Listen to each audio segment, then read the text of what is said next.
Yo, yeah, that's B-Eazy, that's the name. Way before the world knew he was running the game. Laid the groundwork, built the foundation strong. Been influencing the whole scene all along. Now everybody gotta give that man his praise. A living legend for the rest of his days. Oh, he deserves all the accolades, yeah. B-Eazy, B-Eazy. Gotta give that man his praise. A living legend for the rest of his days. Oh, he deserves all the accolades. B-Eazy.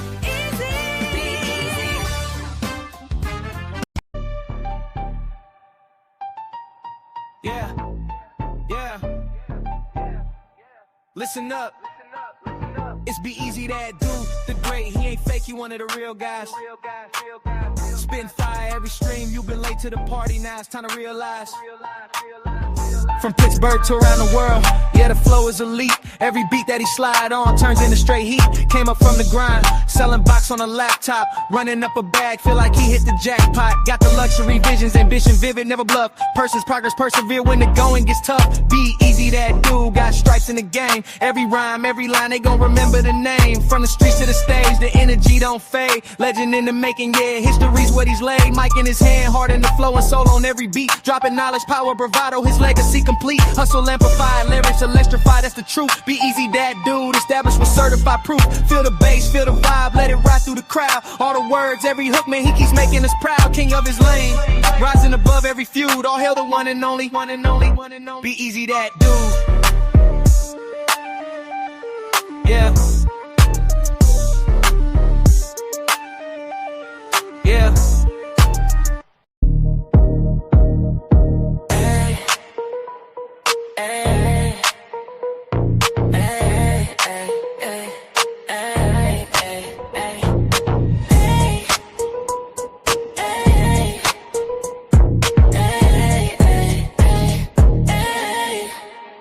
He always do it big, you know who it is. B-Eazy, B-Eazy, B-Eazy that dude. He on his way to the top and he ain't about to stop. You thought he would flop and didn't wanna give him props. The things you dreaming about he already did do. Now it's time to soak a game, he about to give you. Like, share, follow, and subscribe. Hit the notification bell to tune in when he goes live. Make a contribution if you feeling the content. Tap into the realness if you tired of the nonsense. I mean, no disrespect, ain't trying to sound rude, but the world already knows that B-Eazy's that dude. Ooh.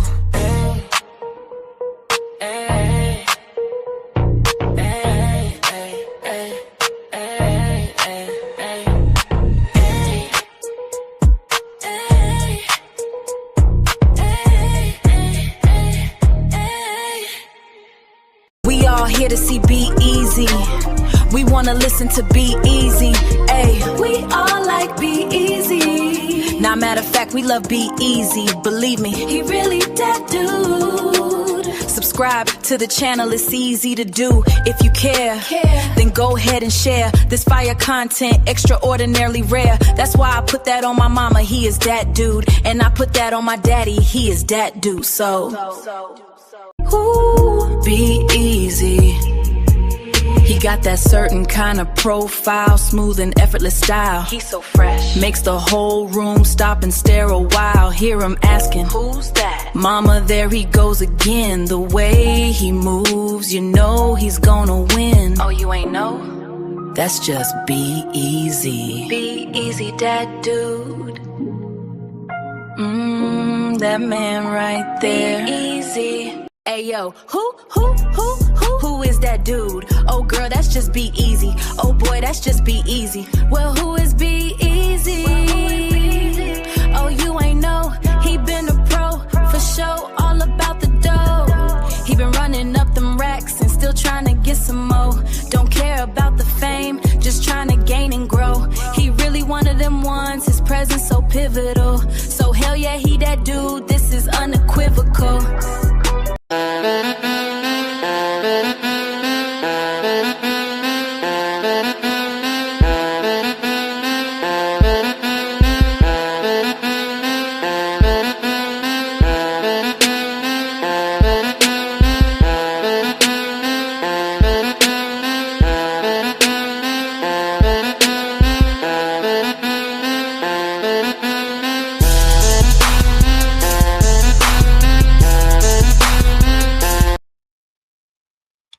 Turn your radios up. Turn your radios up. Y'all know what this is. Y'all know who this is. B-Eazy Dat Dude, an impromptu stream back with another one. This one is gonna be a banger. Controversial topics, so it will be a doozy. I don't like to keep y'all waiting. So before we get this thing started,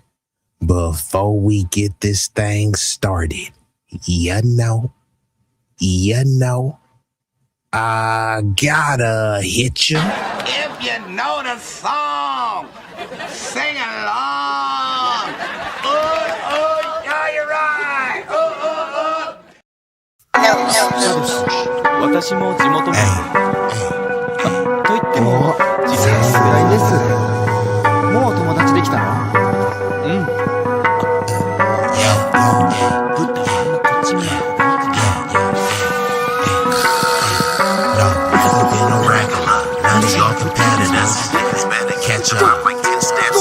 Look, this promethazine got me leaning like a cholo in the club. I'm 20 deep.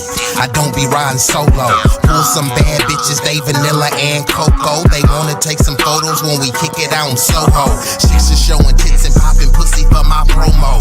Told them like juvenile, baby, move it for me slow-mo. Then I'm right back to the block, cause I keep getting moto. I be flipping, not shrinking. I don't give a fuck about no ho, no ho. This nigga name ain't D-Lo, but pimpin' these bitches and stacking his rings forever be my stilo. This is B-Eazy Dat Dude in the trap making pass smooth. If I ever go broke, then I'm about to pull a jack move. Since a nigga healthy, I don't even gotta worry. With my bitch from Fiji, eating tandoori and chicken curry. That ism is really indie. My pimp ain't international. I design my own clothes, so I be always looking fashionable. Here's a couple facts about me that y'all didn't know. Some of y'all be getting bread, but I be getting bigger, dawg. I got bigger guns and a whole lot of bad. And we are activated, and we've already been joined by some illustrious guests, none other than the marvelous my boo. What it did do. And who else we got in here? Tut Knees, Mr. Stand on Business. Bless him, but he didn't sneeze. And we got Mr. East Coast Finest, Nassau County. Hey, Roger, where Brooklyn at? But you know what? Roger, you don't even have to answer that, because it looked like Brooklyn, the Brownsville bully, Cloudness 457 in building. And of course, we know he gonna be popping his stuff on that Knicks talk. Just don't be beating up no Spurs fans. And then we've been joined by some troll and Shoji. So Shoji, I'll drop the link. So if you want to go over here and say your piece, I'll drop the link for you, Shoji. But you won't be allowed to just troll in the chat and be babbling incoherently. But yeah, it's no problem. Thanks and salute to the marvelous. But he said, bing bong, we are the champions. Let's go, Knicks. Man, the Spurs choked that up. The Spurs definitely choked that up. It should have been game 7, but hey, the better team won. I thought that on paper, the Spurs had the horses to win, but this is what happened when you go up against veteran people who are just much more hungry. You know what I mean? One thing that I do see is funny. Actually, I'll save that for a different segment of the show. And listen to the marvelous mod, a friendly reminder to always be respectful to the host in the chat. You may be timed out and blocked. Now, troll lives matter over here. I don't mind trolls and contrarian views, but you got to come with some level of scholarly, intellectual talk. Bring something of value to the discussion, right? So we're going to get into this thing. Now, this one will be a controversial topic. And, you know, I may have some takes that you agree with or disagree with, right? So just in case you were unaware, Let me go ahead and pull this down right here. And I appreciate everybody that will be viewing this live concurrently and that will be watching this on the replay. And I'm going to be pulling it up back and forth like this. Wow. Cloudness already going in. I may have to drop the link earlier than anticipated. I want to get into the show, but Cloudness, if you kind of want to pop your stuff, because it's been 53 years, bro, all nicked out in the gear. But Cloudness, don't let me find out that you a bandwagon fan. Don't let me find out that you was a Nets fan and you was rocking with Brooklyn. What was you rooting for Jay-Z to help gentrify Brooklyn, and then you was a Nets fan, or you always been a Knicks fan? Let me know, because I have seen a bunch of bandwagon Knicks fan. It's like, hold on, bruh. Some of y'all cats was rocking with the New Jersey Nets, not even the Brooklyn Nets. But I get it. It's been 53 years. The Knicks haven't won since 1973. Huh? Okay, I can trust that Cloudness. He's been a Knicks fan his whole life, because that's what a lot of people like to do. They don't like the team. For instance, there were some people that are Mets fans that I know. If you ask them, are they Yanks fans? They saying, no, I'm a Mets fan. I've always been a Mets fan. But then others, if the Yanks win, then they saying, yeah, go Yanks. That's our team. It's like, bro, I thought you were a Mets fan. Or, it be some New York cats that like Boston as well, which is kind of unfathomable to me. But, you said I checked my cousin when she tried that. Okay, Cloud is like he checking everything movement. Hey, I had to check your paperwork. I had to check your credentials. Are you a fan? Is he a fan? He a fan? Or is he on the bandwagon, yoking and whipping the bandwagon? And shout out to Tutnees. Let's be adults in the chat. But see, this is the thing. Whenever I see cats will troll, and then all I got to do is say the magic words. Hey, I'll drop the link right now. You can come up. Then suddenly people stop trolling and they disappear. You got all this stuff to say in the chat. Then I drop the link to give you ample time to speak. And then suddenly, you turn mute. But let's get into this, right? So just in case you guys are unfamiliar, and let me put this banner up right here, because if y'all seen the title, y'all seen the thumbnail, they love to talk about black fatigue. I have MAGA, maniac, and moron fatigue. The MAGA maniacal morons. I have fatigue of that, because MAGA keeps talking about making America great and all that stuff. But what are they doing to make America great? They're putting on all of this pageantry. But how is that pageantry making America great? It's lining other people's pockets, right? But could anyone show me any metrics where they're making things great? And to be clear, I'm not a Democrat. I'm B1. I'm black first. So if I do vote, I vote based on policy, not based on personality. I am politically unaffiliated. The only affiliation I have is to my community and to my country. When I say I'm America first, I don't mean what the bigots and the racists mean. I mean America first, putting our country first. And that means none of these foreign wars and entanglements, none of these destabilizing other countries and coup d'etats and assassinating other foreign leaders. That's what I mean by America first. That means helping the people here. You can't talk about, hey, give us your sick, your tired, your poor. It's sick, tired, and poor people here. You stepping over them to say, hey, bring me some sick people from another country. Does that make any sense? You know what I mean? Your kid is sick, and then rather than helping your sick kid, you say, just bring me another sick kid. That's a kind of sick way of thinking. But we've already been joined by the elegant, the exquisite, and the enchanting Kimberly Black on the attack in building. You've always been a Bulls fan. I can respect that, because there were people out here who said, I'm a Jordan fan.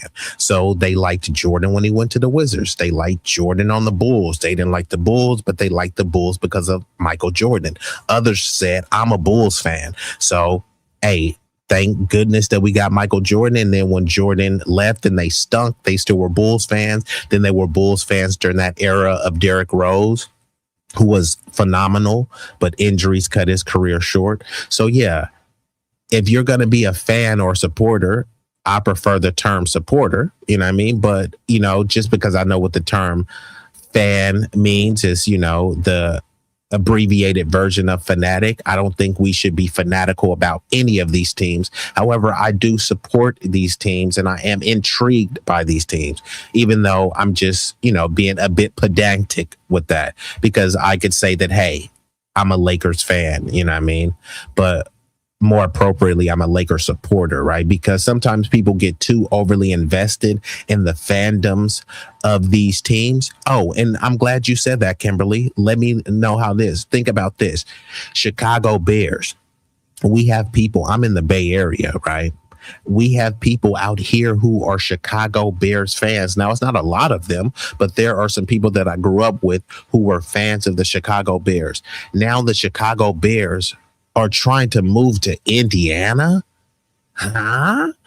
The iconic franchise of the Chicago Bears wants to move to Indiana. Why? Because they want a new cushy stadium and they want many of the city and a lot of goodies, giveaways, and guarantees from the government to help build it, right? All of these pull yourself up by your bootstrap. They did the same thing in Oakland with the Oakland Raiders, right? They wanted a new stadium, but they didn't want to fork over a lot of their money. They want to use a lot of congressional funds, a lot of raising taxes on local economies and say, hey, if you want a football team, this is what it costs. You know what I mean? So Las Vegas taxes were raised. There are more resort fees, but hey, they got a football team, you know, so that, you know, this is a bit of a tangent, but I'm just saying, I just want people to have a clearer picture.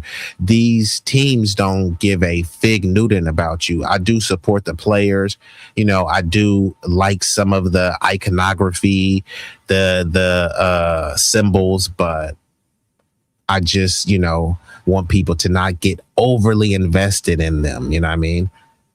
Have greetings, salutations, celebration, but, you know, don't go over the top, because I've seen some of these celebrations over the top. They beating people up because they got a Spurs fan. And I'm not saying that this is only isolated to Knicks fans. It happened in Philadelphia. It happened in Boston. You know, fans will be very rabid. That's why it's called a fan. You become fanatical and people actually feel like they won something. And I'm not trying to downplay the Knicks things. They won in 53 years. I'm actually proud and glad that they did win. So this would apply to any team if your quote unquote team wins. But even think about that. You call it your team, but you don't have any stock or anything. You don't have any stake in there. If you were a season ticket holder for 20 years, what could you get from your team? They can say a attaboy and a thumbs up. You don't get anything from claiming it as your team. So, you know, I don't want to be, you know, a Debbie Downer. I'm just saying, like, just look at it from a complete perspective. Celebrate the teams, because I still support the Raiders, but I always supported Oakland Raiders. Once they went to Las Vegas, I never buy no Las Vegas gear. If it says Raiders, if it says Oakland Raiders, I'll get it. If it says Las Vegas Raiders, I can't do it. I'll watch the games, but, you know, my fanaticism only goes so far. You said I got my Ewans on with the jersey. Yeah, you really, bro, nicked out. And you said supporter is definitely a better term. Thank you, Kimberly. I wasn't trying to be, you know, people could use whatever term is more comfortable for them.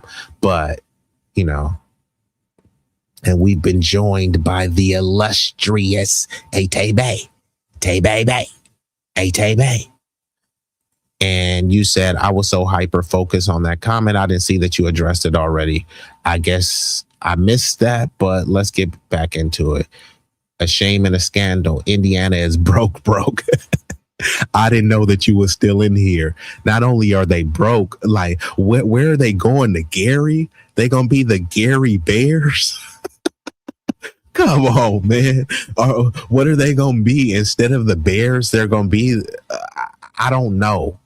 The Indiana Bears, the Gary, it just ain't hidden. But see, Kimberly has been a fan or as she conceded, the more appropriate term, Kimberly has been a supporter her whole life. Probably at one point had season tickets, bought a lot of Bears gear. And guess what? The Bears don't care. They like, hey, if we can get some goodies, giveaways, and guarantees from the government that they always tell you to stop begging, they're going to pack up and go to Indiana. I mean, no loyalty at all. But let's get into it. So like I said, there was this UFC freedom fight 250. Now, some people are making a hoopla that how could Trump... Oh, and Roger, I didn't even know you were still in there. You said, all I can say is it's coming, only a matter of time. What is coming, Roger? Let me know specifically, Roger. You kind of speaking cryptic and very vague. Now, let's get into it, right? Now, some people were pissed that Trump had an event at the White House. I don't think that's the issue. There have been multiple events at the White House, all sorts of spectacles, some that people could argue that were more grandiose. I think Trump just tries to do, he has a huge ego. So Trump is going to make things much more flashier. So visually, it was a great visual representation. Symbolically, it was a great symbolic representation. However, there were a lot of dog whistles. And of course, it was centering a particular racial demographic. And you can assume what racial demographic that was. You said you skipped the comment before that. Damn, Roger, I can't even keep up with you. Let me see where your comment is, Roger. What the hell did you say, Roger? I'm looking for your comment, Roger. I don't even see it. Yeah, so maybe I missed that comment, but let me get into it. So there's this huge controversy. There was this heavyweight fighter. I think his name is Josh Honky Hockett or something like that, right? So he was over there fighting a dude. He ended up beating the dude. And then at the height of his speech, where it's supposed to be a celebratory speech, he brings up the Obamas. Now we're going to see this. And this is what I titled too, right? People talk about they got black fatigue, but no, they really don't. They have black obsession, anti-black obsession, to be more poignant, right? Because they don't have black obsession to talk about all the inventions that we created. They don't talk about black obsession to talk about how patriotic we are, how we fought in every war. We fought for civil rights that helps everyone. That is the original framework of all lives matter. A rising tide lifts all boat. We fought for all of that, right? And then you have these moist MAGA morons and maniacs who love to make things about race, while at the same time say, stop making things about race. At the height of them winning things, rather than thinking about their country, they're thinking about how they can disparage black people. It's just jokes, bro. You can't take a joke. Why are there jokes always against black people? They try to say that black people have main character syndrome, but then all they do is center black people as the main character, which is why I have merch being released. All slurs matter. They say all slurs are just freedom of speech, but it's only one slur that they want to say. It's one slur that starts with the letter N that they're obsessed with saying. Fine. Why should that slur have affirmative action? Right? You're against DEI. You're against wokeness, right? So shouldn't all slurs matter? Shouldn't you be using all slurs equally? Shouldn't you be disparaging all groups equally? Instead, you want to pile and dump on a particular group and then say these groups and people are low IQ. If you see people, that have a handicap placard, right?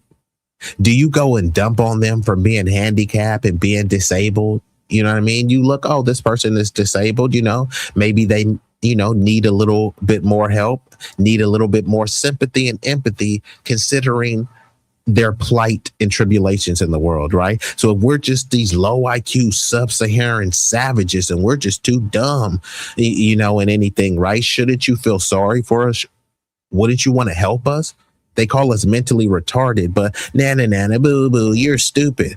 Would you respect anyone that looked at a special needs? And I'm being facetious with this line of rhetoric, right? But seriously, right? If you've seen a special needs kid, would you respect an authority figure, a grown adult looking at a mentally retarded kid saying, na boo boo, you're dumb, and making memes about how dumb this kid is? How would you respect that? But isn't that what MAGA morons and maniacs respect? All they do is post memes about black people being monkeys and chimping out and you guys is IQ, and they love to talk about IQ. But then as soon as I drop the link to debate these people, suddenly they just go ghost. They love to troll in the chat. They hate to debate. And then when you do debate them, they get destroyed in a debate. It's ironic that the same people that talk about low IQs get destroyed in a debate. They go for low-hanging fruit, racial bigotry, while at the same time targeting a particular racial demographic while whining and saying, stop making it about race. They say don't play the race card, but their community created the whole deck of cards. They're whining to you about one card, but they created the deck. If you look at a deck of cards, is it one card? They created all of the cards because race is a social construct. Okay, who created the construct? So if race is a social construct, you got to blame the people who created the construct, but then also the people who adhere to the construct. On one hand, they say don't make it about race, but then when they talk about crime, the first thing they gravitate towards is what race was the perpetrator. He said, I was in shock and didn't even watch it. I was still high off the Knicks win. Didn't get to watch that UFC 250. Well, hopefully you wasn't busting no heads in the street, man. They was going 8 sugar honey iced tea. And Roger says, imagine if we did to politicians what fans do to opposite team fans. I didn't see this comment. I would have talked about it.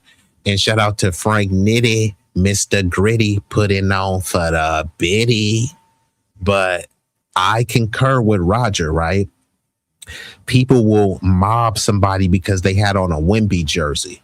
So think about this. A random stranger put on a Wembanyama jersey, and because the Knicks is your team, and this is in quotations, your team that you don't have any stock in, that doesn't give a flying fig Newton about you, right? You attack an opposing team member or an opposing fan because they're wearing an opposing team's jersey.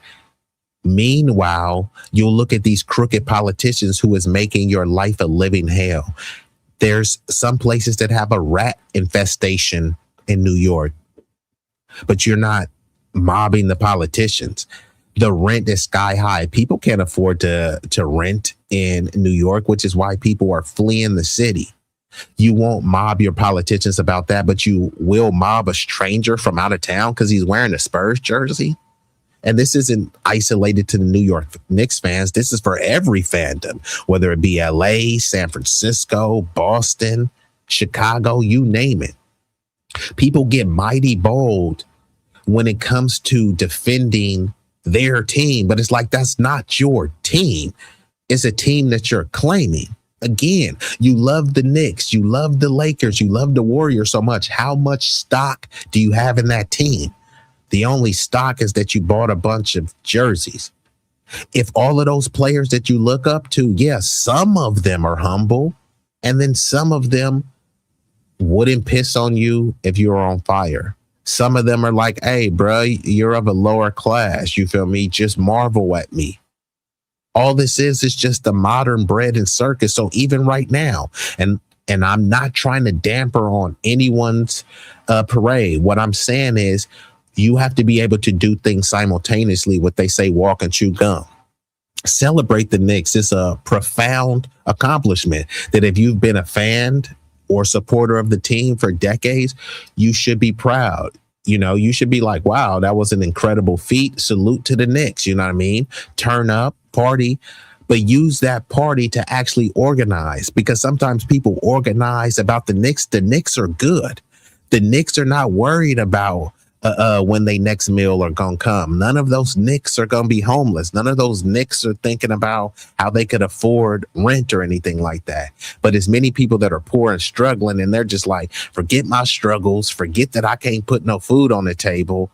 The Knicks won. I'm like, okay, but how does that help your issues? It's just a form of escapism, which we've become too uncomfortable and engaging in. You know what I mean?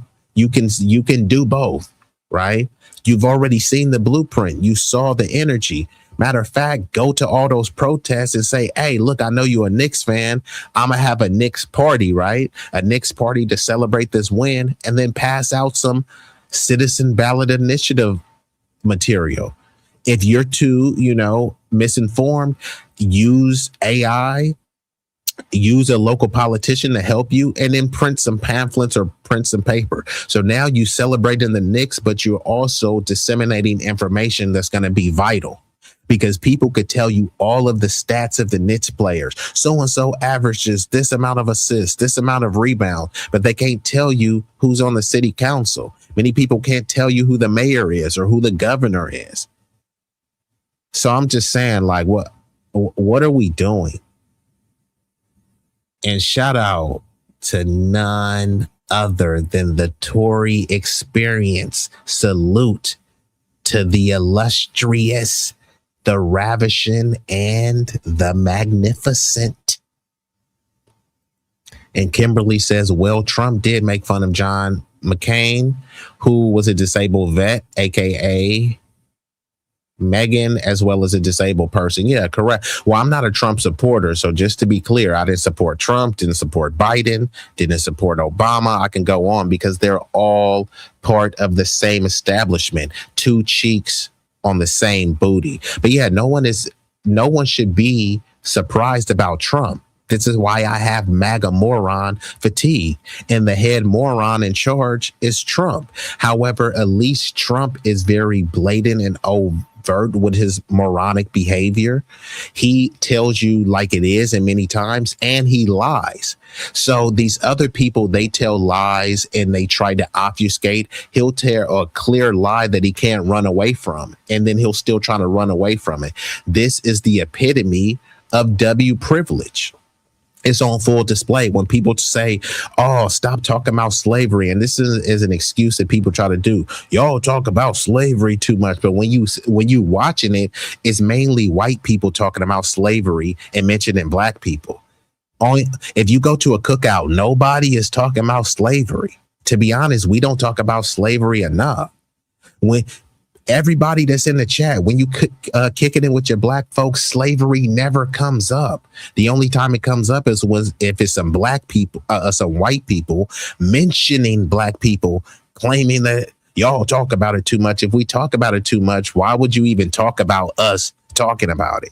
It doesn't make any sense. It's just like I said, complaining about someone else, allegedly complaining, is still complaining. You're doing everything that you're accusing the other people are. That's called projection. That's called hypocrisy. You said they did the same thing in San Antonio after they lost Saturday night. That's why I was clear that this isn't isolated to Knicks fans. When they was in Philadelphia, they were jumping on cars, burning cars. I'm sure they did the same thing in LA, Chicago. When these teams win, people start thinking that somehow they won. And by you winning, you want to go beat somebody up and burn something. The logic doesn't track. That's kind of low IQ lunatic behavior. But hey, do you? But if somebody comes anywhere near me celebrating, yeah, the Knicks won, bro, I'm just saying I'm on guard and I keep my firepower, bro. So like, just be careful. I may send you to the cellar or the upper room. Crazy, because I don't be watching sports like that. See, I don't be watching sports like that either. I used to be fully engaged. I can tell you all the stats, but then you invest a lot of time in those sports, but the sports don't invest a lot of time in you. You talk about this person is doing that player is doing this. That person doesn't care about the community, definitely don't care about you. That person is already good for life.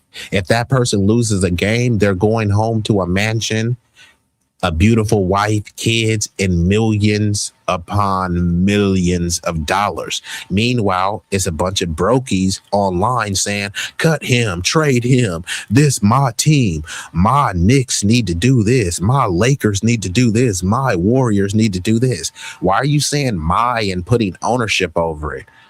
You have no ownership over anything. Many of you can't even afford tickets. Think about this. People say, my Knicks. Okay, well, guess what your Knicks did? The cheapest ticket for a Knicks game was $8,000 for the playoffs. Don't take my word for it. If y'all want me to pull it up, I can pull it up for you. The nosebleed seats, $8,000 for the playoffs. But guess what? Those seats were packed. You can't tell me that those were the most diehard fans in the building. Those were the fans that could afford an $8,000 plus ticket. The floor seats was starting at $183,000. You mean to tell me because those rich people have the money to sit on the floor that they're bigger fans or bigger supporter of the Knicks than you? Well, financially, yes. And unfortunately, money talks. And you said, FYI, large gatherings such as protests, town halls, and entertainment events are the best spots to get signatures for ballot measures on the ballot. Yes, but you have to go there with the mindset of, you know what? Hey, we already know people are going to turn up. So I say the celebration is going to commence whether you want to or not. I say take advantage of that celebration. Utilize that celebration. Hey, people are turned up. You know what I mean? Go out there, get some signatures, get some emails, but people are too busy trying to, get some numbers. You trying to get some number over a thought, but you don't want to get some ballot initiative signatures that will actually change the life in the conditions of your city, right? So people just got to get their minds right.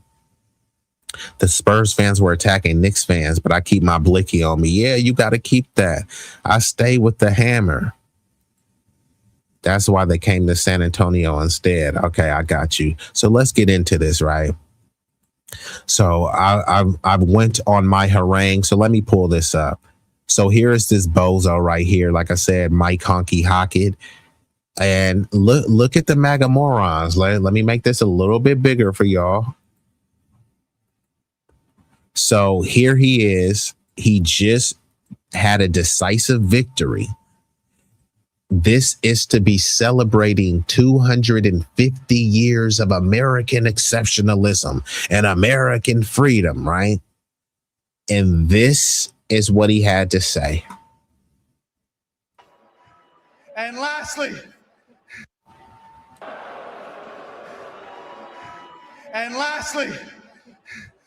Michelle Obama is a man. Am I right, America? Ladies and gentlemen.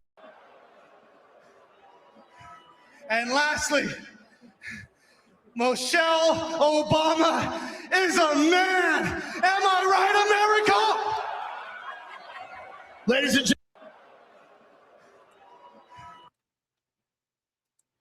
gentlemen. Okay. First of all, the dude already looks low IQ. And can you pronounce her name right? Now, this ain't one of those, it's Kamala, right? This ain't one of those moments, but I'm going to play it again. He said, Moshelle, her name isn't Moshelle. Then he's sitting up there with another bigot, Joe Rogan, he's not funny, right? Joe Rogan is supposed to be a comedian. No one knows a funny Joe Rogan joke. He accused Carlos Mencia of stealing his jokes, but at least Carlos Mencia had a show, right? And he did have some funny stuff. I don't think he got all that stuff from Joe Rogan. Now, I thought he got corny after a while, but there was a period where Carlos Mencia, he at least had a show and he had some funny material on his show. Same thing with George Lopez. I don't like George Lopez. I don't think his stand-up is funny, but he did have the George Lopez show and it had some funny episodes. Can anyone say the same thing about Joe Rogan? What is Joe Rogan saying is profound? All of the times he'll have a big platform, which is boosted by a bunch of, big wigs and oligarchs. Why are they boosting Joe Rogan's message? He's not a scholar. He's not an intellectual. All he is just a guy with a big platform. But anyways, Joe Rogan, he could have fact checked the dude and said, all right, bro. Or he could have let the dude say it, right? Freedom of speech. And then after that, he could have said, okay, but we all know that Michelle Obama, look, almost did what he did. Almost called her Moshelle. Her name is not Moshelle. Her name is Michelle. We know that Michelle Obama is not a man. Okay, fine. You think that she is a man? Prove it. See, when you make these claims, you have to prove it. And that's what they've just been saying.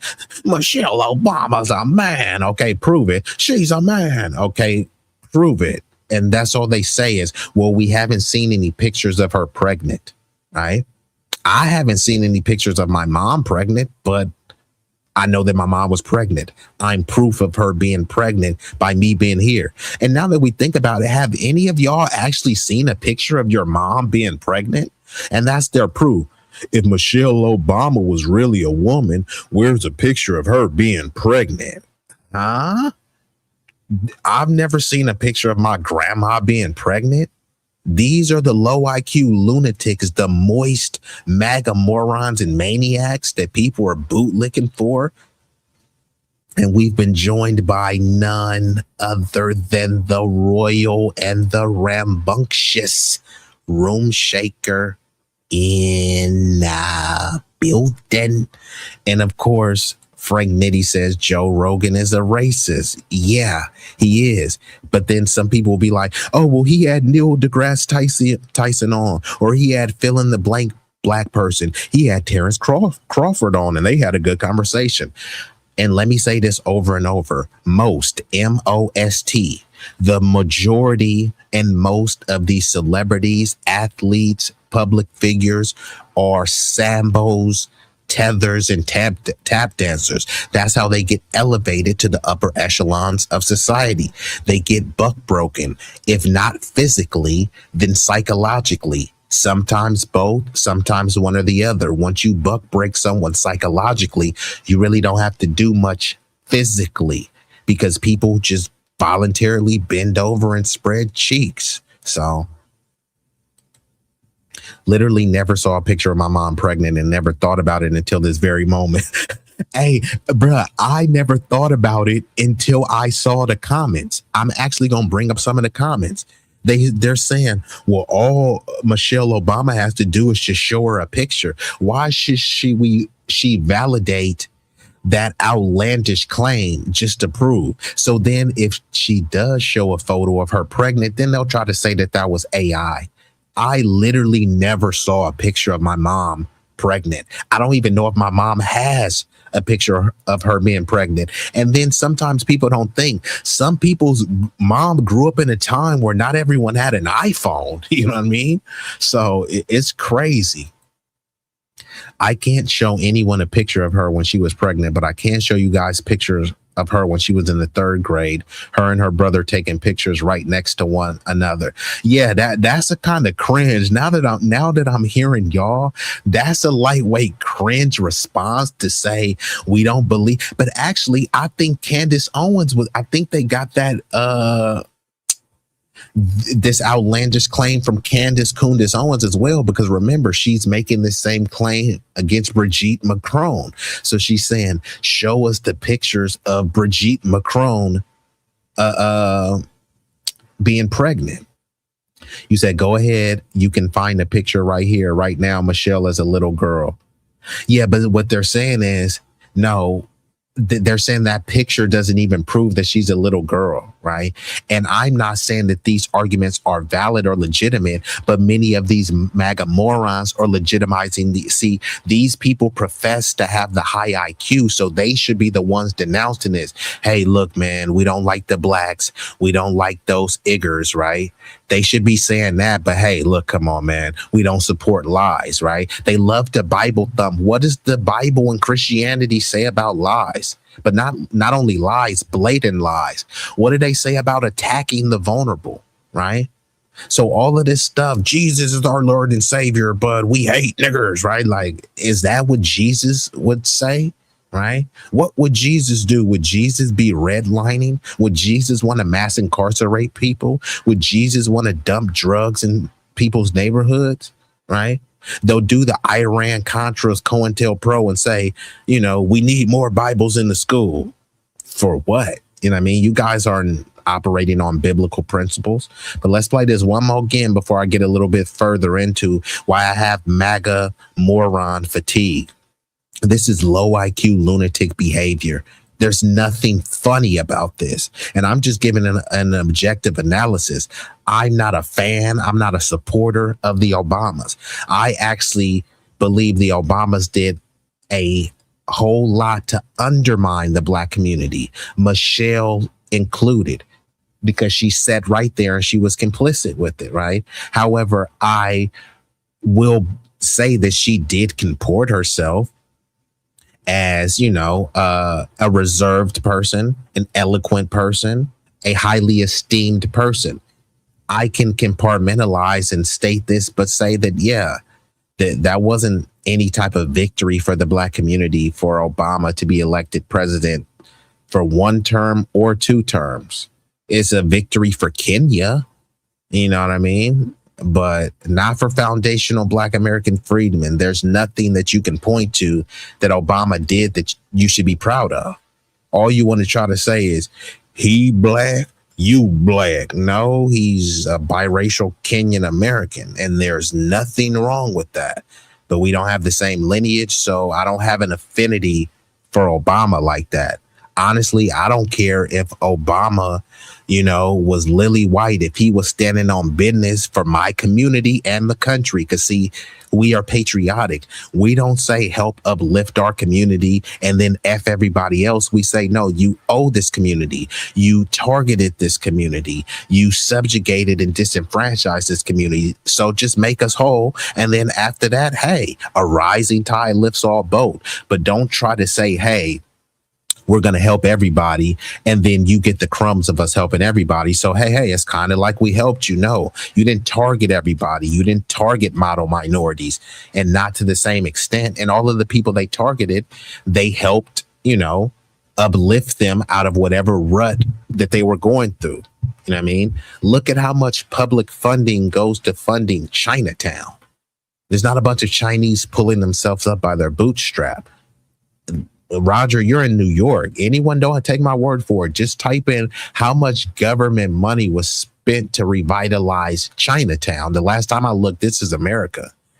And this is why they keep pushing. This is a nation of immigrants built by immigrants. So you shouldn't care if your American neighborhood turns into Chinatown or Koreatown and all this other stuff, right? You should be okay with that. But if I say, hey, I want to have an American freedman neighborhood, nah, you got to have Hispanics over there and Chinese people and all this other stuff. There's Black neighborhoods that are predominantly Black, and then they flood a bunch of Hispanics, and now it's no longer predominantly Black anymore. There's no Hispanic neighborhoods where it's a predominantly Hispanic and now it's predominantly Black. There's no Asian neighborhoods where it's predominantly Asian and now it's predominantly Black. It is happening on the flip side where there's Black neighborhoods and they, hey, you guys are people of color. And then many of these POCs identify as white.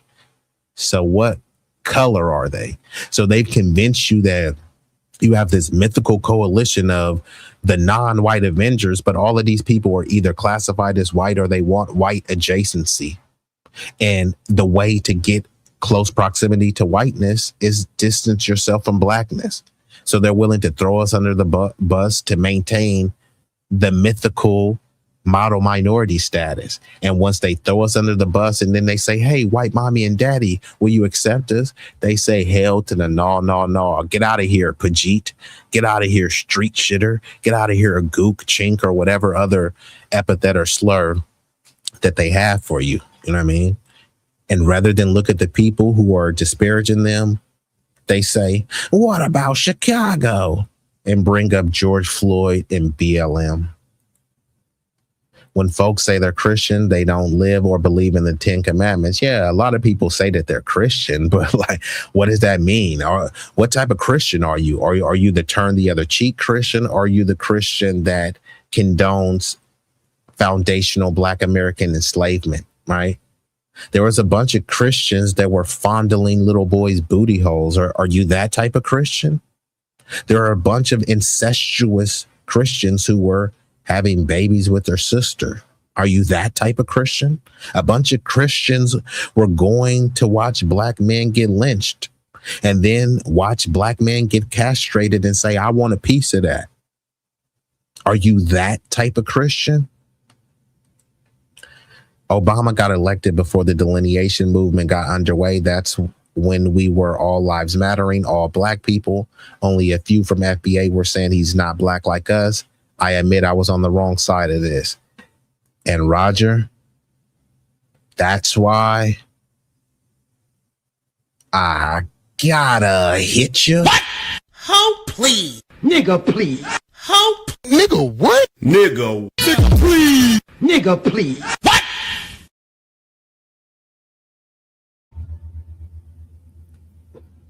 Shaking my head, Roger. But hey, look, surprisingly, I didn't vote for Obama at all. Now, I didn't vote for anybody. So, I didn't vote at all. But I didn't vote for Obama. Now, a lot of people had buyer's remorse. Now, some people was mad at me. How could you? You let your people down. You didn't vote for Obama. See, man, you should be ashamed of yourself. Your ancestors died for the right to vote. My ancestors didn't die for their right to vote for some tether. Like, huh? No, I didn't vote for him, but people was pissed that I didn't vote for Obama. Now y'all voted for him and he didn't give us sugar, honey, iced tea. So, I look like I was on the right side of this. I saw him for what he was. Before he got elected, he was already saying, I'm not the president of Black America, I'm the president of all America. That's fine. Then why isn't he asking all of Americans to support him? He's asking Black Americans to protect his legacy. He wasn't asking all Americans to protect his legacy. So yeah, no, I never fell for the tether and charge Obama, but I'm glad you have woken up, Roger, and we've been joined by the hardest working mod on YouTube. Shout out, Vibrant Low in building. Let's get back into it. One more again, just in case y'all just tuned in. On the screen, I present to you this low IQ lunatic and moist MAGA moron. He just won a fight on the biggest stage of his life. You got Joe Rogan, the bald-headed, bigoted Joe Rogan. And then you got this other dude. His name is something honky hoked, right? So he's in there. Remember, this is the biggest fight of his life. This is the biggest victory of his life. And let's see what he has to say. And lastly, Michelle Obama is a man. Am I right, America? Ladies and gentlemen. Michelle Obama is a man. And then he's trying to get validation. Am I right, America? Like, come on, bruh. First of all, like, just be objective. Was that funny? No. Was that witty? No. Was that edgy? No. It was just bigots. Just pure unadulterated bigotry. He's up there. Remember, this is the height of his career.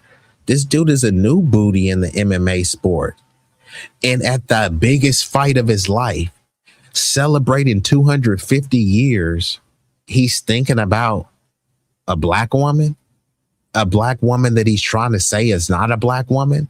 And let's just say that Michelle Obama is a man, because I do have an argumentative strategy that I call CTP. Concede the point. Obviously, I'm doing this facetiously in a hypothetical matter. Let's say that Michelle Obama is or was a man. Why would they care? The MAGA morons have accepted Caitlyn Jenner. They don't go around calling Caitlyn Jenner a dude. Dude dressed like a lady. They don't go around saying dude dressed like a lady to Caitlyn Jenner. They call Caitlyn Jenner her. And fine, it's don't really bother me. They're calling Caitlyn Jenner her, but are fixated on calling Michelle Obama a man. There's another influencer that's huge on the right named Blair White. Blair White is a white dude who is a trans person who now identifies as a trans woman. And they say they don't go around calling Blair White a dude. It's rather pathetic. So let's see this, right? So here you have this dude, right? Tim Miller. Michelle Obama is a man, shouted out on the White House lawn in a ring sponsored by Bud Light, only available on Larry Ellison's Paramount Plus. What a way to celebrate 250 and the twilight of liberal democracy. Like, what the hell does this even mean? You know, so people are just posting it and just saying things and acting like it's so profound. What does this truly mean? Like, he thought he cooked with this, but what is he saying? If you have to decipher and try to figure out, like, bro, what are you really trying to say? Just speak plainly. Nobody wants to hear this, you know, liberal babble or whatever this dude is. This dude right here, another anti-black bigot, LMAO, the stuff, it wasn't funny. If it was funny, I would have said it was funny, right? There's a lot of racist and bigoted jokes where I'm like, damn, that was racist as F, but that was funny. So he says, after winning his match, the UFC fighter declares Michelle Obama as a man. Not funny at all. But let's hear what Shannon Sharpe has to say. Yeah, that's why I said, man. I mean, bro. Look, you did, and I'm glad. I didn't see it because I didn't have any sound on, but right. I was, strolling through Twitter, and then I saw that I like, damn, he said that on thing, and then I got it. It didn't get the response that he hoped that it was going to get. I mean, so so now you take that platform. So I just want to make sure. I want to make sure there's a certain network that says athletes shouldn't, don't bring sports into politics into sports. Yeah. I'm just saying. Yeah. She happened to be low hanging. And see, this is what I don't like about Shannon Sharpe, bro. You got millions of dollars, bro. This is what I call a form of intellectual cowardice. You know what I mean? And Shannon Sharpe did the same thing when he interviewed Kamala Harris, right? You interview her and then you don't ask no tough questions. You set up these softball questions. Oh, because you got paid. Nigga, you've already been paid. You've been paid multiple times over from the NFL, from Fox News, from ESPN. And then you tricked off a bag because you couldn't keep your thing in your pants. You saw some little, a pumpkin chai latte snow bunny. And then, she accused you of RAPing her, even though it was clearly consensual. And he had to cash her out $23 million. So Shannon, you've already been ostracized and drugged through the media. There's multiple people accusing you of being part of the GAY community. So, bruh, truly stand on business. He's over here saying there's a certain network that said this, bro. You know what network it is. It's Fox Network. Why won't you say the network, right? He has his own platform. He's getting tens of millions of, he's net worth is tens of millions of dollars, right? And still he's trying to like tiptoe and pussyfoot around. There's a certain network. We don't need the subliminals, right? He interviewed Cat Williams and he said all lies will be exposed. Why isn't he exposing the lies? You know what I mean? Because he still wants to be a part of that, corporate establishment. He's talking about Laura Ingraham on Fox News telling people like LeBron James to shut up and dribble. Y'all don't need to worry about politics. But meanwhile, she won't tell this fighter, hey, to shut up and throw punches. You know what I mean? But Shannon is like, come on, bro, you got to do better than this. Stop tiptoeing around. You know what network it is. Unless you're trying to get another job from that network. if you ask him that, he'll say, no, I ain't trying to get no money for them. Then say their name. You know what I mean? This is, like I said, a form of intellectual cowardice. We're way past the age of doing subliminals, especially when everyone knows who you talking about. You know what I mean? Thing, and then I got it. It didn't get the response that he hoped that it was going to get. I mean, so so now you take that platform. So I just want to make sure. I want to make sure there's a certain network that says athletes shouldn't, don't bring sports into politics into sports. Yeah. I'm just saying. You're just saying what? You're just saying everything but the name of that network. And then you got two other brothers on the team. They won't say the network. They all know what network. 3 multimillionaires, right? 3 people who are set for life, but scared to say Fox News. But then again, these are the people that people will respect. Oh, Shannon got millions of subscribers. You broke, man. So I'll say some real shit and then niggas will call me broke. He'll be on some fake shit and then niggas will be like, but he got money though. Okay. What is Christian about that? Because niggas love to act like how biblical they are, bro. There's nothing Christian about you obsessing over other people's money, status, in status in society, right?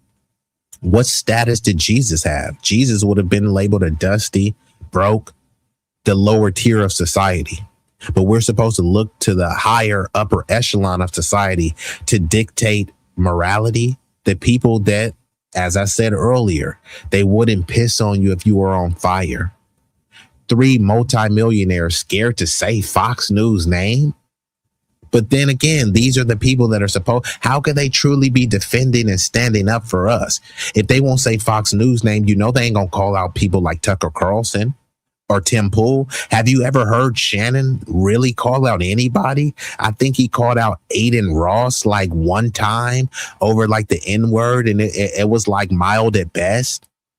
And then it was like, oh, well, this ain't my lane. Well, if this ain't your lane, then watch out, bro. Let the true grassroots gatekeepers stand on business, bro. Just take a back seat. You notice how Nightcap will have anybody on. I'm talking about, bro, literally anybody. Godfrey, Oscar De La Hoya, who do you have on? Johnny Manziel, like random people. But he won't have Tariq Nasheed on. He doesn't know about Tariq Nasheed. Like, come on, bruh. And it's not just him. There's Greg Marcel Dixon, Terrain Walker. Now, we can pretend like Shannon doesn't know about these people, and maybe he doesn't. But isn't that saying more about him? He doesn't know any of these grassroots people, but he pretends as if he does. He'll invite literally anybody on the show. I mean, did he talk to Jake Paul or some of these other people? So I'm just saying, like, bro, you got to do better, Shannon Sharp. But we've been joined by none other than Dropping the T, the fan from the UK. Dropping the T, did you get a new profile pic? That pic, you looking real serious on there. The freckles is freckling, but you looking fabulous and fantastic. So salute to Dropping the T. And you said, hey, again, not too much on Jesus, bro. Hey, well, like I said, this one will be a doozy. But let's get back into the video. It's like, come on, y'all brothers got to do better, bro. Yeah. Gonna get. I mean, so so now you take that platform. So I just want to make sure. I want to make sure there's a certain network that says athletes shouldn't, don't bring sports into politics into sports. Yeah. I'm just saying. Yeah. She happened to be low-hanging fruit. They know that woman, she's not that, but it's good. Just like they know that man was born in America. And the man that pushed that. Now they hate lies and they hate conspiracy theories, but they pushed one for over a decade. But that was cool. I concur with this, but then again, he's still not saying names. They this, they said that. Who is the hell is the they that you're talking about? Now, obviously, I'm informed, so I know who they're talking about. But why is he tiptoeing around this? They said this, and they said that man wasn't born here. What man are you talking about? Oh, y'all know who I'm talking about. So if we already know who you're talking about, just say the name. This dude has a YouTube partnership with the little check and all this stuff. He's not going to get censored for saying that. I'm the one who has, bro, I'm the one who's censored, right? My channel was shadow banned. Shannon Sharp channel ain't shadow banned. If he say Trump, his channel ain't going to be penalized. And still, he's over here saying, and they said this and they said that. Who the fuck is the they that you're talking about, bruh? And yes, Trump did push some lies about this birtherism theory and all this stuff, but his base ate it right up. They pretend as if they're these morally righteous people, but they allow someone to just lie to them straight into their face, but because they have a complexion that they favor, then they say, well, you know what? They start calling Trump their daddy.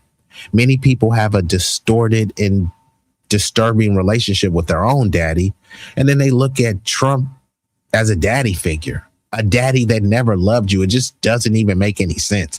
If Trump was your daddy hates you. And still, people are not only willing to butt kiss for Trump, they spread cheeks and lick the crack up and down and all around. That's how pathetic many of these moist MAGA maniacs and morons are. They can't stand on logic. That's why they project. You know what I mean? It's kind of like the people that project when they try to say, hey, you must be cheating. You know what I mean? And they say, hey, you keep accusing me of cheating because you must be the one that's cheating, right? And that's what these people do all the time. Y'all got low IQs. They're projecting that because they know that they have low IQs. All of the low IQs, when you see them debate black intellectuals, they get utterly destroyed. Malcolm X was considered to have a low IQ, and he's destroying a bunch of people. Martin Luther King, James Baldwin, all these people were considered to have low IQs. And guess what? All of their white counterparts put in front of them, they get destroyed. All of the people that troll in my chat, I dropped the link. They never get destroyed because they disappear. And we've been joined by knowledge in relationships. What's up with the fam? And he says bootlickers are everywhere. Correct. Bootlickers are everywhere. Bootlickers are buck broken, brain dead bozos who do nothing but babble incoherently. They don't stand on business. They don't build anything. All they do is whine and complain about other people complaining. They have no solutions. All they have is just epithets, insults, and, you know, claim to have black fatigue. Well, I have moisture fatigue. These moist MAGA morons who is always whining like little hoes, whining like teenage schoolgirls who got their first period. Your menstrual cycle just flowed for the first time. That's how a lot of you moist maniacs sound. There's nothing to respect about that. That was cool. President Obama should have, you know what he should have done? President Obama, when he got into office, he should have filed a defamation and for $100 billion, and then have his Justice Department to pay it off. Y'all know what I'm talking about? Yeah. And this is another thing too. I'm only doing this just to point out the bigotry, just to show the low IQ lunatic nature of many of these MAGA morons. And it's not just them, it's many of the liberal lunatics who agree with the MAGA morons. They work in tandem. They let the MAGA morons say all of this disgusting stuff about us. And then they say, see, the Republicans is bad. But it's like, yeah, you're not doing anything about it. You know, this rhetoric is not stopping there. The rhetoric is leading towards anti-black behavior, which means that's anti-black subjugation, oppression, disenfranchisement. But all they want to try to say is, hey, it's better than it was in Jim Crow, so you niggas need to shut up. You know what I mean? But then they're telling you, hey, shut up from being targeted, right? There's reports of anti-black people putting on body armor and shooting up black events simply because of black joy, black people enjoying themselves, right?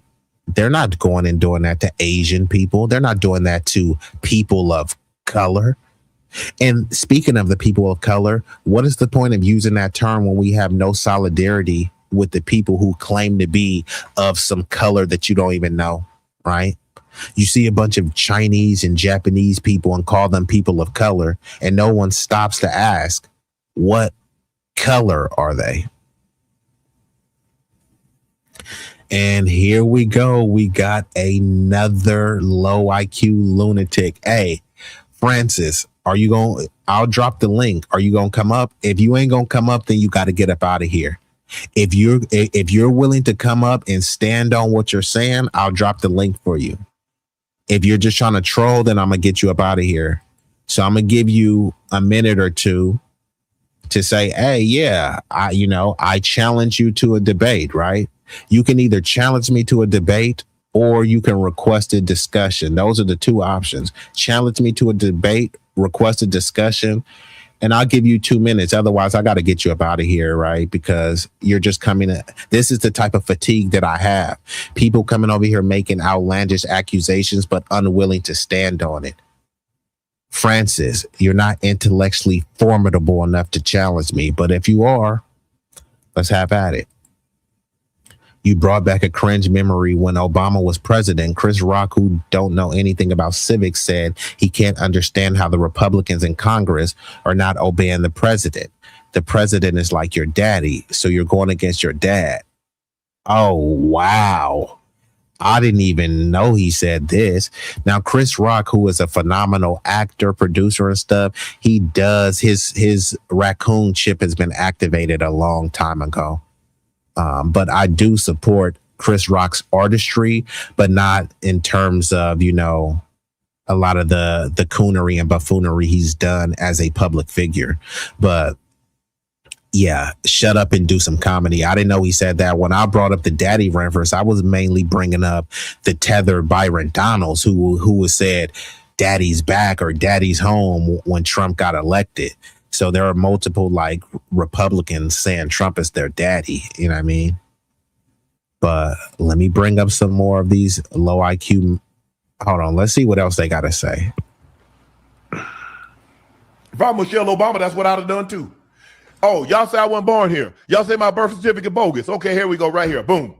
Y'all say I'm a man. Okay, here it is right here. Boom. Now this is going to cost you $100 billion. All right, Justice Department, pay it off. Oh, you know what? We don't think like that because each department's supposed to be separate. Legislative independent, judicial independent, executive independent. I'm talking about, but it ruined the look. He won the fight. He beat Derek Lewis. I thought the extra stuff at the end was unnecessary. Yeah. Conor McGregor talks about the fighter that he's fighting. He don't go outside and try to take on some low-hanging fruit because ain't nothing that he said was entertaining about what he said. The one thing. See, here we go again with the tap dancing. Again, bro, why are you bringing up Conor McGregor? Conor McGregor has been on record saying some anti-black stuff. Hold on, let me try to pull it up and see. This is what I'm saying. Shannon Sharp ain't really tapped in with the grassroots like that. He be around that brain dead, buck broken boule class. So why are you even mentioning Conor McGregor saying, oh, Conor McGregor, he doesn't do this. Actually, he does. He said, I don't see how calling another man daddy is straight. Yeah, it's bro, if you guys want to come out the closet, it's Juneteenth, but they've hijacked it with Pride Month as well. It's this would be the perfect time to come out. And just to be clear, YouTube, there's nothing wrong if someone wants to show pride in being GAY, but then just say it with your full chest. Just stop trying to pretend like you're not, you know what I mean? Come out the closet already. Really, cats don't care. The right shown that they haven't already cared, right? They always let a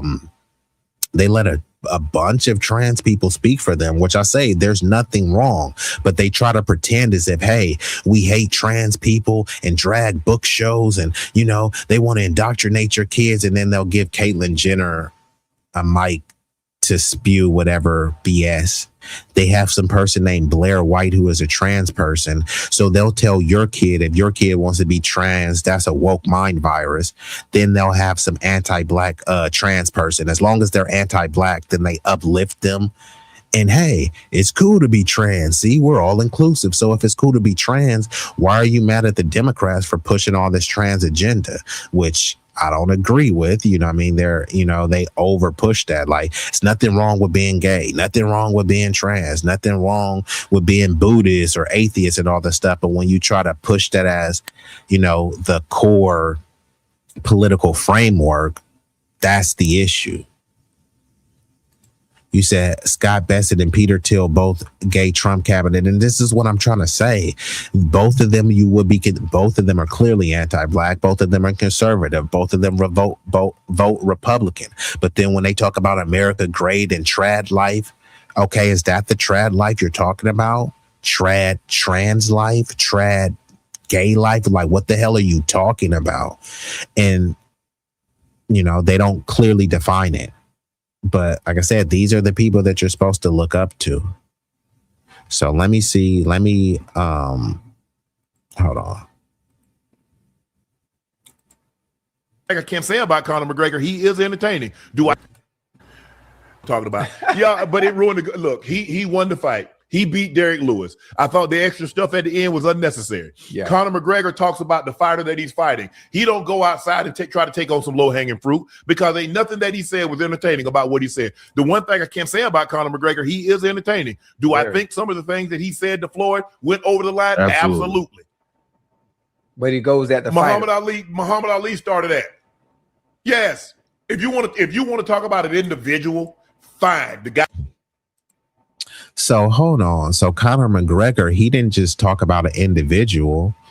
He called an individual the N-word.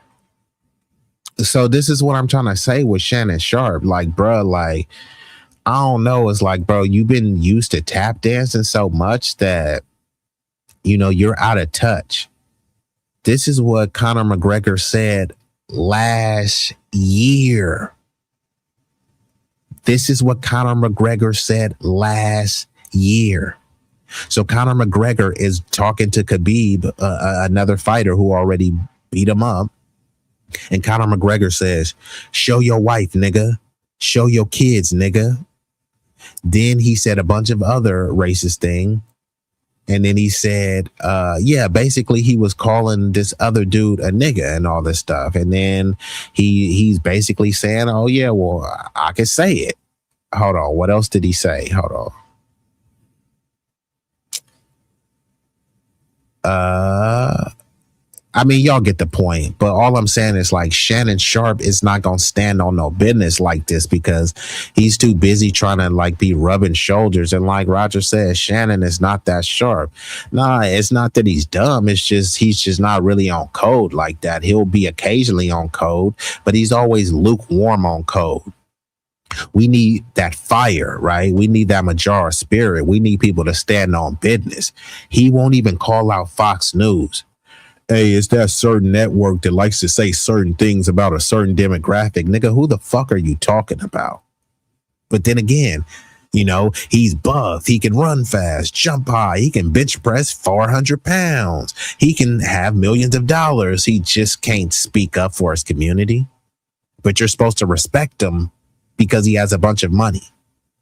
He was tricking because he couldn't keep his thing in his pants on some Lily Pumpkin Chai Snow Bunny. Had to cash her out $23 million because she accused and alleged that he forcibly penetrated her. It was clear as day that, it was a consensual relationship. There's no record of Shannon Sharpe giving $1 million to a black cause, $2 million to a black cause. He did give $23 million to a lily white woman, as he was ordered by the court. So no, this is not someone who has a history of standing on business. He's just been, inundated with the W, you know what I mean? So he's not a reliable source of, black enfranchisement, right? He's part of the kind of dog eat dog mentality. You know what I mean? Every man for himself.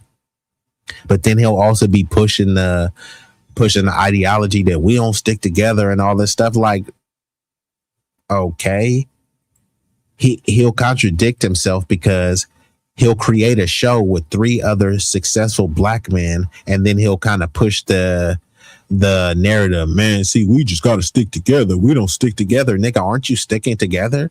Aren't you and Stephen A sticking together? Aren't you sticking together with 3 other black men? Weren't him and Cat Williams sticking together? Him and all of these other. So he'll push this narrative of we got to do better and we don't do, you know, what we don't do. Okay, fine. You're of the upper echelon of our society. Like, what are you doing? If you see what we're not doing, why don't you pick up the slack? And if it's not your responsibility, then why are you whining about something that's not your responsibility? So these people you can't really be taken too seriously, because the athlete, the entertainer, Malcolm already told you, right? That they're part of the, you know, Coon and Sambo class, the ones that throw us to the wolves. Shannon is part of that class. Just because you like him and you like, oh, he gives good takes on sports, he gives horrible takes on politics. You don't need him to give good takes on sports. You can have your own opinion on sports. Yeah, it's entertaining, it's intriguing. That does nothing for you.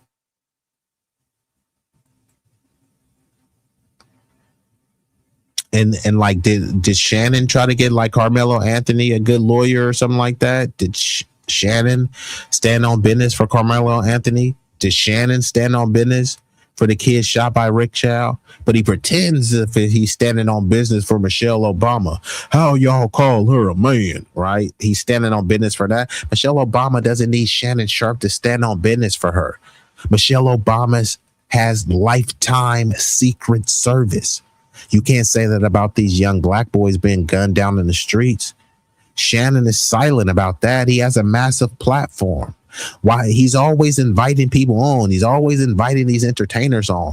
Why won't he invite on these experts to talk about the police brutality? No, here, let's talk about who's screwing who, what beef you got with Kevin Hart and all this other type of stuff, right? And then when you call them out for it, then they try to pretend as if, see, us blacks don't stick together, right? But I thought you said that we need to have accountability. We're having accountability by calling people like Shannon Sharp out. So look, this is what I was telling you about. And Tutneys, if you in the chat, this was the comment. This dude says, the left is seething over Michelle Obama being called a man. Well, I have a solution for y'all. Show us a photo of her pregnant. Then it will be case closed. 652,000 views. Almost 7,000 likes. So, you know what I mean? So, then the same dude had gave President Obama a chain. Apparently, he removed the chain after he heard the comment. Who knows? Who cares? Why do you even take the chain from the dude? But just look at this dude, this fake macho man. So it seems like this dude was just desperate for attention. Let me show you this dude again. Hold on. Let's see what Michelle Obama has to say. Now, I'm not really standing up for Michelle Obama. I'm just standing on principle and dignity, because Michelle Obama loves to push. When they go low, we go high. So she's on some kind of turn the other cheek type stuff. So Michelle Obama and Barack, they're often used to getting disrespected, and their excuse is, hey, we want to go high. Okay, fine. Then that means we shouldn't say anything. We should continue to allow them to be treated as monkeys because we have to go high, right? But then some people will say, oh, you need to come to the rescue. Come to the rescue and do what? Michelle Obama wants people to go high, for us to go high. Because let's be very clear, strong men, men who are truly role models, don't need to put down women to make themselves feel powerful. People who are truly strong lift others up. People who are truly powerful bring others together.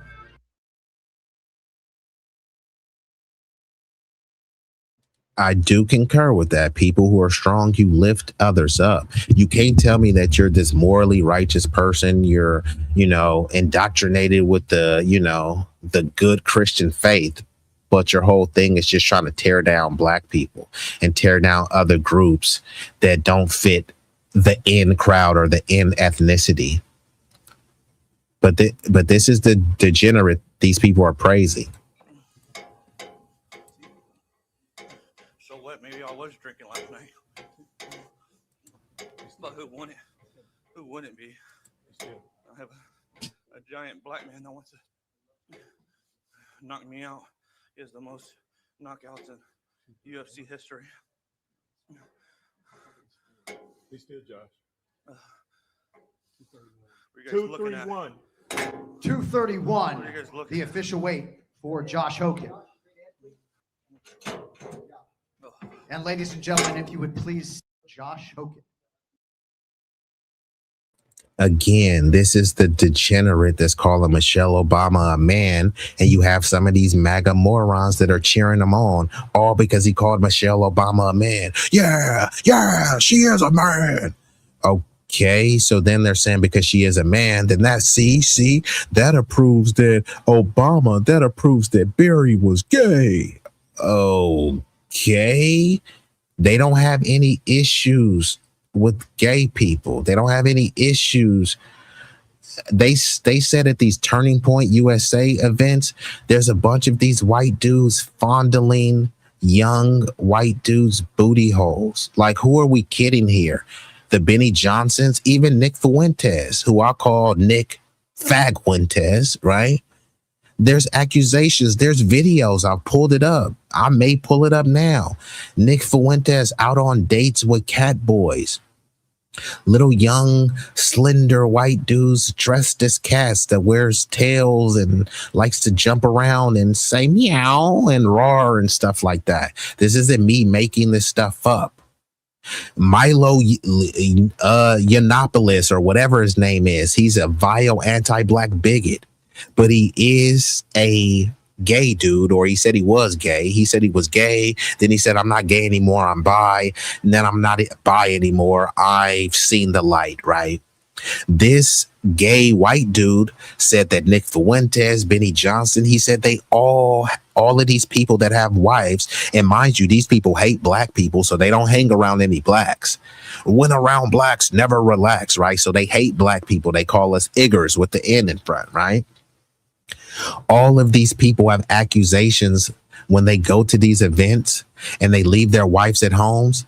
And if they don't get bent over, they get bent over and ramrodded from behind, or they like to fondle young boys' booty holes.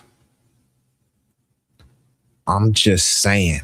These are the same people talking about America first and wokeness and no more drag book shows, and then they present to you some trans person that they say, hey, this person is a thought leader in the conservative space. But I thought you said this trans ideology was woke. They had Elon Musk saying they're transing kids because Elon Musk's kid is trans. So they're mad at Elon Musk's kid for being trans because of the woke mind virus. But meanwhile, they're propping up some white trans bigot named Blair White. Make it make sense. So it looks like people are starting to roll in, and shout out to Carb DM. Appreciate the subscription. Carb DM, is that him or is that her? Let me know. Source India Bot Farm. What source? See, if you gonna make these arguments, please have some level of coherence with the comment. Just random comments. Who and what are you talking about? And hold on. Michael says, no black support for maggots. They are traitors to the people, their own people. Bend the knee. Huh? Are you even black? Like, what are you saying?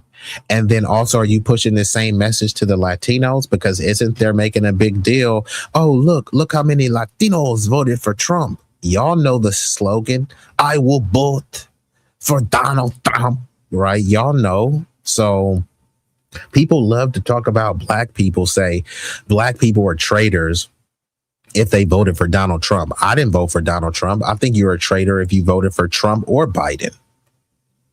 I mean, you can make an argument that it's even worse voting for Biden. But why aren't you making, bro, you look Latino, bro. Are you going to the Latino community and calling them traitors? It was a lot of Latinos voting for Trump. When you look at the Border Patrol, most of them Latino. You look at ICE, most of them Latino. Trump said they're bringing drugs, they're bringing crime, they're not sending their best. This is what Trump said. And still, I will vote for Donald Trump. That's what people were dancing and singing. So this is what you voted for.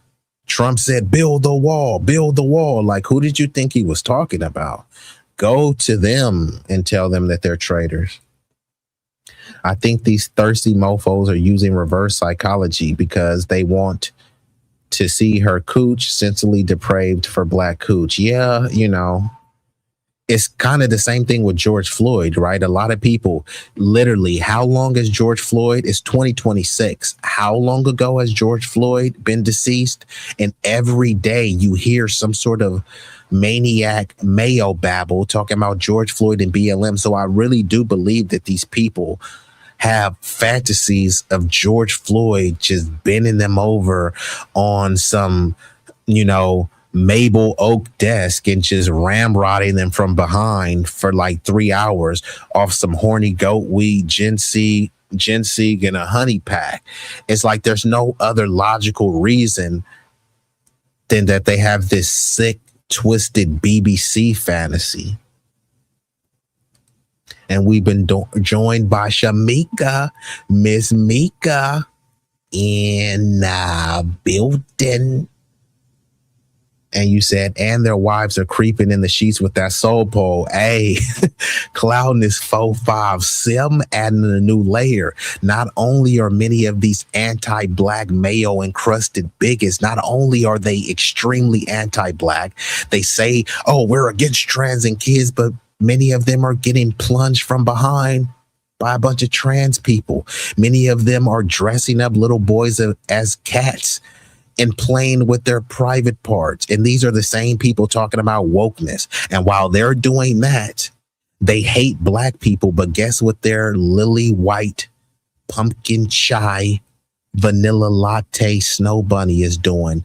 They're over there riding the Soul Pole. They taking the Soul Pole Express. They taking a round trip to bobble on Soul Pole and then bounce on that Soul Pole like it's a bounce house. And we've been joined by Mr. 350, the big block boat rider, big rig slaps. Dude, I absolutely love black people's black culture, black history, black music. Okay. Salute to you. I love that too.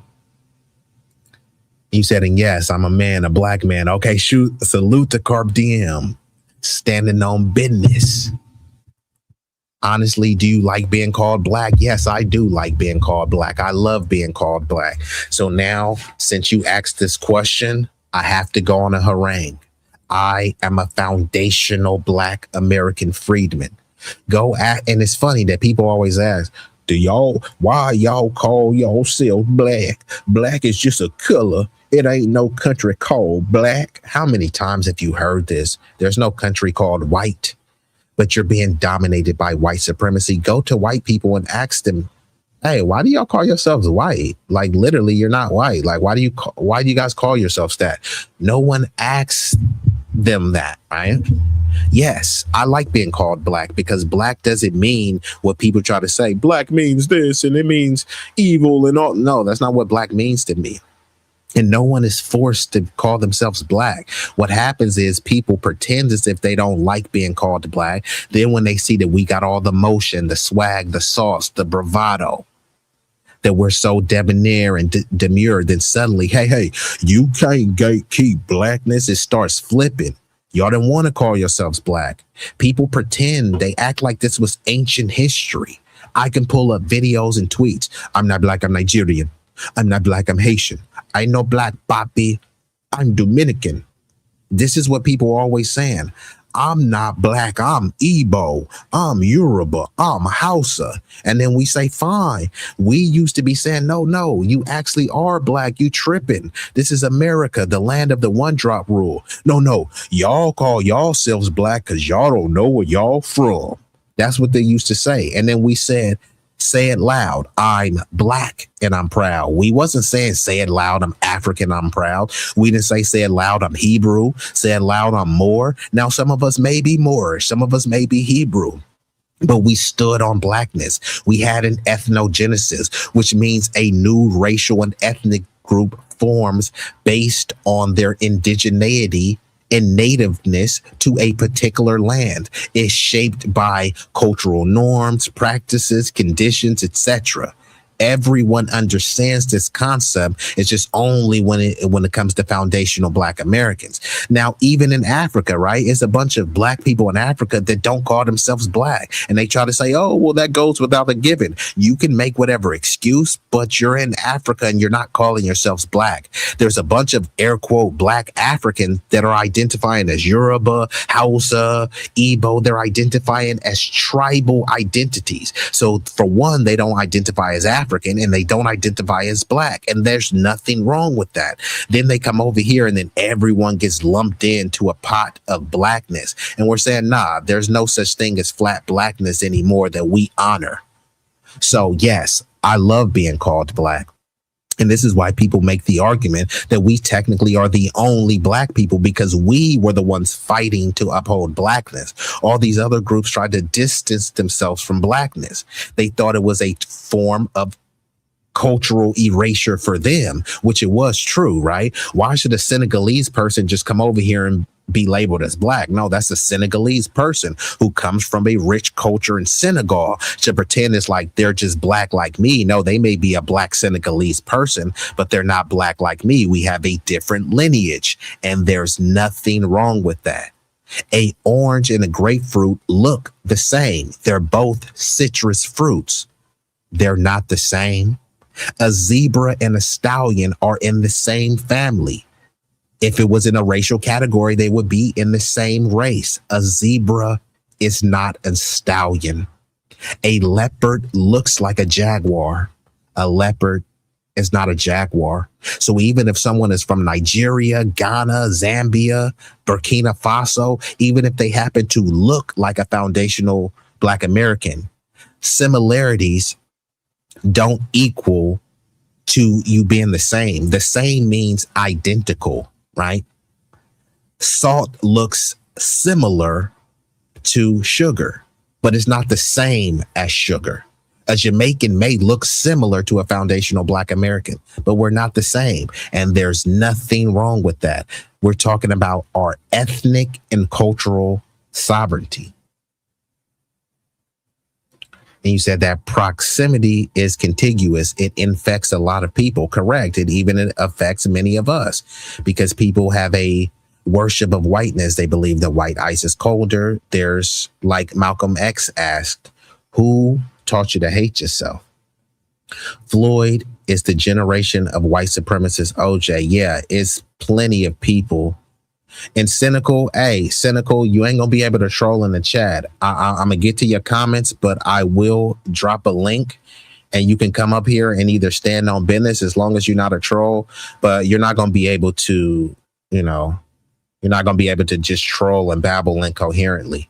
I don't mind you trolling, but bring some level of sophistication. You over here making little laughing emojis. You're not intellectually formidable enough to challenge me. Oh, okay. You're a troll. Got you. Yeah. Okay. Now I got you. Sword fighting weirdos. Yeah. There's a reason why people say, hey, do you want to go Greek? And what do you think going Greek is?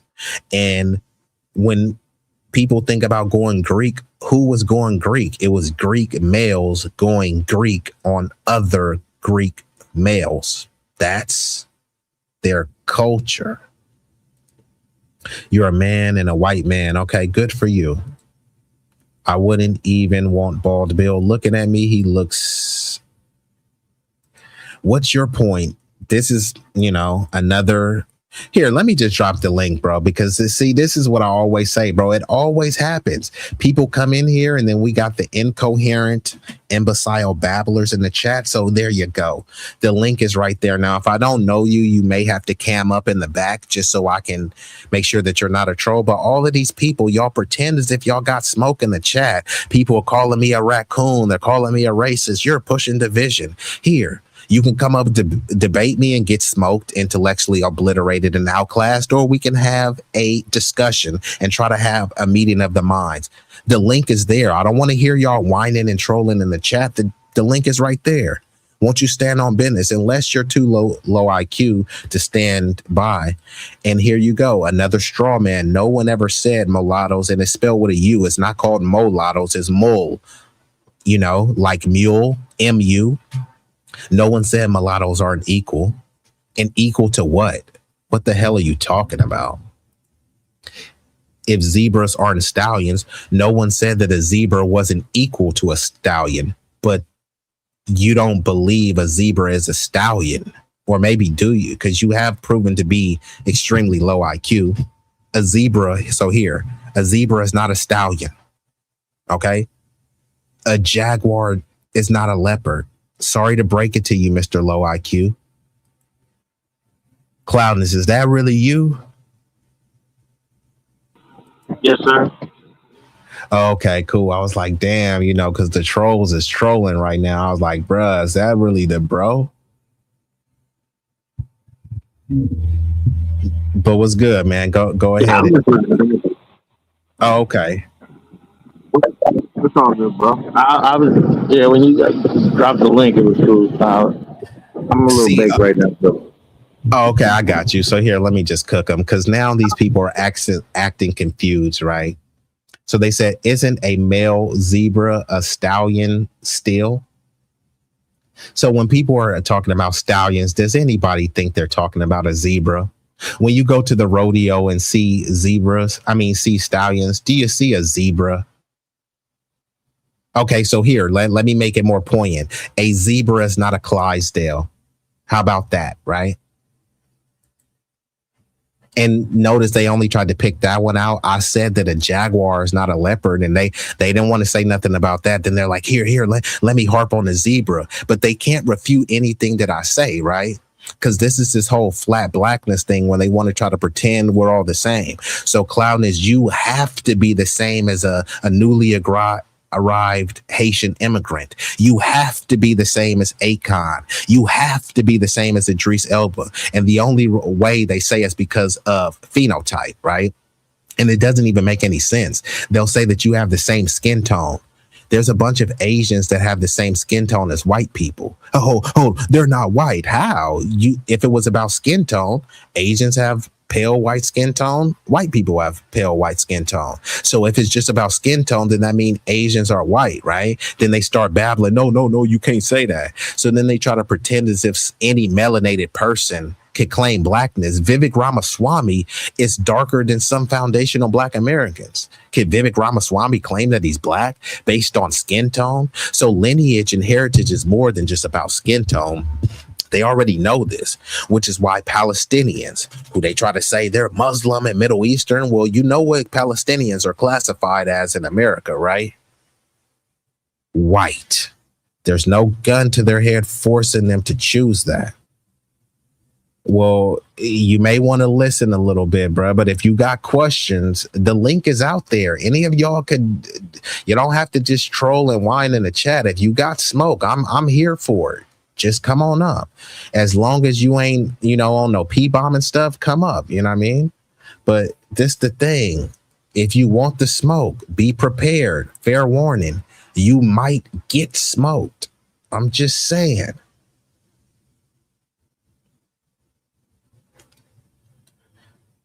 Man. So again, another lunatic comment. The whole point that I brought up is because they are related they're not the same.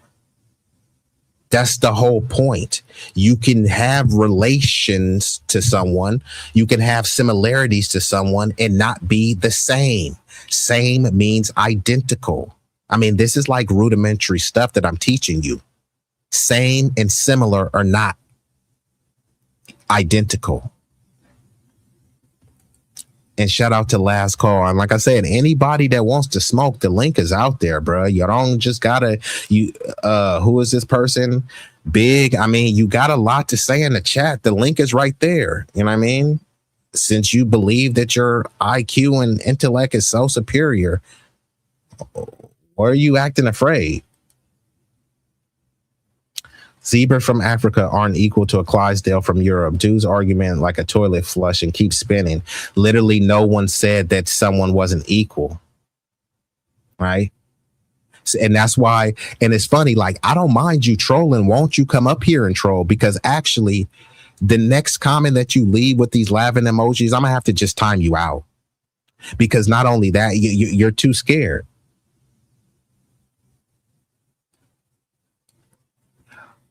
And you know what? Actually, here, let me go ahead and time these people out. Put him on a timeout, and I'm going to go ahead and put you on a timeout. And this is what I'm saying. This is what I call a form of intellectual cowardice. People already in the chat making laughing emojis, acting like moist hoes and BIEI itches. There's nothing masculine about this, right? You're over here trying to intellectually challenge me. You have the link to already come up here. But yet you don't. You're whining in the chat like a moist hoe who just had her first menstrual cycle. You're pretending as if you're even a decent debater, then come up here. And you said you're not going to be allowed to spam in the chat. If you're not going to get on the mic, get out the room. And that's the whole thing. They know that they can't stand up. They can't stand on whatever they talking about. Why are you trying to reason with the stupid people? It's a waste of time. Just keep cooking and ignore the rhetoric, because the rhetoric is not based on facts. It's historically verifiable info. Yeah, you know, sometimes if I have time, I do like to, entertain it, but I do like to try to give real-time examples to dispel the myth, because there are some people that kind of internalize the low IQ talk and all this other type of stuff, right? But when given an opportunity to put their intellect and wits on display, they always run like cowards. And just like this person says, I'm stroking my ego like I have 1,000 viewers. I don't need 1,000 viewers. I dropped the link. You can't challenge me intellectually. And this is what I'm going to do. I don't got 1,000 viewers, but it won't take me 1,000 seconds to time your bitch ass out. And that's what I did, because you came in hot acting like a hoe. And you know what? It's okay, bro. I don't mind the trolls. Keep the trolls coming. Y'all trolls help boost the engagement, and y'all allow me to cook. The trolls give me an alley-oop. But hey, to all the trolls. And you know what, nigga? You acting like a little bitch right now. You acting like a little bitch right now, nigga. Man, fuck that. I ain't letting that shit ride. Yeah, we ain't letting that ride. The mods ain't letting it ride. We'll get you up out of here because y'all too afraid. And this is all I want to show. This is a case study. All of these troll, and look, they all have faceless troll accounts, right? All of us. Look at Cloudness. Cloudness got a picture of him. You feel me? I have a picture of me. All of these trolls, they never want to show their face. Not only, it's one thing that you don't want to show your face, but it's another thing that you don't even want to stand on and stand by. They said that, oh, my arguments wasn't making sense. I dropped them the link to debunk me in real time, and they scatter like some roaches. I mean, so this is what you call pathetic. Is this the best the high IQs have to offer? I'm just saying. So let me go ahead and pivot from right here, because this leads into, and actually this was a perfect case study, because let me pull this up about, you know, people who are obsessed with anti-blackness and why people are drawn to negative attention. So let me go ahead and pull this down a little bit. And any of y'all could come up, Big Rig or anybody, you know what I mean? I'm going to cook for a little bit. I know Big Rig going to go live. Our Big Rig, are you going live at 8 or 8:30? And Tay-Bay, any of y'all, any of the lovely ladies could come up too, you know what I mean?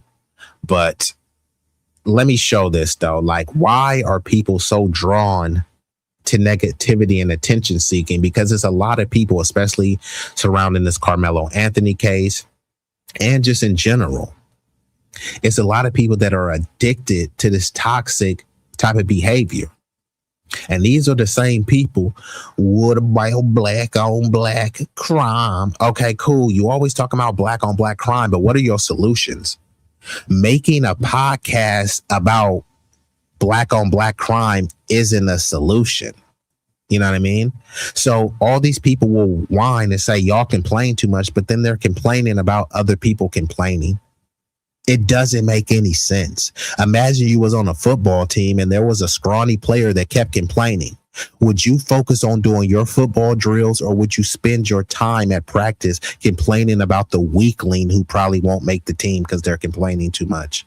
If we're just these low IQ, unorganized people who complain all the time, what the hell are you doing with your time that you got so much time to complain about us allegedly complaining? It sounds idiotic because that's exactly what it is. Now, psychologists tracing back to Bowlby and Ainsworth find that people with anxious or disorganized attachment styles formed in childhood when caregiving was inconsistent. They learned that behavior reliably produces attention when positive behavior doesn't. That pattern becomes hardwired. Now, people don't want to get this deep with it, but don't take my word for it. This is what the clinical and psychological analysis is giving, that many people that are attracted to this negative content, this negative behavior, stems from many of your childhood. You see it all the time, right? You see these babies fake crying.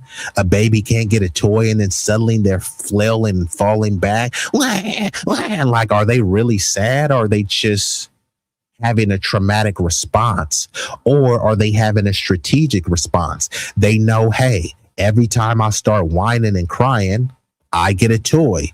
Flailing and acting in a negative behaved manner is rewarding for them. So all of these people, the negativity is rewarding them. That's why you got people like Kuntan Daniels, Charleston Coonston White, Jesse Lee the Sambo Peterson, Myron the Tether Games, Amru Furil, right? All of these people are acting in a negative way because many of these people had troubled childhoods, probably wasn't loved, as a kid, and probably that negative behavior is what led to them to have some sort of a reward, right? Many people, the kids act out and their parents start to coddle them. Oh, it's going to be all right, baby. No, stop babying that kid. That kid is going to be a nuisance. That kid is going to be a problem child. Rather than addressing their problems, their negative behavior gets rewarded. How many times y'all went to school with some people that was cutting class? They was negative, right? My mom was like, you cutting up in school, you may get grounded, you may get punished. People don't even know what these terms are. Grounded, what the hell is that? You're on restriction? What the hell is that? Kids don't know what these terms are nowadays, right? But there were kids at school that would get suspended. You go over their house. I'm like, bro, you got the new Jordans? Yeah, my mom got me this. I'm like, nigga, you got suspended. You got suspended from school and your mom took you to the mall? Well, why would that behavior ever change, especially when this toxic and negative behavior has been rewarded? Same thing with some chicks, right? You've been told, hey, don't dress like this. You'll have a scarlet letter. You'll be labeled as this promiscuous thought, right? But then when chicks is twerking and busting it wide open, which will be considered, not acting ladylike, it will be considered negative behavior. Yeah, that negative behavior is being rewarded. These chicks busting it open on OnlyFans, making more money than they ever did. So now you're trying to convince them that they should work a humble job at Walmart, but they're selling and showing cooch on OnlyFans and making more money than they did in their lifetime. That negative behavior is being reinforced. financially and socially. Yes, bitch, you go, girl. Yeah, bad bitch, and all this other stuff. Real ass bitch, give a fuck about a nigga. Like, this is all toxic behavior, but it's being normalized. And people are being desensitized to it. It's being glorified as well. So if it's being glorified and monetized and people are making more money than they should, why would they go back to the straight and narrow? Me, I have principles. I have integrity. I'm shadow banned and I'm not getting any money off of these. So I'm a man of the people. But for other people who've made a living off of anti-Black debauchery and degeneracy, they don't care about the collective of the community. So they're willing to sell everyone out, you know, just for a few shillings and not even a full butter biscuit, just the buttermilk biscuit crumbs. And much of this stems from people's toxic childhood. This isn't me saying this is a psychological analysis that anyone could do their own research. You know what I mean? But let's see what the chat is saying. You got other stories to cover that you didn't get to yet. Don't let them guys get you off kilter. Put them in their place, then move on. I'm still working, so I can't come up as yet. And shout out to Miss Kimberly. She's still in there. Young man, your parents did their job very well. To them, I appreciate you, and that means a lot to me. So shout out to Carp DM. Now let's talk about the negativity bias. Now the brain is literally wired to prioritize negative stimuli. Again, this isn't me talking, right? You don't have to take my word for it. But how about the neuroscientist Rick Hansen? So if you don't believe me, you mean you disbelieve a neuroscientist? Now he describes the brain as a Velcro for bad experiences and Teflon for good ones. For some people, the bias becomes amplified. Negative framings feel more real, more urgent, and more socially engaging. And what are the titles that get the clickbait, right? Do positive titles get clickbait or more negative, controversial titles? Because you're hardwired to be seeking controversy. You're hardwired to be seeking negativity. Think about this, the term rubbernecking, right? If you're driving on the road and you see a crash, you know that there's nothing going to be good about the crash. Either someone is going to be physically injured severely, or they may be fatally injured. There's nothing good about someone being severely injured, but you're still rubbernecking and want to look. There's nothing good about someone being fatally injured in a car accident, but you still rubberneck and you want to look. And let's just say everyone is alive, but the cars are totaled. There's nothing good about that. All of those things involving an accident are all negative. But what slows down the accident a lot of times on the freeway is a lot of people rubbernecking. They're trying to look like, bruh, just keep driving, keep your head locked forward. But no, they want to see the negativity. There's a negativity bias. Look at all the shows, whether it be Netflix, Paramount, whatever. Which shows are you watching? Which shows are very riveting to you, right? The Euphoria, the Nemesis, you know, the Jack Reacher, shows where people are getting their heads busted, where snipers are shooting, where there's sexual exploitation and stuff. This is what people are clinging to. There's so many stories of, you know, feel good stories, but you don't want to see that. Many people want to, that's why they keep making Marvel movies, because it's action packed and people are getting beat up. There's villains, and then people start to love the villains even more, right? People are excited about Dr. Doom, right? People loved Thanos. You know what I mean? Look at all of the villains, whether it be Scarface. Scarface was a villain. He was putting illegal drugs into community. He was going around slaughtering people, but hey, he's a villain that I like. Right? Then people try to justify it and say, okay, well, we really don't like villains unless villains are doing things for a good cause. And then they say the Punisher going around killing people, committing crimes. You know what I mean? But you love that, right? That's pretty negative. Someone on a vigilante spree blowing heads off, but oh, he's doing it for a good cause. Okay, so slaughter is good for a good cause. Now, these are the things that people are programmed and indoctrinated to believe, that you're socially engineered to believe that negativity is good. Then they try to frame that, oh, well, no, negativity is bad. And, you know, we're a nation of laws and you should pay attention to crime. And then when you talk about all the crimes that the president has done and have been accused of, then they say, oh, well, he's been railroaded. It's just, a lot of hypocrisy and negativity bias. You know what I mean? People love the negativity, but at the same time whine about it. They love to talk about what about black on black crime, but how these same people never say what about black on black unity, and then they don't show examples of black unity. There's a litany of people that are having worker co-ops and getting land trust, and there's black families that are buying acres of land and building whole neighborhoods. But what's gonna get more clicks, right? Talking about a thriving black community or talking about black people in fatherless home. Look at this black woman in a bonnet twerking versus look at this black woman who graduated at the top of her class with a master's. Yeah, people will say, okay, here, let me like it, and that's black excellence, but they won't do a whole stream about it.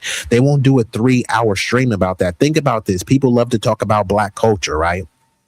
They'll have a plethora of young black men graduating from Morehouse College, or you pick the college. Suddenly, that's not black culture. Young black educated men graduating from college isn't black culture. But a few random miscreants in the street committing drive-bys, suddenly that is black culture. 3 crusty, musty, dusty niggas from Oakland do a drive-by. That's black culture.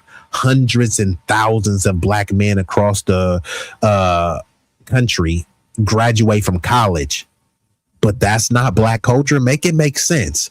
4, 5, 10 musty niggas do drive-bys and are in gangs. That's black culture. Tens of thousands of black men get degrees. That's not black culture. It doesn't make any sense. Now let's talk about the narcissistic supply. Psychoanalytic theory, Kinberg and Koha, describes narcissistic supply as the emotional fuel that people need from others. Negative attention, outrage, argument, concern provides this just as effectively as admiration. The quantity of a response matters more than its quality. So that's why they say all publicity is good publicity. So think of this right now. Let's say, you look in the mirror and you want to lose a few pounds, right? What is going, and you may know that you need to lose some pounds. You look and you like, damn, this dress or these jeans don't fit anymore. I need to lose some pounds. What is going to be more motivational for you? Like, hey, just lose those pounds whenever you get to it. You know what I mean? That's one statement. Or somebody say, damn, you look hella fat. Like you fell off when you was in high school. Like, look at your love handles. You got this sloppy beer belly. You hella fat. That would be pretty rude. That would be mean. That negativity would have more of an impact on your psyche for you to get in the gym. If I just say, hey, you know what? You look fine, baby girl. You just a little rough around the edges and just work a little bit harder to lose those few pounds. They're going to internalize, oh, well, you said I look fine. And, it's some nigga in my DMs. But if a nigga is like, chick, you hella fat. I mean, look at my last chick. She got a 6-pack and chick, you're just obese and rotund, right? Unfortunately, those negative insults would have more of an impact on people getting their act together. The same thing, too. If a nigga was a homosexual and the chick is just coddling him and saying, hey, you know what I mean? I'm sure you'll find a job one day, buddy, versus nigga, you ain't shit. You've been sleeping on my couch, eating my baby's Gushers, fruit snacks, and drinking all the Capri Suns. Nigga, get your shit together. I ain't your mammy. Yeah, that would be very, a way to effeminize, this man and emasculate him.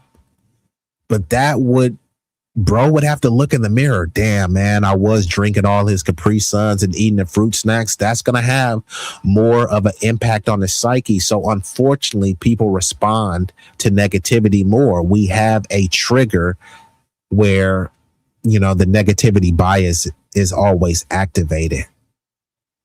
Now, unmet core needs. So the psychologist Abraham Maslow and later Marshall Rosenberg argued that disruptive attention seeking almost always signals unmet needs for belonging, significance, safety, and being heard.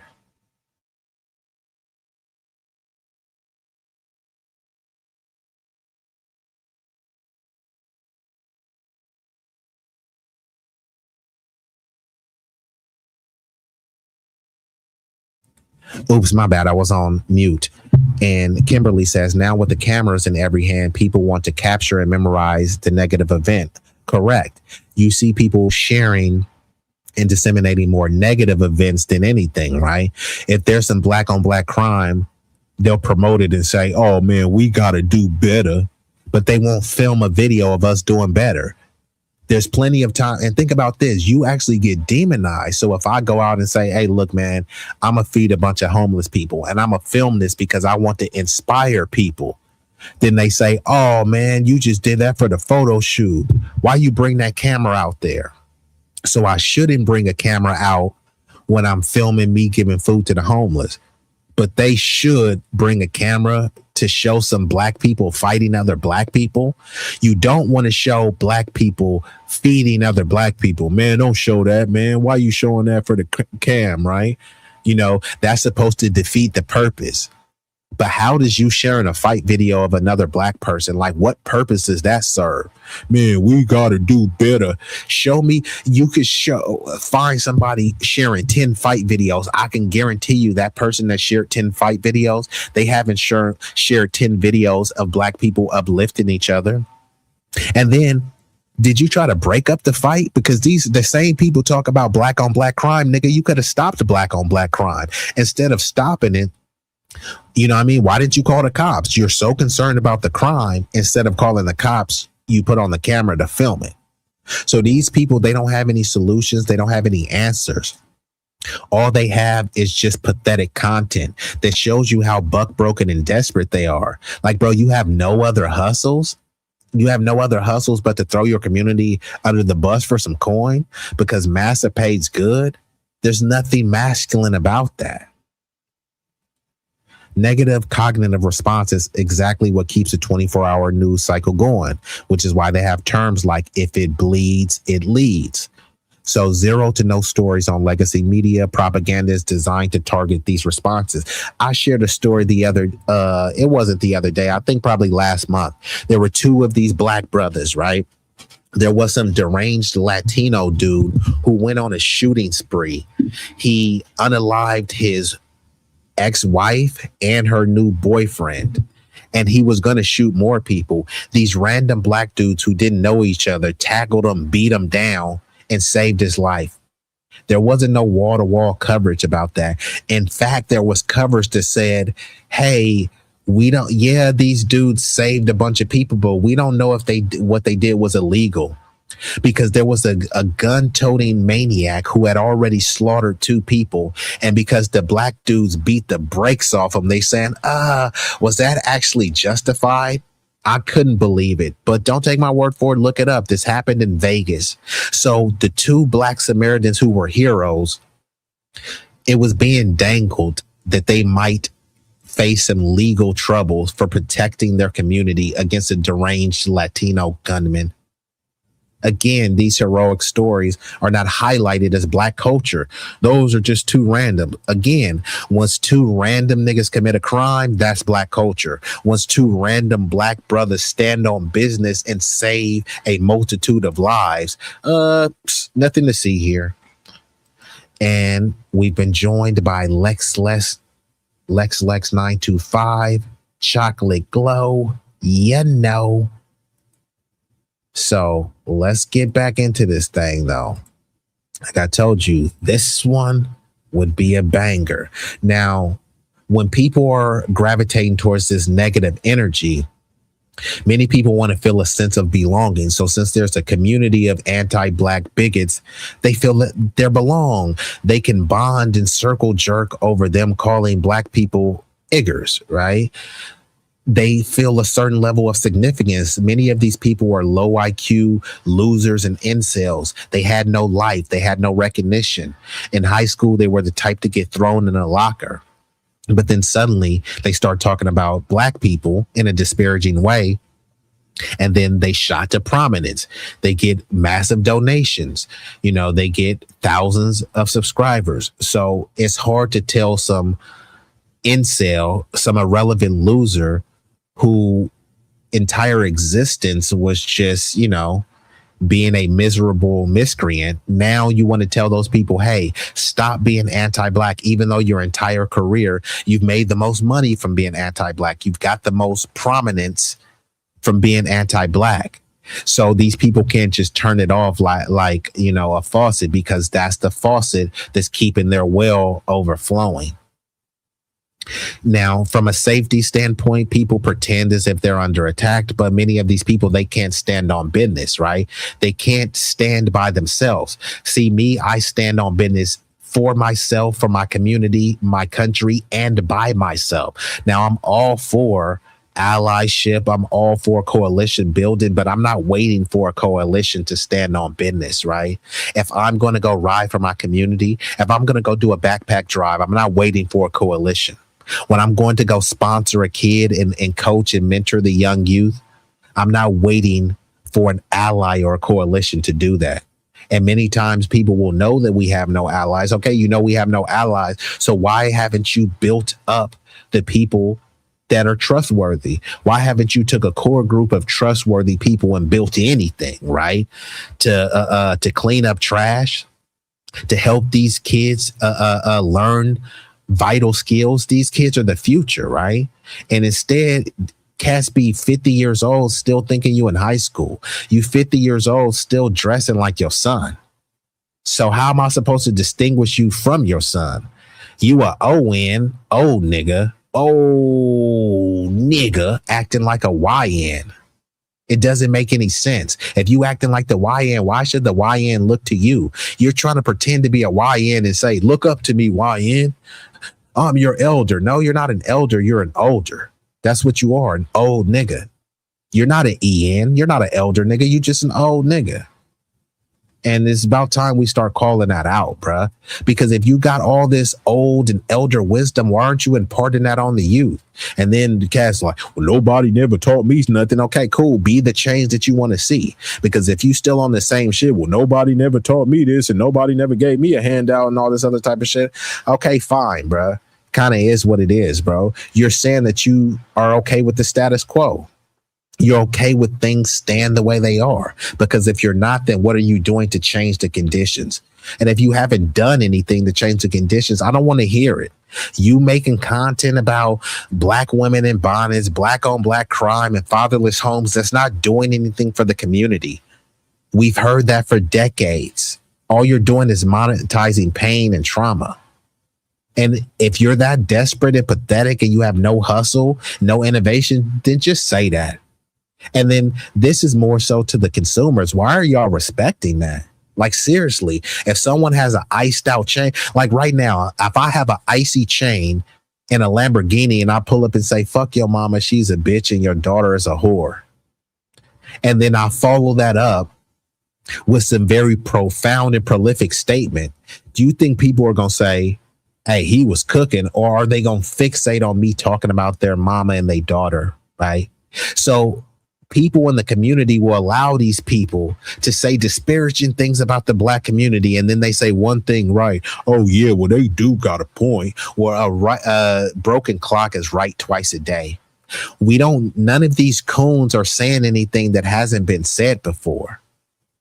They're not reinventing the wheel. All they are just ramping up and amplifying the anti-black message. There's nothing to respect about that. And notice how many of these people, all they do is they try to talk to people who are not intellectually formidable. I mean, that's cowardly right there. It's another form of intellectual cowardice. If you're an NBA player, you should be playing other NBA players. Who will respect an NBA player that wants to go play high school players or play collegiate D-League players? No. You're an NBA player, play other NBA players. Many of these people purport themselves to be master debaters, and then they go around and want to try to debate someone fresh out of high school who's still wet behind the ears, breath smelling like Similac. There's nothing to respect about that. That's a form of intellectual cowardice. That's why many of these people get on monologues, the Ben Shapiro's, the Matt Walsh. They get and just talk about it. People. They don't talk to people. And the people they do talk to is people they already agree with. They think that we're so low IQ. So wouldn't it be a spectacle for them to have a bunch of low IQ blacks and they just destroy them intellectually? They never do that, though, because they know that they will get slaughtered. So who actually has the low IQ anyways? But yes, the Maslow hierarchy of needs, people need to look that up. So I know that Kimberly is well read if she's bringing up that. So let's get back into it. Now, the operant conditioning. Simple behaviorism explains much of it. If negative behavior was rewarded with attention repeatedly in a childhood or social environments, the brain encodes it as an effective strategy. It becomes automatic, not consciously manipulative. So again, these people have been raised when their parents, their mommy and daddy told them no, when they start throwing a fit, and then guess what? That no becomes a yes. That's them behaving like a brat. That's them behaving in an unruly, in a negative way. But that unruly, negative behavior, they've been rewarded by it. I've told you, I went to school with multiple students. They will have bad grades or be cutting up in school. They go home and they get rewarded with a new pair of shoes or an ice cream date or something like that. You know what I mean? So that's going to be conducive for more of the same behavior. Low self-worth and shame. Researcher Breanne Brown links chronic attention-seeking negativity to deep shame. People who don't believe they're inherently worthy of positive intention may provoke reactions to feel powerful rather than vulnerable, self-sabotage positive connections before others can reject them, use conflict as intimacy is the closest form of connection they know. So yes, this is how some people trauma bond. They use the negativity as a form of intimacy. They actually get aroused by it. And this is why some people say that the makeup sex is the best, because, you know, there's a lot of passion, a lot of contention, animosity, and then it spills over into like a polarizing climax, you know, and then the self-sabotage positive connections before others can reject them. Now, what people like to do, they like to self-sabotage and then say, see, man, and that's why I did this. It's like, no, the reason why the community or people reacted to you was because that you did this. If you didn't behave in a certain way or you didn't say a certain thing, then the community wouldn't have had that response. So people like to behave in a coonish way and then say, hey, well, the black community and, you know, people are unaliving each other. Like, that had nothing to do with your coonery, right? Because some person unalived someone else in Baltimore. That's why you were tap dancing in LA. That's why you were tap dancing in Texas, because you saw some black people commit a crime on other black people in New York. It doesn't even make any sense, right?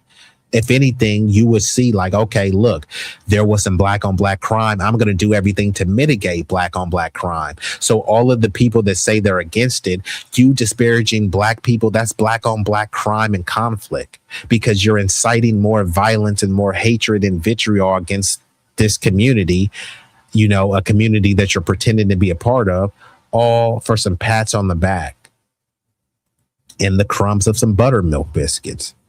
The dopamine and drama. Neuroscience shows that conflict and social drama trigger dopamine release, the same reward pathway as gambling for social media likes. For some people, especially those with trauma histories, chaos feels more familiar than calm, and calm can even feel threatening or boring. So many people think that it's exciting, you know what I mean, to be anti-black. It's exciting to go back and forth and, you know, pretend to incite a race war.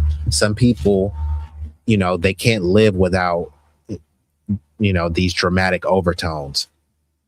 Now, the personality structure, clinically persistent pattern appears in borderline personality, fear of abandonment drives intense attention seeking, histrionic personality, discomfort when not the center of attention, narcissistic personality requires constant external validation, antisocial traits, provocation as power and control.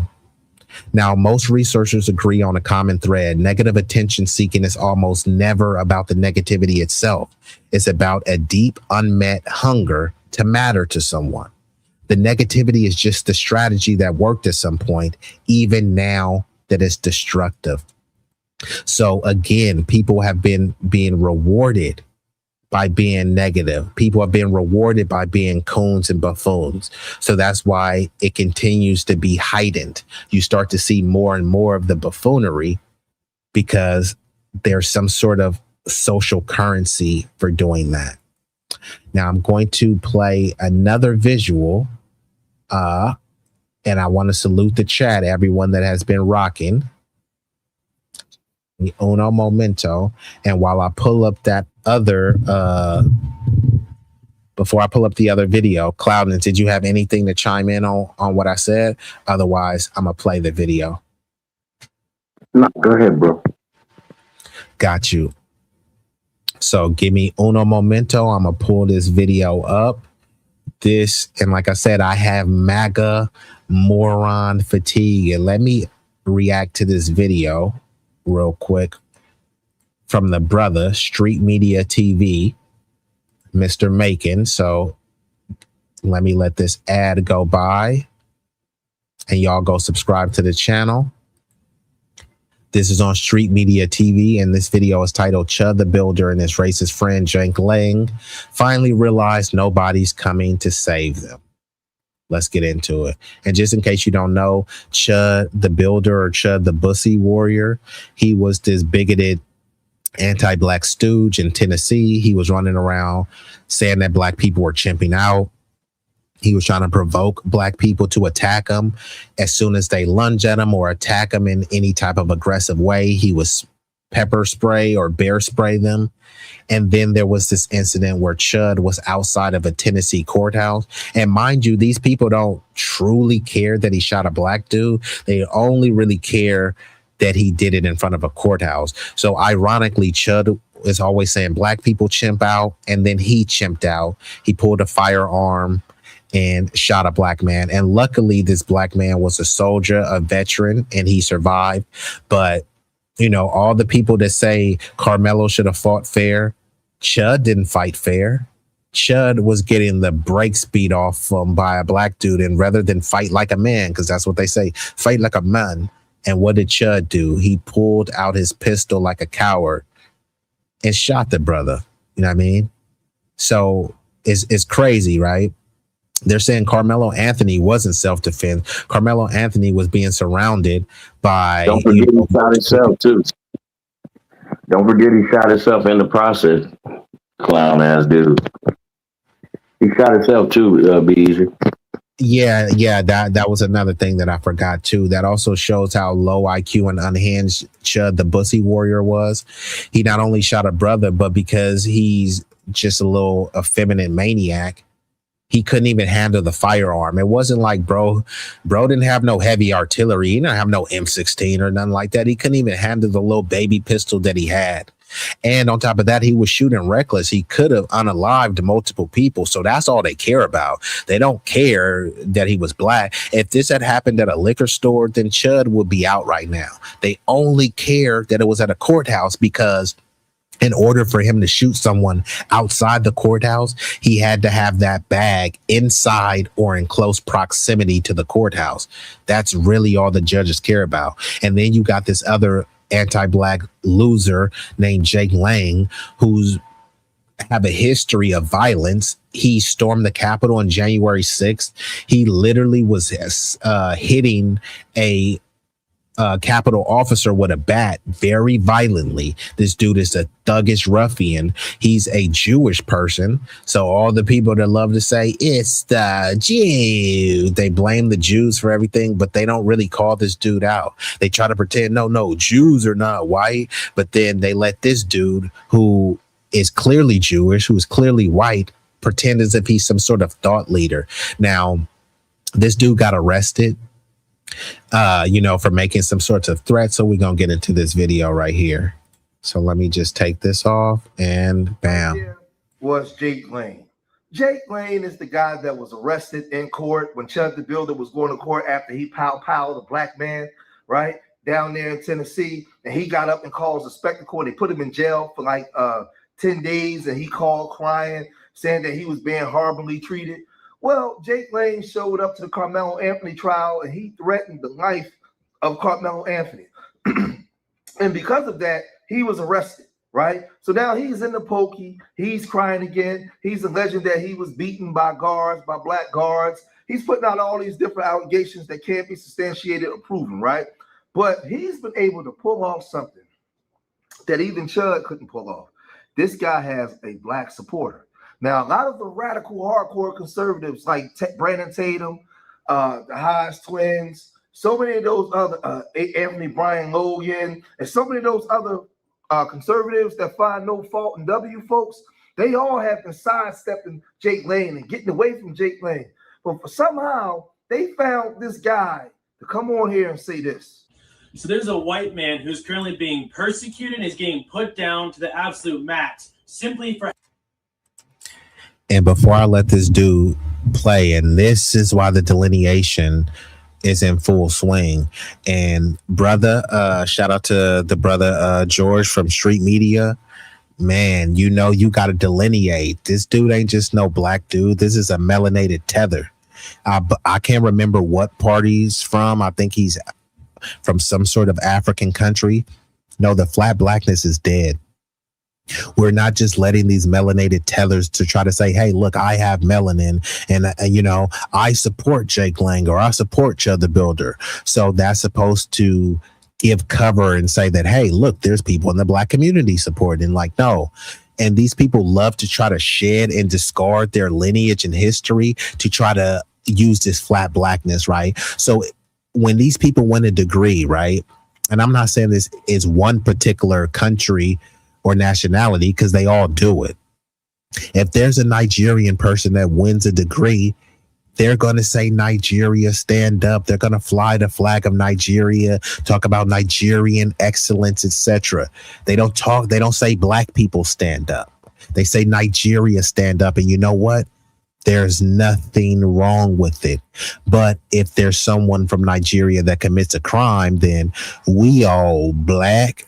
That's black. Black people is black. No, it's not black. That's Nigerian, or that's Haitian or Senegalese. Like, why are we pretending that we don't know what these people lineage is? Why are we pretending that we don't have enough of a information apparatus to collect data accurately? We're in the information age. It's all of a click of a button. AI can do things so quick. So if we can track people and we want to be able to accurately track people, then we must delineate. We must disaggregate. It's not to be divisive. It's to be specific. Because many like to say, hey, Nigerians are doing so much better, right? They come here and they get all these degrees and all this attainment. Well, if they're lumped in with our numbers, how could we know how great they really are, right? So in order for us to bask in the greatness and the excellence of Nigeria, then that means we need to separate, the stats. Yeah, you can still say that this person is a melanated person or a racially black person, but the same people that say don't make it about race, and we say, okay, cool, we're done with race. That's why we're not doing flat blackness. We're focused on ethnicity and we focus on nationality. Then they flip flop and try to make it about race and start talking about sub-Saharan Africa. I'm not African. You know what I mean? You can have African genetics and not be African, just as well as you can have European genetics and not be European. Most foundational Black Americans have a significant amount of European ancestry and genetics. Doesn't mean that they're European. But yeah, like, we have to delineate. There's this melanated tether over here. I'm black. And because he's over here kissing the butt and licking the crack of some bigot, then we have to pretend like this dude speaks for black men. No, he speaks for whatever respective ethnic and nationality group that he represents. He's not a foundational Black American freedman. We're not claiming him at all. But let's get back into it, though.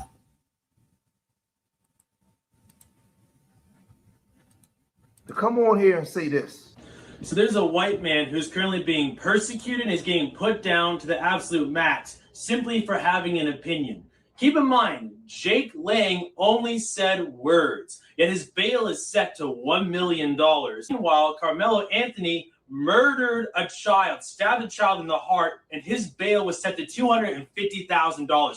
Like 4 times more for Jake Lang for saying words. That is ridiculous. Keep in mind, the people who are at Carmelo Anthony's sentencing, they assaulted me just for holding a sign that said White Lives Matter. None of them were arrested. They made death threats. They said they were going to murder me and kill me and murder my family. None of them were arrested. Jake Lang was arrested before his feet even touched the Texas soil. As soon as he landed on the airport, before he could even get outside the airport, the police came and arrested him because he said words weeks or months ago. It's ridiculous, guys. You have to go and donate to Jake Lang today. His bail will be reduced. And this is a pathetic showing of a buck broken. Yeah, we're not claiming this dude. And like Tedney says, that's the zesty Tether from the anti-Carmelo video, who was saying that he's more Black than the supporters because he's from Africa while antagonizing them. And this is why we don't use goofy terms like African American. It's just an erasure term. And this is why we don't use flat Black terms, right? Cynthia Erivo, who's Nigerian and British. Nigerian Brit. She comes over here and then she's African American, and we have to pretend as if we have the same lineage. Then they say, hey, Idris Elba, who talks like Cheerio, would you like a spot of tea? That's how he actually talks. But because he can cosplay as an FBA by playing the role of Stringer Bell, Idris Elba, I'm Black and I got citizenship in America, so I'm Black American. So any of those terms, you don't know who the hell you're talking about. African American, who are you talking about? Charlize Theron, Dave Matthews, French Montana, Elon Musk, Black American, who are you talking about? No one really knows. I mean, they could say Kamala Harris is Black American. Now, we don't believe that. But that's the nebulous nature of these terms. But what shuts them all down, and you don't got to like it, right? But when you are firmly saying that I'm a foundation, and I'll say it completely, I don't mind saying it, I'm a foundational Black American Negro freedman. You know what I mean? Some of those words, yeah, it could appear redundant. No, not really. Because these are terms that we have stood on. Being foundationally Black, being Negro, and being American. It's funny because they want you to claim Africa. You're African before anything else. When you go to Africa, guess what they call you? When you go to Africa, they tell you how American you are. So make this make sense. I'm in America, from America. My ancestry built America, fought, bled, and died in every war in America. Helped change the trajectory of the bigotry and genocidal proclivities of America, right? But yet I'm supposed to honor Africa for that? Huh? Your family were veterans of all American wars, but you should give credit to Africa for that. You created hip hop in America. No, that's African. You created gumbo here. No, that's African. Your whole style and swag was based on you growing up in a foundational Black American environment. But then they want to say that you owe it to Africa. The same Africa that they said you don't know where you're from. You lost any semblance of being Africa. So how the fuck is anything that I created African? Bro, this shit don't make any sense. Before I play the video, Clownless, did you have anything to add to that? Because that's the whole thing that they doing in New York, right? They saying all the accomplishments from New York was all African or immigrant based, which is the whole thing of Latinos and Black. And this is the whole thing. It was Puerto Ricans and Blacks, but then they upped it to saying Latinos and Black. So hold on, you're trying to say Venezuelans and black people created hip hop? Mexicans and black people created hip hop? Bolivians and Hondurans and black people created hip hop? No, it was foundational black Americans only. Other people came later and contributed to something that we created because we are an overly inclusive group, a very loving group. We said, sure, man, this is what we do. Y'all like what we do? Hey, y'all can rock out with this. You know what I mean? And now that turned into, hey, we created it 50-50, just like y'all. No, you didn't. But let's get back into it, though. And shout out to Lex. She know what I'm saying. She know what I'm saying is real. And this gets people kind of uncomfortable. Look, I get it. Some people are in interracial relationships with white people, Latinos and stuff. That's okay. Like, I don't care if you got a Latino person and they treat you right. Hey, I wish you the best. If you got a white person and they treat you right, I wish you the best. Just stop throwing your community under the bus and stop willing to let lies go unchecked just because, you know, your husband or your wife is non-black. You know what I mean? If I'm talking about white supremacy, I can't really talk about white supremacy because my wife Becky is going to be mad. Like, huh? I'm talking about the system of supremacy, not your wife. Unless your wife is fighting to uphold that system, then yeah, I am talking about your wife, right? All of these people that claim that there are allies, where the hell are our allies to call out the lies? So if the allies, which we don't have any, because groups don't have allies, they have interests. If we have no allies, then who is left to call out the BS? That's us. What Latinos called out Fat Joe? Fat Joe, who is a white Latino going around saying nigga, nigga, nigga, nigga, nigga more than any black person you know. And this whole thing is, I grew up around black people. Huh? There's a bunch of people that grew up around Jewish people. They don't say Jewish slurs. You grew up around a bunch of white people. You didn't say white slurs because you grew up around white people. And then they start pivoting and say, well, y'all call yourselves that. So it goes from, I grew up around blacks, so that's why I say it. You grew up around blacks, but the blacks couldn't come to your house. Your family hated blacks. But yet, even though your family hated blacks, you still emulated blacks, right? So it's just a never-ending saga of people just trying to make excuse to like just disparage us, and then you're just supposed to accept it. So all of the disparagement, that's supposed to fall on black Americans, but all of the accolades, that's supposed to go to Africa. You've never been to Africa though. But your ancestors, right? Okay. So the so-called Native Americans, their ancestry is allegedly Asian, right? Why aren't Native Americans called Asian? There's no race called Native American. There's no race called indigenous. Why are Native Americans told to look back to Asia, right? Oh, they were here thousands of years. Yeah, so were we. So how many years does it take, right? When did so-called Siberian natives, when did they stop being Asiatic? Was it year 1? Was it year 2? Was it year 200? So let's just say these so-called Siberian Asiatic natives, let's just say that they came here. When did they become indigenous? Some say as soon as they stepped on the soil, they became indigenous. Okay, fine. They became indigenous. Indigenous to where? They weren't indigenous to America. America didn't exist. They're indigenous to Turtle Island. Why don't they say that?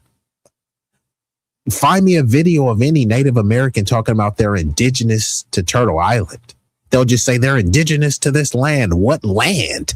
The continent of America? The continent of America that had 1,000 tribes and not all of them were getting along with each other. But we're supposed to pretend like this is their land. Who was they? Right? It's just crazy, right? And that's also one has to say, it was the Native Americans' land. What Native Americans are you talking about? There's a bunch of natives right now that look like Justin Bieber, Justin Timberlake. Look at Elizabeth Warren. She's Native American. I can pull it up right now. A bunch of lily white people who are indigenous to Europe, and now they're considered Native American. And peep this, right? They don't consider Native Americans descended from Asia, but they do consider foundational Black Americans descended from Africa, even though many of us were already here, even though there was an amalgamation of any so-called native indigenous person that was too dark, was just mixed in. They were mixed in with free Blacks. They were mixed in with enslaved Black people. They were mixed as indigenous people. And they're saying, yep, y'all Negro now, y'all Black. You can't claim to be indigenous. So a lily white person that's clearly a blonde hair, blue eye person from Europe, they can claim to be native. But us, we have to pretend we all came from Africa. It doesn't even make any sense. And shout out to Denise Brown, says, I am correct. Thank you. You know, I have researched this, you know what I mean? And a lot of this stuff, what I'm saying is very surface level and rudimentary. I'm not getting any deep. I'm not even going deep into like any type of anthropological digs or archaeological digs or anything. I'm a 74-year-old white woman, and sir, you are correct. Salute to Denise Brown, and salute to my white people out there, because I'm a humanitarian, so I do love people of all races, ethnic and cultural background. And I especially love the white people who are willing to at least admit the truth. You know what I mean? That's all people are asking. I'm not of a person that think, oh, all white people are the devil and all white people are bad and all white people are racist. I don't believe that. That's why I talk about the significant amounts of things that happen, the problematic amount. Doesn't matter if all white people are racist. All that matters is there a problematic contingent, right? Just like all Black people aren't Sambos, all Black people aren't coons. That doesn't matter. What matters is that we have a problematic amount of coons that we need to deal with. There's a problematic amount of whites that need to be dealt with. And I'm not talking about in a violent, unaliving way. I mean confronting them and calling out their corruption. And shout out to Denise, because it's a bunch of 74-year-old people running the country. But many of them, will they be here in 20 years? Will they be here in 30, 40 years? They're trying to shape the country to lock it in place for how they want to see the country, but they won't have to live here. It should be more people in their 20s, 30s, and 40s who are ushering in the new generation and the new era of society. Instead, it's a bunch of old boomers and silent generation, brain dead, brain rotted bigots who are just running this country into the ground. The whole "Make America Great Again," the myths of people. I used to walk 20 miles in the snow with a 50-pound backpack to school. The whole pull yourself up by your bootstrap, brain dead boomer logic. I can pull it up right now. Look at how much a house cost in 1950. Look how much a house cost in 1960 or 1970. Now the average cost of a house nationwide is over $400,000. Many of these people, the bigots like Tucker Carlson and Elon Musk, saying we need more white babies. Why are more white people, or why are more people in general going to have babies when it's so unaffordable for them?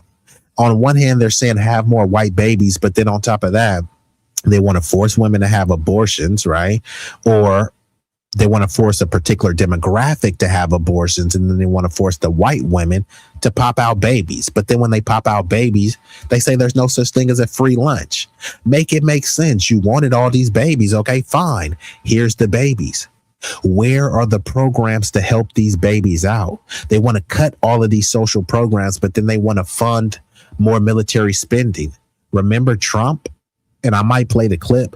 Trump was talking about, hey, we can't afford childcare, but we can afford to give billions and billions to Israel. All of these pro-life people, right? They say they're pro-life, but they're pro-birth. They just want someone to have a baby in the oven. And then when that baby gets popped out, they don't give a damn. Okay, there's a bunch of women that are having kids, and then they have kids and they need a little supplemental income. Y'all welfare queens, huh? So you rather have those babies starve, and then they say, no, y'all are abusing this stuff. So they pretend as if they care about the kids. Then they say, well, we care about the kids, but we just don't want people abusing the welfare. Well, most of the women on welfare are white. And there's a disproportionate amount of immigrant people that are on welfare because you open the border. Many people come from third world, underdeveloped nations. Those people are more incentivized to have a baby, which is why they have the term anchor baby. The baby anchors them here, which is why Trump is getting mad over birthright citizenship. But this is what you guys wanted. You wanted an influx of cheaper labor, and they kill two birds with one stone. You have cheaper labor, and since people are not having babies at replacement rate, now you have a new crop of new Americans to have the babies. Many of those babies actually will be racially classified as white. So these people will be a new crop of people to adopt and assimilate into whiteness. So this is how they plan to contend with the birthright, the replacement birth crisis, because they bring in people specifically from what they call third world, underdeveloped nations, so that they can say, hey, look, you should be happy to be here. You came from a shithole nation, right? So these people, you know, they don't want to upset the apple cart, especially because many of the parents are undocumented, i.e. non-citizens. So one of their first orders of business is to have not only one baby, but multiple babies. Those babies guarantee them citizenship. And on top of that, having undocumented people is more easier to exploit. As much as they want to try to pretend they're America first, they don't want to pay America first wages. They want to exploit people. What's more easier to exploit? An American citizen with a degree or with American training, or someone that just crossed the border who I can say, hey, you're undocumented. I can pay you under the table. And if I'm paying you under the table, I'm definitely not paying you American wages. And it's something that I call MAE, mutually agreed exploitation. These people are being exploited, and many of them know they're being exploited, but the exploitation is advantageous for them. And since it's advantageous, then these people are incentivized to keep the border up, to tell their friend, to tell a friend, to have their family. So it's chain migration. Then, you know, they start pulling on your heartstrings. You don't want to separate families, and all this stuff goes, you know, back to the same level of bigotry, right? These people don't want to help Americans. They just want a cheap labor class and more exploitable individuals. It's unfortunate. We all come from a black woman, and we are all one. I mean, it sounds good, Denise, and I wish that was true. And I'm not trying to discount what you're saying, but you just got to tell the people to that in your community. I will say, yes, we are one as the human race, but people are not looking at it like that, unfortunately. Just why when there's a crime, people don't say that was human on human crime. What about black on black crime, right? Whenever it's crime, people don't say that we're all one. They're saying, hey, no, that wasn't us. Those were the blacks. When Obama, who was a tether, when he got elected into office, people didn't come together and say we were all one.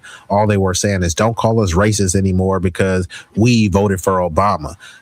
But a lot of people that were saying that we voted for Obama, they were talking about other people voted for Obama.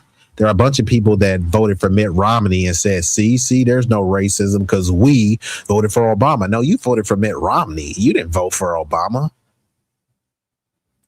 And you said, I don't fit in with my generation. No, you don't, because the way that you're talking, Denise, many people in your generation, you know, is very rare. So salute to you, Denise. And the link is out there. If any of y'all want to come up, you can come up. You said the Knicks declined to go to the White House. Oh, wow. What? I'm surprised about that. The Knicks declined. Interesting. Donnie boy, the Don got to be feeling some type of way because he from New York, and even the Knickerbockers said hell to the no. Interesting. And Tutney says, I've never heard anyone make that Native American to Asian analog without them trying to call us Africans. This is why I rock with you so hard. Yeah, I appreciate that, right? Because this is not my facts, because they'll try to say, hey, no. They try to say there was no Negroid present, there was no African present, and then they'll try to say there was this Asiatic Mongoloid presence. But what I'm saying, these are very surface level, rudimentary questions that I'm proposing. But as rudimentary as they are, people won't be able to answer them. They'll tell you that they got a PhD and they got a master's. Okay, cool. You got a master's. You went to a prestigious Ivy League school. Why can't you answer this question? When did Native Americans stop being Asian? Because there's no race called Native American. And then they start saying, well, race is a social construct. Calling someone a Native American is a social construct. The term indigenous is a social construct. All of these Native Americans, guess what they have? Socially constructed tribes. Cherokee, social construct. Choctaw, social construct. Seminole, Blackfoot, Navajo, Arawak, social construct. Calling yourself Middle Eastern, Arab, Muslim, all of these are social constructs. And you can't tell me on one hand that race is a social construct. That means that everything that falls under race would automatically be a social construct. If race is a social construct, then by default, ethnicity is a social construct. Nationality is a social construct. And guess what else? Religion is a social construct. There's no race called Jewish. There's no race called Buddhist or Hindu or Muslim. These are all religious practices in social constructs. So it's one of the weakest arguments, and I can easily debunk it. And guess what? I didn't go to no Ivy League school. I don't have a PhD or a master's degree.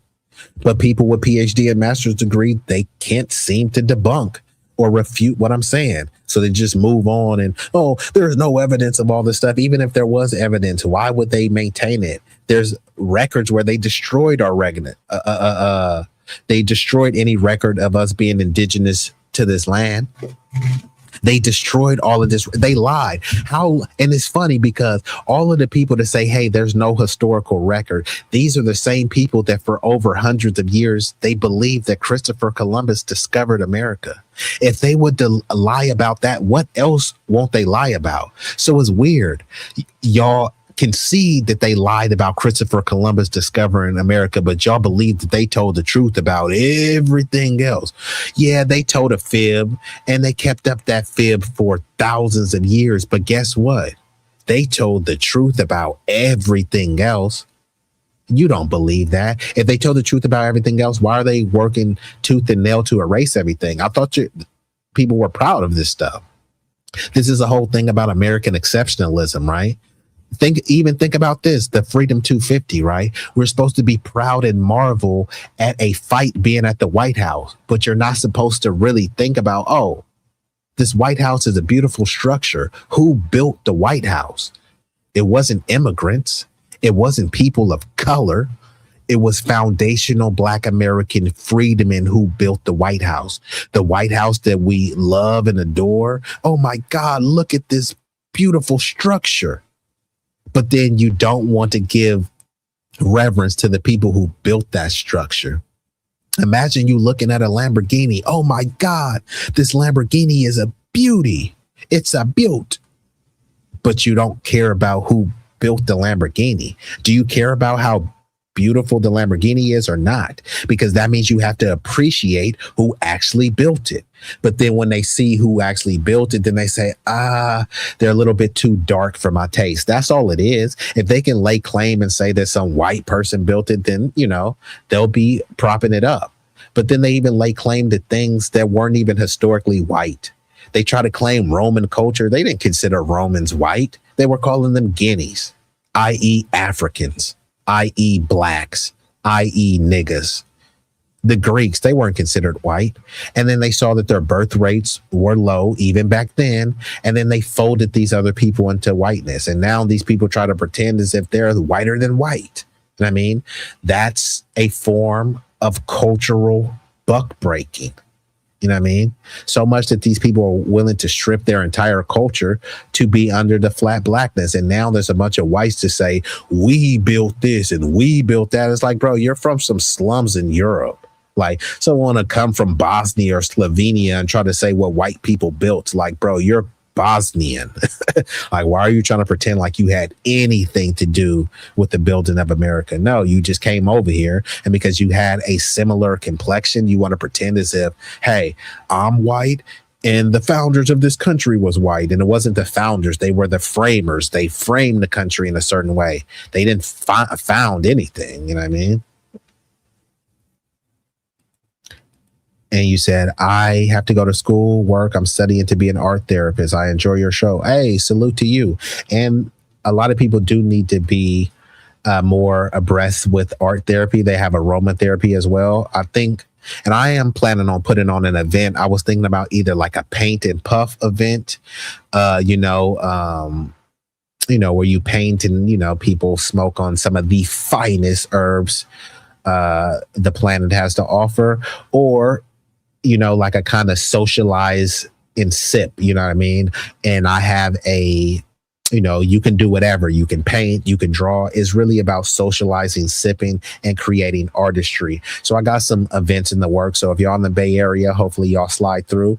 I will keep y'all abreast about that. But let's get back into the video and let's look at some more of this MAGA maniac moron fatigue.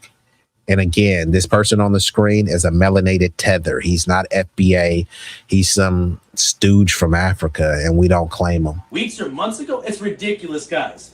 You have to go and donate to Jake Lang today. His bail will be reduced, but let's get that money up so he can see the light of day. We want to make a statement to let people know that, yes, white lives do matter. You cannot lock up a white man and make it unaffordable for him to bail out and to seek counsel just because he's a white man and has an opinion. The difference in treatment is staggering. Keep in mind, this is what they're feeding him every single day. They're starving Jake Lang in solitary confinement. All he has is 5 to 10 ounces of peanut butter every day to eat. He literally called us on the phone saying that he was starving. While Carmelo Anthony raised $600,000 and was playing Xbox at his home. Again, like y'all can see how moist this little maniac is right here. And he's over here showing a plate. They're only feeding Jake peanut butter. Okay, let's just say that this is true, right? What other prisoners are they doing this to? And then this type of person, he'll make the argument about Jake, the white dude who ramrodded him from behind, allegedly, right? He'll make this little sad story, and I wish somebody could cue the tiny violin, right? He'll make this sad story about Jake Lang, but what about all the black people and all of the prisoners who are being unfairly treated in there, who are being malnourished, who are being abused in there, who are being sexually assaulted in there? He doesn't care. All he cares about is white massa. They're giving him a plate of peanut butter. Well, that's not starving. I mean, there's a bunch of people, they love to bring up Africa. This dude is an African tether. You can clearly see that ain't no FBA hairline. He doesn't even look FBA, right? At all. And this is why I brought up earlier how an orange and a grapefruit, it looks similar, right? But they don't look the same. Same means identical. So because he has similar features to some black people, he's just like you. No, he's not.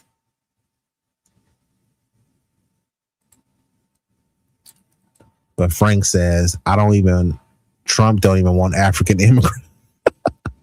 Bro, Trump has banned so many African nations. He's calling their nations shithole countries. The country that this dude comes from, Trump called it a shithole. And guess what this dude did? He pulled down his pants and bent over for Daddy Trump. And he's saying, hey, I'm more black than you because I'm from the motherland. Yeah, that's your motherland. That ain't my motherland. That's where you're from. So don't do Toxic like that, bro. I actually love the Toxic Crusader. Remember there was like a junkyard dog or something like that? The Toxic Crusader was fire. I had one of those action figures. I might try to find a collectible Toxic Crusader action figure, bro. You kind of brought back some memories.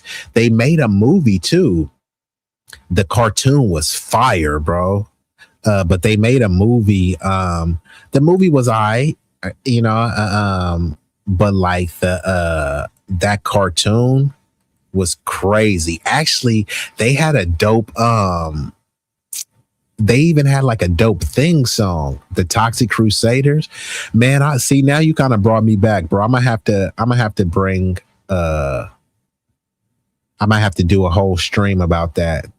The Toxic Crusaders. Hold on, let me try to pull this up real quick. Let me pull this up. You know, this is for the old heads out there, for the old triple G's. What y'all know about this? Hold on, let me bring that up. It might be a little blurry. The Toxic Crusaders. What you know about this, Mr. Frank Nitty? You don't know nothing about that. Come on, bruh. So y'all look that up, man. And I do got a stream. We got to do it sometime. Some sort of throwback stream. I would love to have Denise. She said she's 74. I want to know. I want to know what y'all was doing in 74 when y'all was playing in the streets. Because now, I mean, kids barely play in the street. Oh, you had the action figures? Oh, okay, that's what's up. Hey, Frank Nitty, you still got those figures? Hey, donate one to your boy, or let me know. I'll buy an action figure from you. But let's pull it back up. I can only play so much more because just look at this tether. This dude looks like it looks like a Toxic Crusader, but also like a cosplaying Randy Moss or something like that. Bushmeat Moss. A white man has an opinion and he's starving in solitary confinement. Didn't harm anyone, just said some words. That's the difference in treatment and why we'll always say white lives matter, and I'll always hold that sign. Now, you could tell that this guy is clearly on the spectrum, right? Clearly. I mean, and he's not fooling nobody. This guy is slow. Forget him being slow. Forget him being on the spectrum. Bro is a tether. That's all that matters. But let's hear, like, you know, I'm gonna fast forward just because I got to get my own commentary. And I'm gonna get ready to shut it down soon because I know my boy Big Rig is about to go live in like 30 minutes. But let's see what Jake Lang has to say. He's whining from prison like a little B-I-E-I-E-I itch. Bro, don't drop the soap, you moist maniac. And let me go ahead and pause this. Jake, I'm really happy to hear from you. How's it going in jail? Let's start there. I mean, jail is jail. It's the worst torture that I've ever endured here. A piss-drenched cell, feces in the floor. I got no underwear, no socks. I got one shirt, one pant per week. It's in no commissary. Today, all I've eaten is peanut butter. That's all. Again, why should we care? Remember, this is a nation of laws. You do the crime, you do the time. Shut up and stop whining. Why is he having a victim mindset? Hairline looking like I-95. Well, out here it looking like Highway 4. You know, bruh, you're not like us. And that's okay, right? You don't have to be the same, right? Salt doesn't have to be sugar, right? There's a time where you want something sweet and there's a time where you want something savory, right? You don't have to be foundational Black American, right? I'm not making the argument that, hey, because I come from a lineage of foundational Black American freedmen, that I'm automatically better than melanated people. That's not the argument that I'm making. I'm just saying that I come from a distinct ethnic group. People all know this stuff. They just pretend to act goofy only when it comes to our group. Are Chinese and Korean people saying that they're better than one another? Maybe, but ultimately that's not the premise that you get from them. What they say is that they're proud of their Chinese, Korean, Japanese, or whatever respected Asian cultures. They will acknowledge other people of the Asiatic diaspora. However, they don't see themselves as one big flat Asian. Because if that was the case, you would see Asia towns around America, but you don't see that. You see specific delineation. Why isn't it a China and Koreatown? No, it's a isolated Chinatown and an isolated Koreatown and an isolated Japantown. They're all Asian. Yeah, they're all Asian, and they delineate. They protect their intellectual sovereignty. Now, when it comes to us, we're foundational Black Americans, right?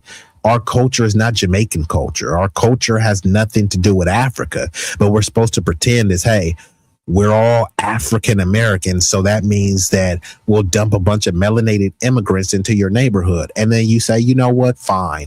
We're all Black. And then those melanated immigrants say, nah, we're not like y'all. That's why we want to make little Haiti. This isn't Haiti. We want to make little Jamaica Queens. This isn't Jamaica. Spanish Harlem. This isn't Mexico or Spain. So all of these people that pretend like, hey, you know, we're with y'all, but then as soon as they get next to us, they want to delineate. You know what I mean? Why would you need a Spanish Harlem? Why it can't be Harlem where people speak Spanish, people speak English, people speak Mandarin? You're delineating and saying, hey, we want the culture of this area to be Spanish. Hey, little Haiti, we want the culture of this area to represent Haiti. I'm not Haitian. There's nothing about me that's Haitian, so I can't represent Haitian culture.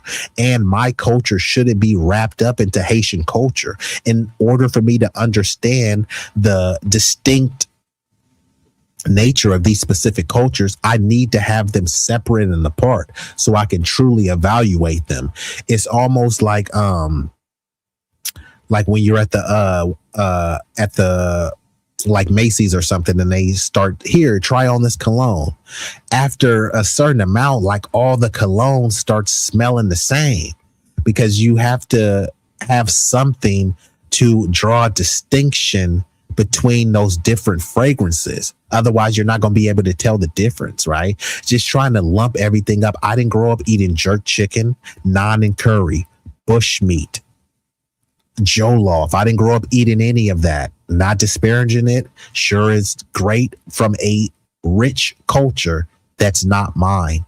We grew up eating different things. It's just to pretend that sushi originated in Cambodia, because Japanese people are Asian, Cambodians are Asian. So Cambodians should be able to take credit for sushi because they're all Asian. No one would make that argument. Why? Because sushi is a distinctive Japanese dish, just as well we have distinctive art forms, culture, dialect, etc. We're done letting it be captured under the banner of flat blackness. Feeding me on their kosher diet. It's so draconian, it's so ruthless, and so unhuman. I've never experienced anything like it, but you know, in my weakness, God's strength is made perfect, brother. Yeah, I don't trust the FDA. I mean, we're Christian, but we still just eat kosher because we don't trust the chemicals they're putting in our food. And in prison, that's really rough. Yeah, they try to pump you with chemicals and make you docile in here. So I mean, I always eat kosher when I'm in prison. Docile, feminine, everything's pumped with estrogen. Yeah. Yeah, soy, estrogen, garbage, goy slop. That's right. That's right, man. So, brother. Again, did y'all hear what he said? Goy slop. He's basically saying goy is basically how some Jews identify non-Jewish people. And he's saying goy slop, but bro, this dude is a white Jewish person. And where's my boy Josh at? Hopefully you come up here. And this is a problem that I have with people on the woke, wacky right. Many people, they'll let Jake Lang run amok as long as he's being anti-black. But then they'll try to blame Jews for people. But meanwhile, this dude is a whole Jew going around saying that he's a white supremacist. So it's like, it should be mainly white people attacking him. He's cosplaying as white people And y'all try to say, hey, no, Jews are not white. Okay, fine. Here you have this Jewish person claiming to be white, claiming to be America first, claiming to be MAGA. And where are the MAGA morons? Silent, right? But don't worry. Let me see. I might just have to pull this up for you, right? Hold on. Oops. I put, let me pull this up. Give me one moment. Because this is what the high IQ people have to say. So Jake Lang, born Edward Jacob Lang in Hudson Valley, New York. Are you still in here, Roger? Where the heck is Hudson Valley at? So he has been publicly identified as Jewish. Y'all see it on here. Jake Lang is of Jewish heritage with familial and cultural ties to, you guessed it, the only democracy in the Middle East. Again, all these people, it's the G. Yeah. What race? Because there's no race called Jewish. So what race? So here he goes again. In summary, Jake Lang's ethnicity is Jewish. And again, there's no race called Jewish. So we know what race he is. But we have to pretend like, no, he's Jewish. Yeah, he's a white Jew. Why are we pretending like we don't know that? I thought Jews and the KKK had beef. I knew that was BS. They the same people. They just tell us that. No, they don't have beef. The only beef is who gets to control and subjugate us more, right? It's basically like they commit, like, so hypothetically in this analogy, the KKK and the J people commit a bank robbery. And then the J people flip the money better. And then the KKK start getting mad and say, hey, y'all ain't like us. Look, y'all control all this other stuff. It's like they control all of that stuff because they outsmarted you. They outsmarted you because you saw them as the in crowd. You saw them as other whites. You let them get close to you. And then they just outsmarted you. That's all it was. So all these other heritage Americans and Anglos, they're only mad because they got outsmarted by the Jews. That's why when you look at the Confederates, there were a bunch of white Jews. They were calling the white Jews the brains of the Confederacy. When you look at the blackface, people like a Lithuanian Jew, Al Jolson, he was one of the most prominent people who wore blackface. It was a bunch of white Jews and blackface. So there would be some white Jews paying lip service saying, hey, look, we support MLK, right? And then the other Jews will be pushing blackface, right? But because there were some Jews that helped prop up the NAACP and MLK and other Boule people, it's like, hey, Jews are not anti-black because, hey, look at these figures over here. You know, we helped Bayard Rustin and MLK and all this other type of stuff. But then they also helped form Hollywood, which was formed on anti-black imagery. Mammies, Birth of a Nation, blackface. Like, people just act like that didn't exist. So they love to tell you about all this mythical solidarity that we have, but they don't tell you about the vehement anti-blackness in the Jewish community. Then they start framing it as, well, everybody's racist and everybody's bigoted and all this other type of stuff. They frame like racial slurs and people saying mean words to them the same as them redlining. The Levitt towns, those Levitt brothers were, guess what? Jewish. And they said that these are all white towns. So if the Jews were so bad, why did the white Anglos let the so-called non-white Jews create a all-white town?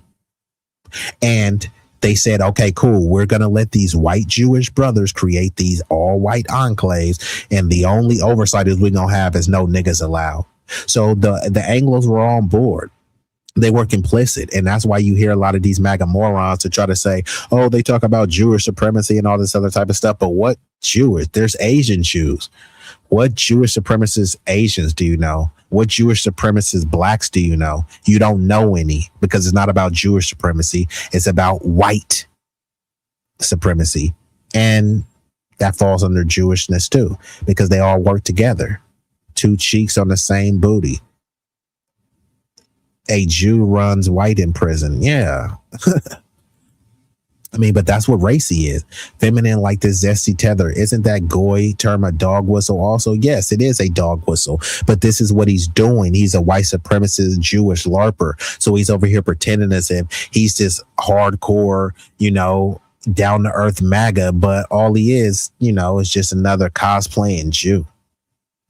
But a lot of the whites, a lot of the dominant society, they allow him to cosplay because he's so vehement with his anti-blackness. But they should be, where's the white delineation movement? They're letting anybody come over and try to claim their victories. They talk about how this is the greatest nation ever built and white people built this nation.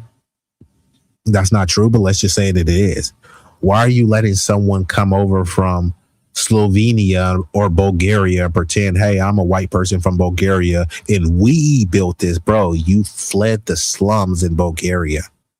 Some dude who fled potato famine in Ireland and we built this. No, you didn't. You came and contributed after you added on to what was already built. Nobody has said, hey, look, I'm struggling here. Let me flee to this desolate land where there's no opportunity. Nobody would do that. If somebody was poor and looking for a job, here, let me go to this town where I know that they don't have any good jobs. Nobody would do that. You would come to where the opportunities were already plentiful. And who created those plentiful opportunities? They want to try to say, well, it was the wise. No, actually, it wasn't. You know what I mean? This is why they always talk about how the citizenship or the immigration was limited to free white men of good standing. So many of these people, they talk about, hey, y'all descend from slave. Well, guess what? Slaves were considered more valuable than disgusting peasants. Right now, if you had a slave that could work for you for free, that was more physically dominant, more genetically sound, would you have a free slave do it or some poor piss and sulfur smelling peasant? I mean, I'm just saying, we all know what the answer is. The white people, they just try to throw us off and get some free money from that Jew title. Yeah, that's what they did. Under Trump, he's already given millions and millions to them because someone said free Palestine and they said we were victims. Someone said globalize the Intifada and they said that was Jewish hate. So the Columbia University gave them tens of millions. Trump signed to give them millions of dollars to over 568 Jewish organizations. So remember, they say you niggas need to stop begging, right? So if you've been lynched, if your family was lynched, shut up. Medical apartheid, shut up. Debt peonage, sharecropping, all of this anti-black mass incarceration, shut up. But someone said globalize the Intifada. Oh yeah, Jewish people are under attack and we have to give them millions and millions. And no one is saying, stop begging the government. Nobody is saying that. Instead, they're saying, oh, well, it makes sense. Okay. And shout out to Lex. Hey, I'm here to learn, but I'm here to teach. Blacks are terrorizing cities like Chicago, Compton, New York, and Atlanta, but think it's okay to do so. So again, somebody named like Poppy Kulo, clearly you're a buck broken, brain dead individual. And I'm about to get up out of here. I only got like 10 more minutes, but what I'm going to do is I'm going to drop this link one more again. So you got 2 minutes to come up here, Poppy Kulo, and stand on what you're talking about. Otherwise, I'm going to have to get you up out of here because you are just a pathetic incel. Again, what did I tell you? No profile pic. All of these low IQ losers are always scared to show them their face. They're scared to show their face. They're scared to hit the link. They always troll in the chat, which I don't mind trolling. Come troll on the big stage. Welcome to the Summer Jam screen. And like Lex says, come to the front. But he doesn't want to come to the front because his name is Poppy Kulo. So that means he gets railed from behind from his white zaddy. And if that's your thing, fine. I'm not judging. It's a judgment-free zone. but you can't come over here with your buck broken brain dead babble and not be willing to stand on it. And this is what I'm saying. This shows these people when they talk about how low IQ we are, they already know that intellectually they're not formidable enough to challenge me. Now, it looks like I've already been rocking here for about a few hours. So I'm going to play a quick visual. And then if Papi Culo or nobody else has hit the link, then I'm going to get ready to shut her down. But I appreciate all of y'all have been here rocking out. Y'all could have been anywhere in the world. Y'all chose to be here with me, at least momentarily. And for that, I thank you. So also, if you haven't taken the time to like the stream yet, don't worry. It won't cost you a fee. The likes are free. And here's a friendly reminder. Time for a like intermission. We kindly request that you show love to the channel's creator and platform by leaving a like, sharing, commenting, and subscribing. Don't forget to turn on the notification bell to stay up to date with all the latest content. Liking posts is completely free and helps the algorithm boost our reach. We want to grow the community larger and larger. So thank you all who take the time to support us. It does mean the world to us and doesn't go unnoticed.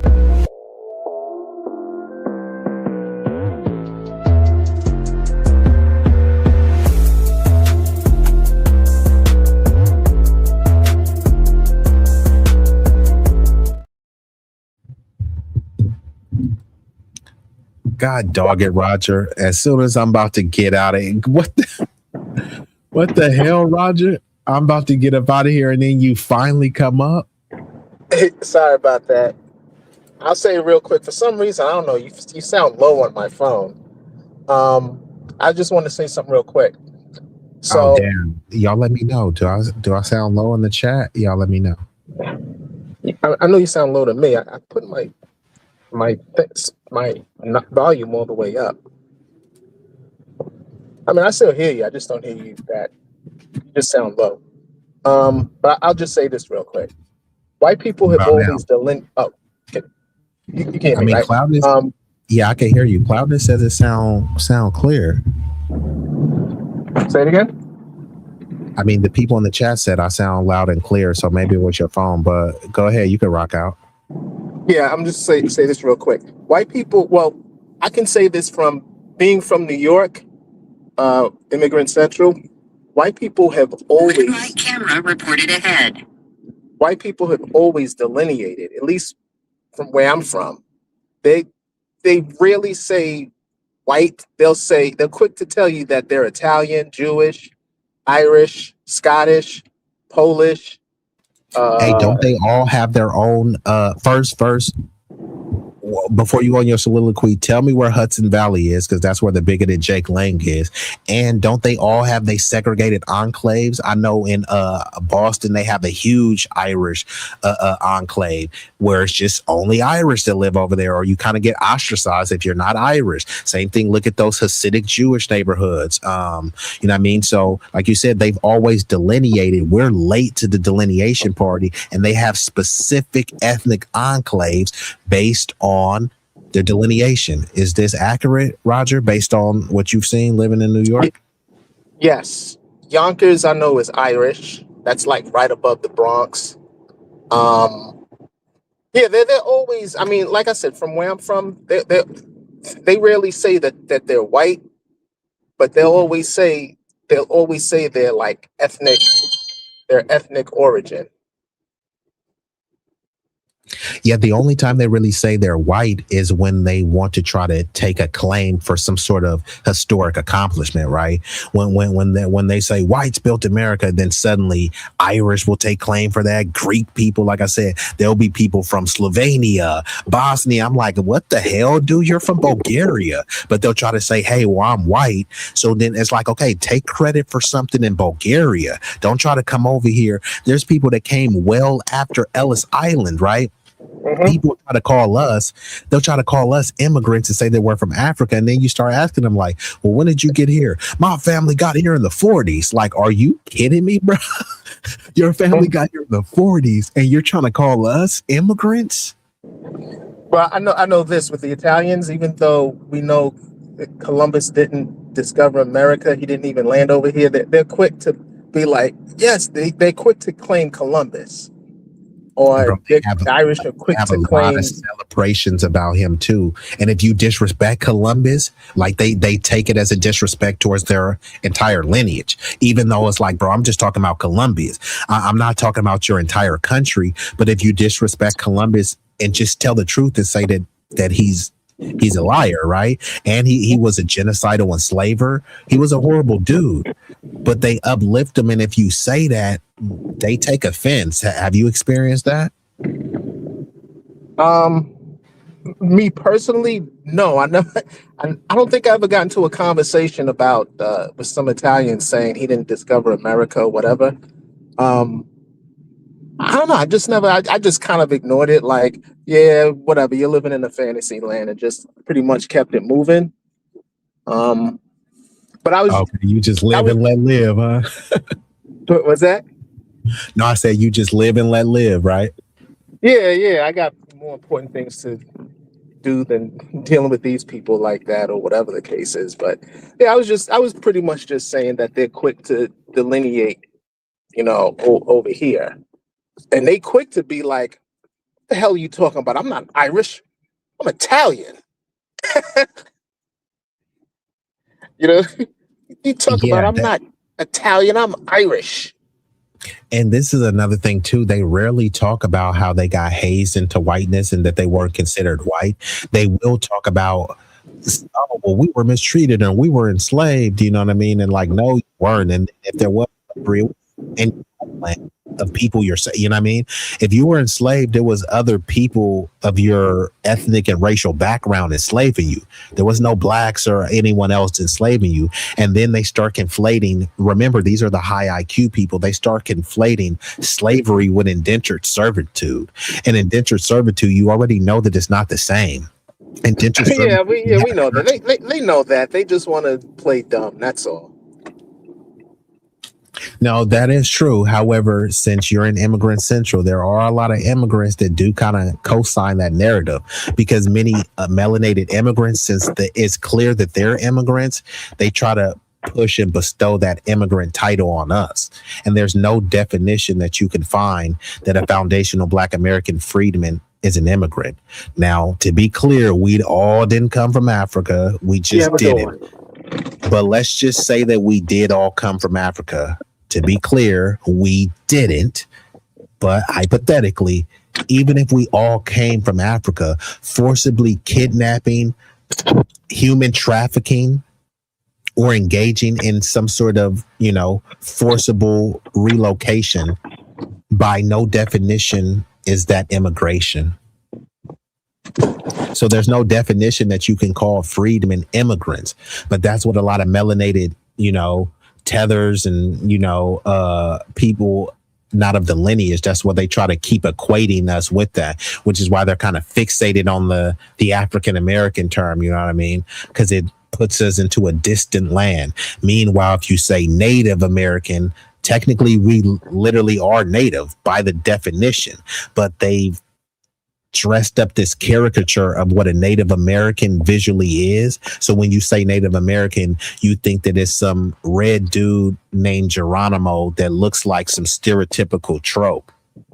But that's not even what Native means. You know what I mean? So there's this desperate attempt to try to make us comparable to immigrants. Go ahead. Let me ask you. I know you from the West Coast. You're not from the South, but I usually do white people in the South delineate like they do up here in New York and New Jersey and all that stuff? Or do they just say I'm white? I don't know if anyone I can't speak from. If anyone is from the South, could y'all speak to that? I wish I had the Florida fam in here so they can speak. So my family is from the South, Tuscaloosa, Alabama. I went there, but that was when I was a kid, so I couldn't really understand the climate. So I do need to go back. But I will say in in the Bay Area, which this is a immigrant enclave as well. It's just mainly Hispanic and Asian, but they all delineate out here. Like, so when they use the Hispanic term is just an umbrella term. Right. There's no race called Hispanic. There's no race called Latino. So they just use that as a buffer term, but they all delineate, right?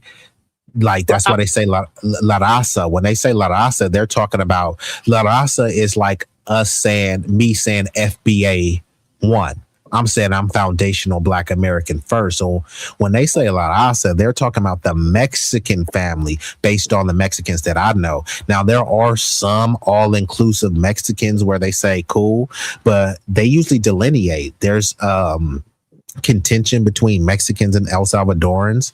There's some Mexicans that say, hey, El Salvadorans are dirty, like just simply for them being El Salvadoran. There's, like Mexicans and Puerto Ricans, they don't hella get along like that. Now, there's not like a lot of Cubans and, some of maybe the other Latino nationalities here, but they all, they will unite based on a shared language, which is a colonizer language of Spanish, but they all delineate. They make sure to know it's soccer right now. It's the soccer right now. Yeah. They're making it very clear what they are. Yeah, but okay, so I understand that part, sorry. But you're talking about the white people, right?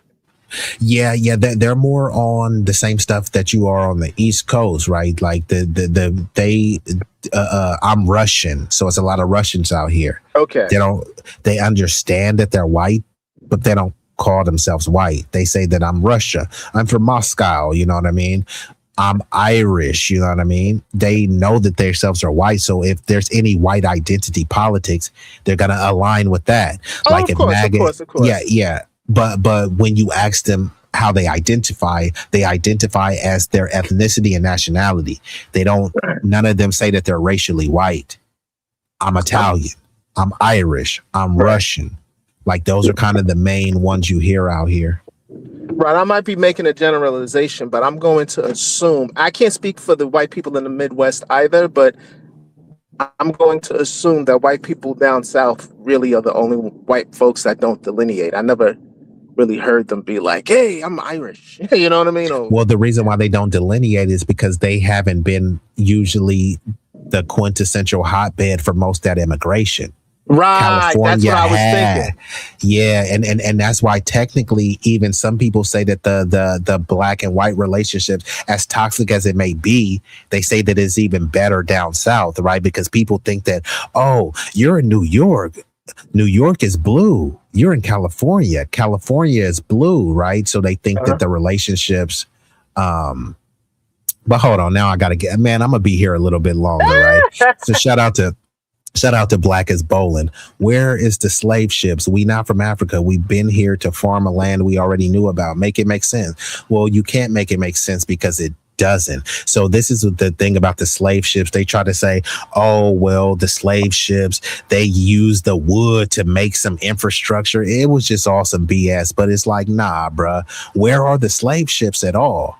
Because we're not from there. And there's a difference. You can have some sort of African ancestry and genetics and not be African. You see it all the time. Look at someone like Rui Hachimura, right? Rui Hachimura is a full Japanese, but he's a black Japanese person. But they don't even call him Asian. They call him African American. Like, hold on, let me pull this stuff up. So it's like the dude's literally not African. And he's definitely not foundational Black American. He's Japanese, but rather than call him Japanese, they just call him straight black. You know what I mean? So let me go ahead and pull this up because I was trying to get up out of here, but it looks like we're going to be here. And then this person says, you aren't Native American. Your ancestors were not here before the true Native people. Your ancestors came after the European, and Spain is part of Europe. You're a white in general term like black. So again, the link is out there. So won't you come up here? Because we got this person essay, like the only essay that I know people use is sexual assault. So I don't know if you're some type of sick deviant or pedo, but the link is out there. You can come out there. You can't tell me what is a Native American? No one even knows what the hell a Native American is. Think about this. Native Americans were allegedly indigenous to this land. What was this land called? It was called Turtle Island. Turtle Island by who? Who called it Turtle Island? No one could tell you that, right? They just said, oh, no, it's not America, it's a Turtle Island. Why don't these people say they were indigenous to Turtle Island? Why don't these people say they're native Turtle Islanders, right? And there were a bunch of different tribes. Did all the tribes concede and agree that this was called Turtle Island? No. So the whole thing is, when people talk about a Native American, they were rejecting being American. That's the whole point of having a reservation. Yeah, it was, oh, well, they put us on reservations. Well, those reservations were considered sovereign nations. So now they're on a reservation that's supposed to be considered in a completely different nation. But hey, I'm American, huh? Make it make sense, bro. Why won't you stand on your business, bro?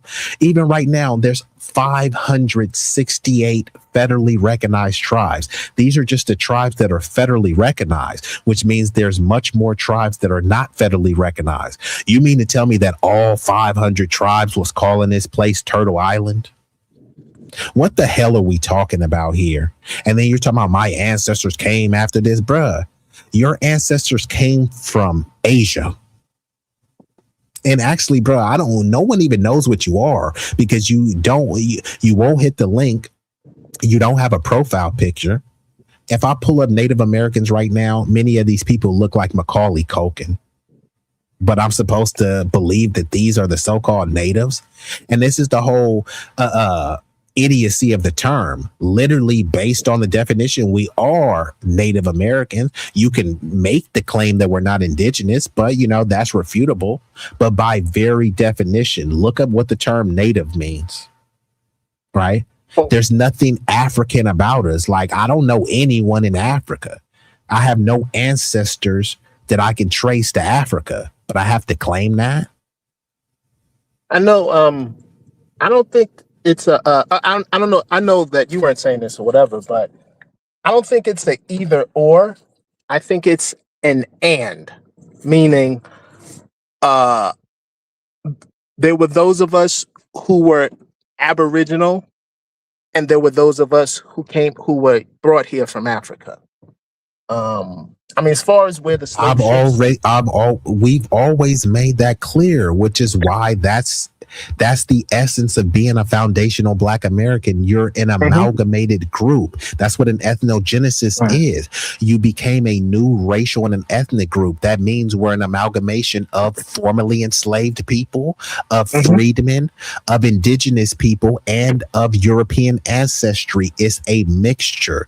It's basically, if I'm putting it in dessert terms, is chocolate ice cream versus Neapolitan ice cream. Now, Neapolitan ice cream has chocolate and vanilla and strawberry. So the vanilla would be the European, the strawberry would be the indigenous, the chocolate would be the Negroid ancestry. Once you create that amalgamation, it becomes Neapolitan ice cream. No one calls Neapolitan ice cream chocolate ice cream, but it has chocolate in it. But that's not all it's composed of. No one looks at some chocolate ice cream and say, that's the same as Neapolitan. No, it's not. It's not the same. That mixture is what makes it different. And people already understand this. It's just they pretend they don't understand it when it comes to us. Now, when you look at on the screen, right? This person, his name is Rui, Japanese name, Hachimura. Rui Hachimura. Sounds Japanese. He speaks fluent Japanese. He was born in Japan. Guess what they call him? What? African American.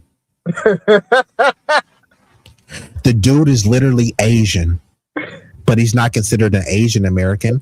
When there's a box to check, they say, hey, if you're Asian, are you Chinese? Are you Korean? Blah, blah, blah, right? He can literally check the Japanese box, but they don't see him as Japanese. They see him as Black. And since he's Black, he's African American. No, he's not. He's from fucking Japan. They're not calling him Asian. And this is what I'm saying. This is what the flat blackness is. This is the one drop rule. He's literally from a complete different continent. But I have to pretend as if he has the same lineage as me. Y'all all came from Africa, so I have the same lineage as him. It doesn't even make any sense. As a quick thing, change the subject, but it's what I'm about to say, it's about economic empowerment for our community. So you hear me talk about public banks all the time. You know, I gotta get a little thing in there for a little plug, right? So I know you know, but let me tell you, if I may be allowed to tell everybody else what it is. A public bank is an infrastructure bank.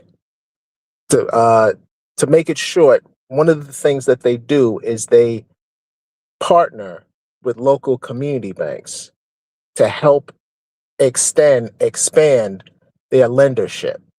So you know the whole thing that we went through with redlining and the only banks that are usually friendly to us are like our local community Black-owned bank, right? But they have limited capital.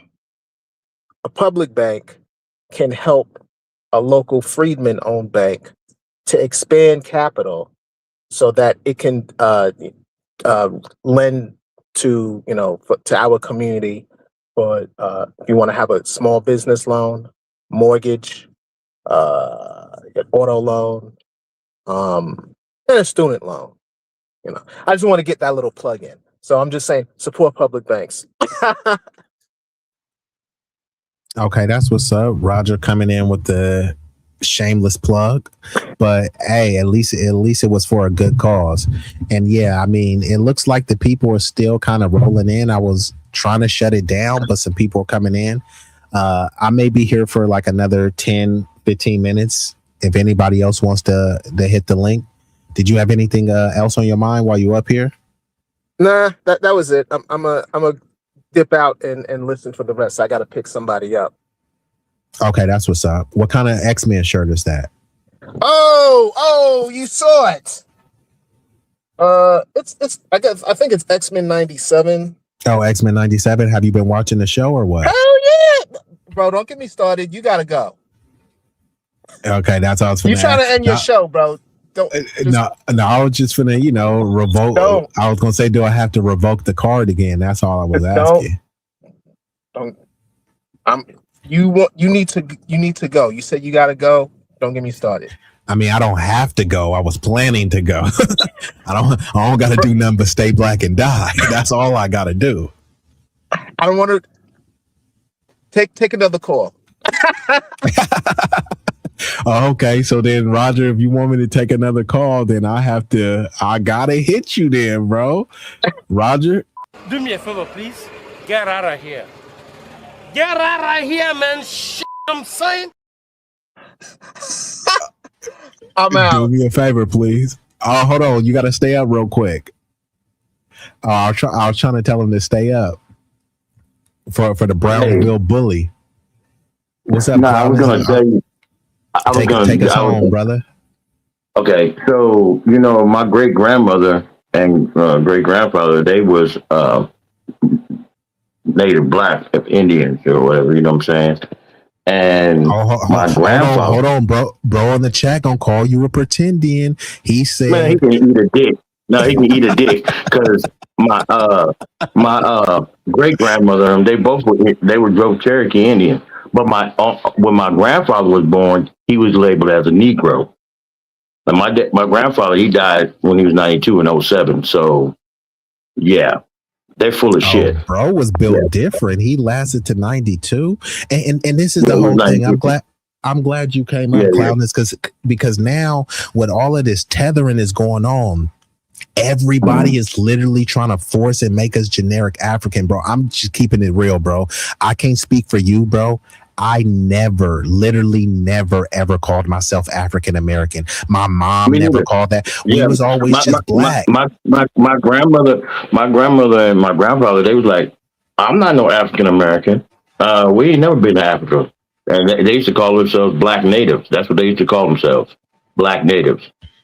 You know what I mean? Or Negroes. That's it.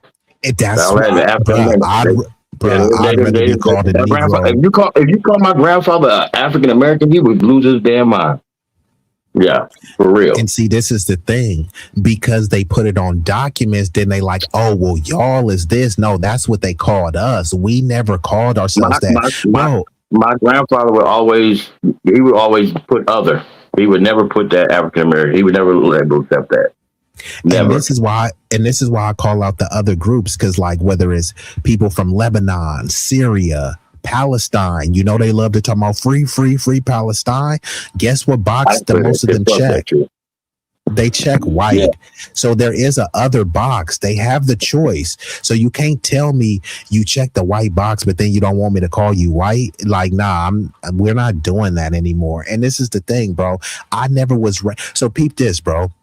Cloudless, you from the New York, bro, but you know family in Texas, you know family in, I'm just saying random places, but you know your family in Mississippi, you know your family in Arkansas. My family from North Carolina and Georgia. Do you know any of your family? Do you know any family in Nigeria or Ghana or Senegal? No, dude, never. Come on, bro. We would at least know a cousin or something. I know my cousins or aunties from Texas. I know my auntie from Alabama. I don't know anyone. Yeah. But peep this: not only you, my mama don't know anybody from Africa. Your grandma didn't know anybody from Africa, and her mama didn't know anybody. So how the hell are we from there, bro? Listen, it just don't even make sense. My great grandmother on my mom's side, she died when she was 102 in Elizabeth City, North Carolina. And that's on my mom's side. That's where my mom was from, Elizabeth City, North Carolina, which is like 30 minutes from Norfolk, Virginia. Yeah, and then my dad's dad, he was from Salisbury, North Carolina. And they had a lot of natives in Virginia, but like Walter Plecker and then other those bigots. Anybody remember that paper bag test if you were classified as Negro, or even if you that's what I'm saying. My grandfather, they got reclassified. If you see my grandfather, if I show you a picture of my grandfather, I think I showed it to Sabby and him. I think I showed Roger, but my grandfather, he was darker, but he looked like an Indian or Native American or what they call, but he was just dark.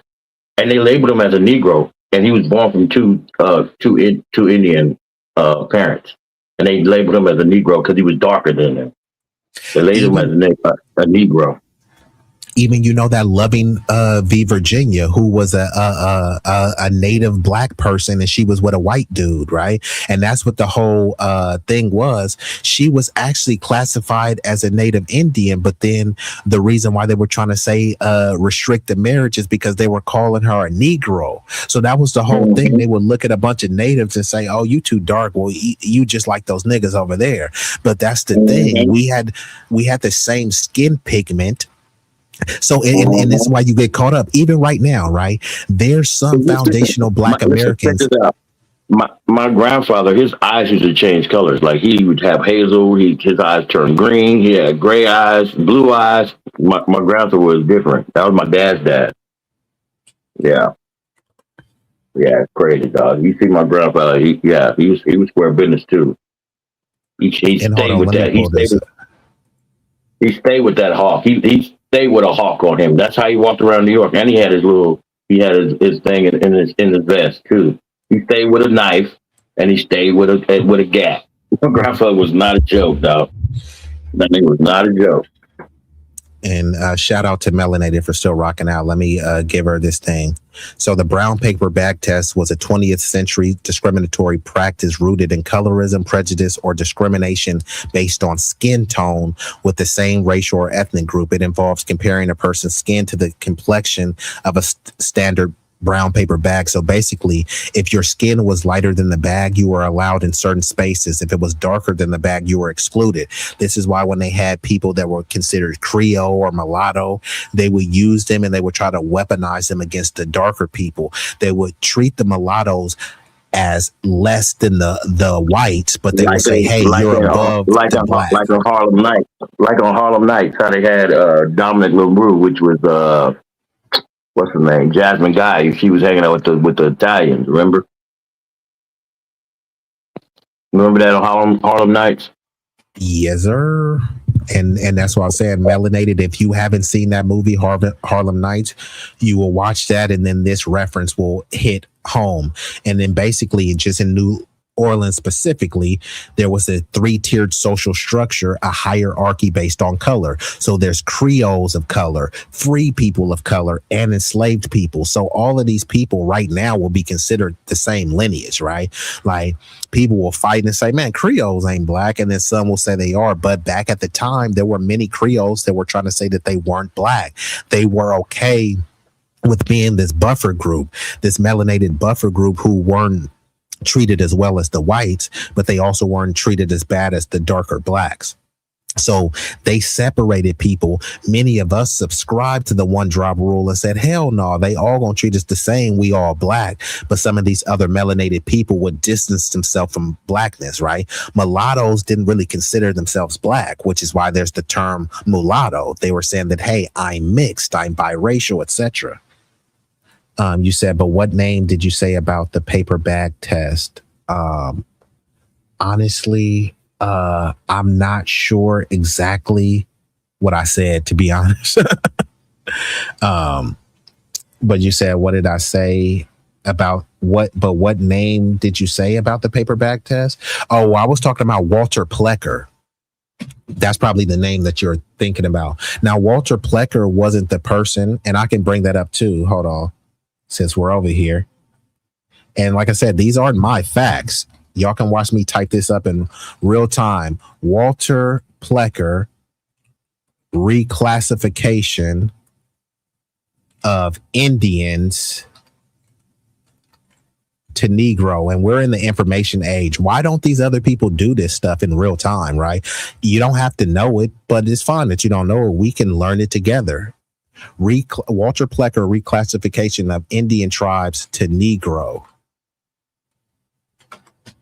Bam. So we can look this up. Oh, and she said, by the way, Harlem Nights was one of her favorite movies. That's a classic, right? It aged well.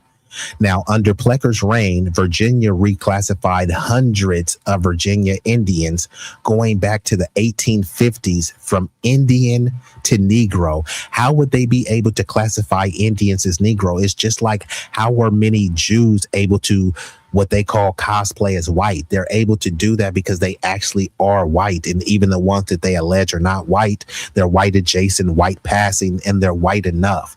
So if they have this mythical caricature of what Indians look like, but how were Indians able to be classified as Indian and then go to Negro? It's because the Indians were actually who we call Negroes today. When they talk about copper colored, I'm copper colored. Literally, most foundational Black Americans is copper colored. Then when you think about all the colors of the spectrum, because they love to say, why y'all call yourself black? Black is just a color. Nobody is saying that we're actually black. My skin tone is richly melanated. It's brown. It's copper colored. It's not actually black. So when we say we're black, no one is saying that our skin tone is black. Just like when they called Asians yellow. I've never seen an Asian yellow. Guess what people I have seen that are yellow? Black people, foundational Black American. I've never seen a red Native. I've heard about red Indians and red natives. I've seen some pictures in a distant time. Guess what red people I see today? Black people. So I see red Black people today, yellow Black people today, brown Black people today, even Black people who we call them blue Black. We see that today. But we're supposed to be convinced, no, the copper colored was this group. How do you know? You mean to tell me there were some copper colored so-called Native Americans, but then also some copper colored free people? How could you tell who was who? You couldn't, which is why they start having a paper bag test, which is why they reclassified all these people, because those people who are indigenous has claims to the land. And we only want the claims to the land to go to the lighter, brighter, and whiter people. This has been historically well documented, right? Now, Plecker bluffed, lied. He lied and bullied local officials. He told the local officials, y'all better not classify any of these Indians as anything other than Negro. He threatened educators. He threatened married couples as well, which is why the Loving Virginia v. Virginia wasn't about black people. It was about an indigenous black woman who was in love with a white dude. And they start calling her Negro and all this other stuff. But the whole time she was classified as a Native American. So again, when you type in Native American, no one knows who you're talking about. They want to, you think, oh, it's some dude and his name is Rolling Thunderfoot and he has long hair and he looks like this. Is like, that's a caricature. That's not an exact representation of what a Native American is. You don't truly know what a Native American is. Again, they weren't even calling themselves American. So we're supposed to pretend like they were all on some united front and they all look the same. And think about this with Africa. They try to say Africa was heterogeneous. There were black people over there. There were white people in Africa. There were Middle Eastern people. There were Arabs, right? Even though these are not racial groups, they're trying to say that there was just a multitude of different people in Africa, Arabs, whites, blacks, and all this stuff. But then we're supposed to pretend in America that it was one group. All the girls look like Pocahontas, right?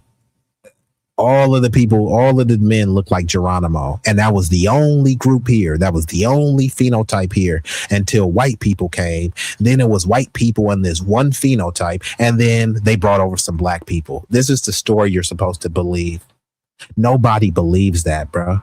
I mean, nobody with actual sense should believe that. Let me reframe that, because people have been indoctrinated and socially engineered to believe that. But it's just not true.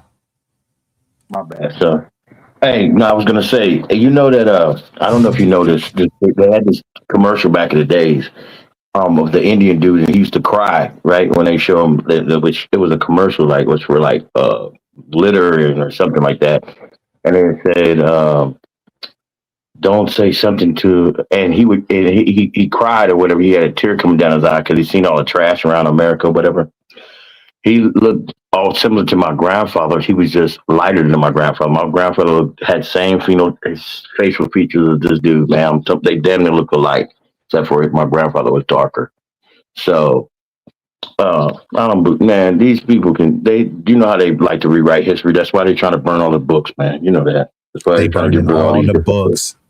And now they're just trying to program this stuff. And like I said, bro. Yeah.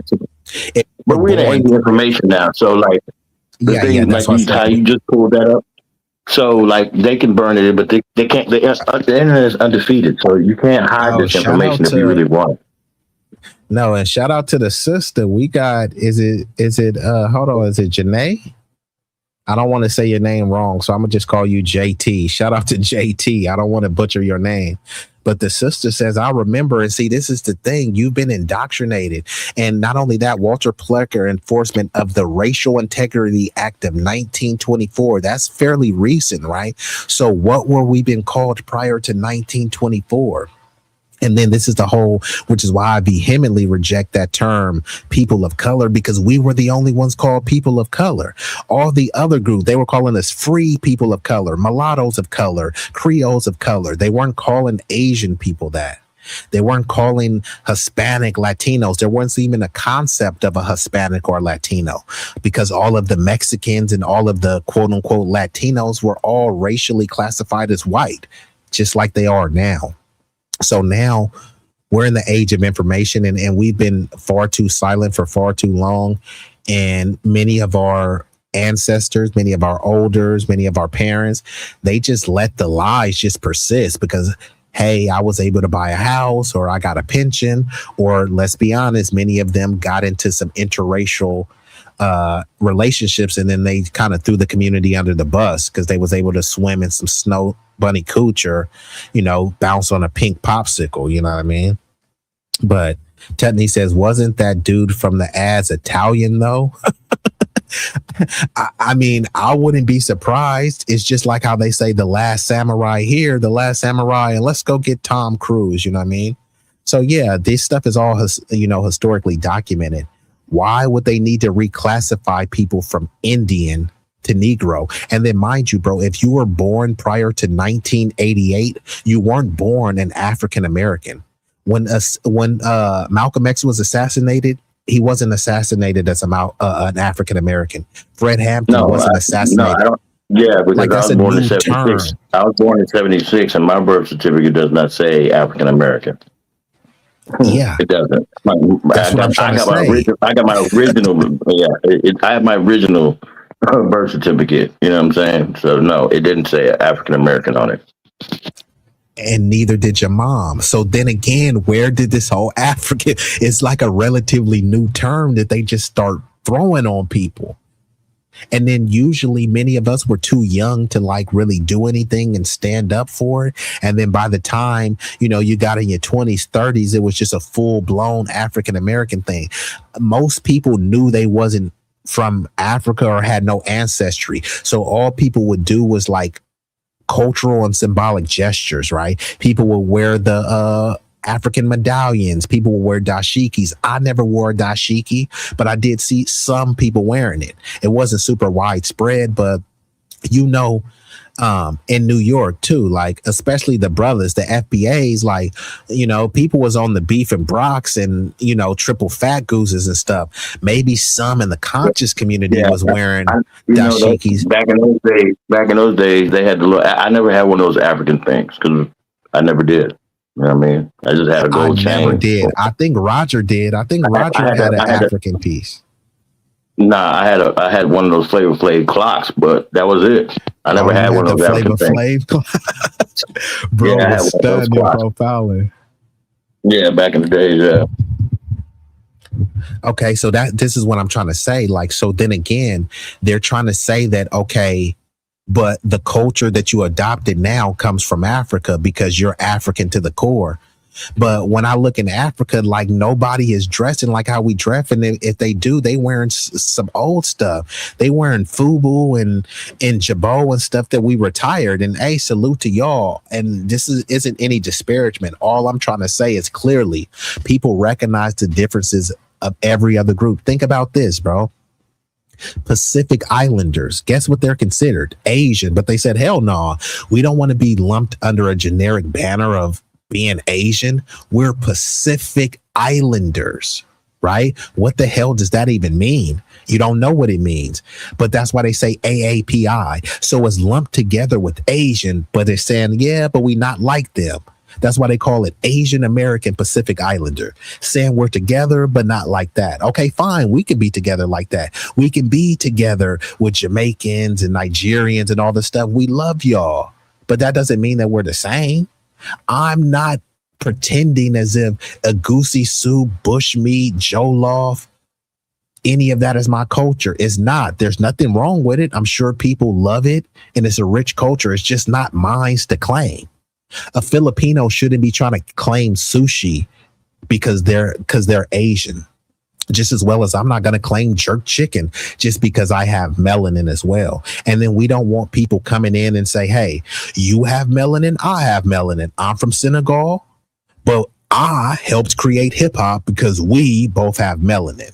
No, you didn't. You're a Senegalese immigrant. Salute to you. We'll welcome you. We'll invite you to the cookout. An invitation to the cookout doesn't mean that you created anything. And I'm sure you created some things. You didn't create the cookout culture. You didn't create hip hop. You didn't create this fashion. You didn't create this slang. Even the whole AAVE. No, I say BAVE, Black American Vernacular Ebonics. There's nothing African about it at all. Even saying the term nigga, that's an American term. Yeah, people will say it globally. They'll say it globally based on the American influence. So because our culture is so universal and global, people will take our culture and then try to pretend as if it's just some generic urban culture or something like that. No, it's not. Oh, damn. Last call. Bro was over there stunned. What color did you have? Did you have a red one? Last call sounds like you had a red clock. You said yes, Afrocentrism, we called it. Yeah, I know Roger was out there with a dashiki. You said Carmelo was uninvited under the tent. It was raining. This testified in court. Okay, Venus, because I dropped the link and I know you're too afraid to come up, I'm gonna go ahead and put you in a timeout. Now, You can come up here and you can stand on business, but you trolls and these crackers be getting on my damn nerves, dog. that's why I had to time them out. Dog, listen, I'm sick of these people, dog. Like these motherfuckers, man. They just, man, they don't got shit else to do with their lives, man. God. Boy, And dog, mind you, listen, they saying that they got black fatigue. Yeah, listen, these people, dog, if we left and disappeared, these people wouldn't know what to do with themselves, dog. They really wouldn't. If we disappeared and left, these people would not know how to act, dog. They wouldn't. They really wouldn't. They couldn't survive. They really couldn't survive if we weren't around, dog. That's at all. They talking about go back to Africa. You really don't want us to go to Africa. When you talking about go back, it's like go back to Utah, and I've never been to Utah. This whole go back, like, see, these people actually like you can go back to Europe. IQ. They got listen. I don't even like spit fighting with these kind of people, dog. Like I don't even get into those kind of because, dog, come on, man. Don't make me punch you in the face, okay? Please don't make me. Okay, I'm a chip out on you. Okay? That's what I'm trying to say. I don't have no issue chipping. Straight up, I'm gonna go ahead and do what you want me to do. I'm gonna go ahead and slap the shit out of you. That's what's gonna happen. Okay, you say the stupid shit in my presence, and you're gonna get it backhanded. Simple as that. Is that low impulse control? I don't give a fuck what they call it. They can call it whatever they want. It's slap the taste out the goddamn mouth. That's what it's called. Straight up and down. Now you can call it whatever the fuck you want to call it. Just you pick your mouth up off the ground. Okay, that's what it's called. Pick your mouth up off the ground. That's what it's called. Okay. That sweet chin music, huh? Yeah. Straight up. And shout out to Tutney, says, I was Afrocentric as hell for the most of my life. If we somehow left America, the inbreds would butcher each other like they have in Europe, Asia, Latin America for centuries. Yeah, look at all these things, right? Because they love to talk about us chimping out and all this stuff. They're the ones dropping atomic bombs on certain nations. That's chimping out. Look at all of these shows that people glorify, right? Game of Thrones. Game of Thrones is a bunch of white people jockeying for power, slaughtering, subjugating, and oppressing other white people. Look at the Vikings. What is Viking culture? Viking culture is forcibly raping and penetrating people, stealing, right? And incest. And incest. That Game of Thrones. Yeah, all that old nonsense. That came from them. Yeah. But they did it in a glamorous way. Oh my God, the Lannisters and Jaime and Cersei, they were destined, right? So they promote all of this incest, even Greek, right? The people in Spartans and stuff like that. What were those gladiators doing? A bunch of those gladiators, yeah, they were good in the arena, and then they were they was wrestling each other in the bedroom with their old nasty asses. That's what they were. That's what I'm saying. They were gladiating people's Greco-Roman wrestling. Greco-Roman wrestling. That's what that is. A bunch of. Have you ever seen Ladies Man? You remember when on Ladies Man he was addicted to wrestling people and putting oil in people. you remember that? You remember Ladies Man, the movie? With is that what that's what the black dude, right? With the afro. Yeah, and they had Will Ferrell and them in it. And he had a lisp. Yeah, I like that. Yeah. And old girl from what was it? Kelly from Saved by the Bell was in there. That was her. Will Ferrell was her husband. And he was always trying to oil people up and wrestle. And then said, "It's clearly you're gay. It's clearly you're gay. You try to wrestle me and oil me up, and that's not cool." Yeah, we got some little moist maniacs in this chat. So, hey, Joey, come up. I dropped the link, bro. You ain't gonna be allowed to just troll in the chat. I might have to time your little bitch ass out. But hey, look, I got time today. I was about to shut it down, but like the chat is chatting. So like, bruh, if you want to come up, bruh, then like come up, bruh. And you said, weren't the Moors black? Didn't they teach Europeans hygiene? Look how they bathe every day. Yes, the Moors were black. Well, this is the thing. there's no race called Moor. So yes, the majority of the Moors were black, but there were also some Moors of a different racial or ethnic background. The same thing what they do with the Berbers, right? Arabs. When you think of Arab, there's a phenotypical person that you think of, someone that looks like Bin Laden or Aladdin, right? But there's no race called Arab. So yeah, there's a bunch of Arabs that phenotypically look like that. And then there's ones that look like Myron Lames, aka Amaru Fudil, who could say, hey, I'm Arab, but I'm also black, right? And there are black Arabs because there's no race called Arab, just as well as there's no race called Moor, just as well as there's no race called Jewish. So yeah, there's some white Jewish people, black Jewish people, Asian Jewish people, right? And yeah, most of the Moors were black, but many of them were non-black as well. But yes, they did teach them how to bathe and hygiene. Many people in Europe, they were actually drinking urine as mouthwash. They would even import urine from like Portugal because they thought it was some sort of I don't know, like some sort of magical it had like a magical ammonia content. But yeah, don't take my word for it. Also, a lot of these people who try to, you know, talk about, oh, y'all, we was kings and shit. Well, y'all talk about the we was Vikings and shit. Like I said, what were the Vikings doing? The Vikings were slaughtering. They say that the Vikings were white, right? Yes, Myron Lames is what I call them, aka Tetheru, Amaru Fudil, but I call him Tetheru, right? So the Vikings, widely considered white. Who were the Vikings raping, pillaging, and plundering? It was other white people. It was white on white crime. So what is there to glorify about the Vikings?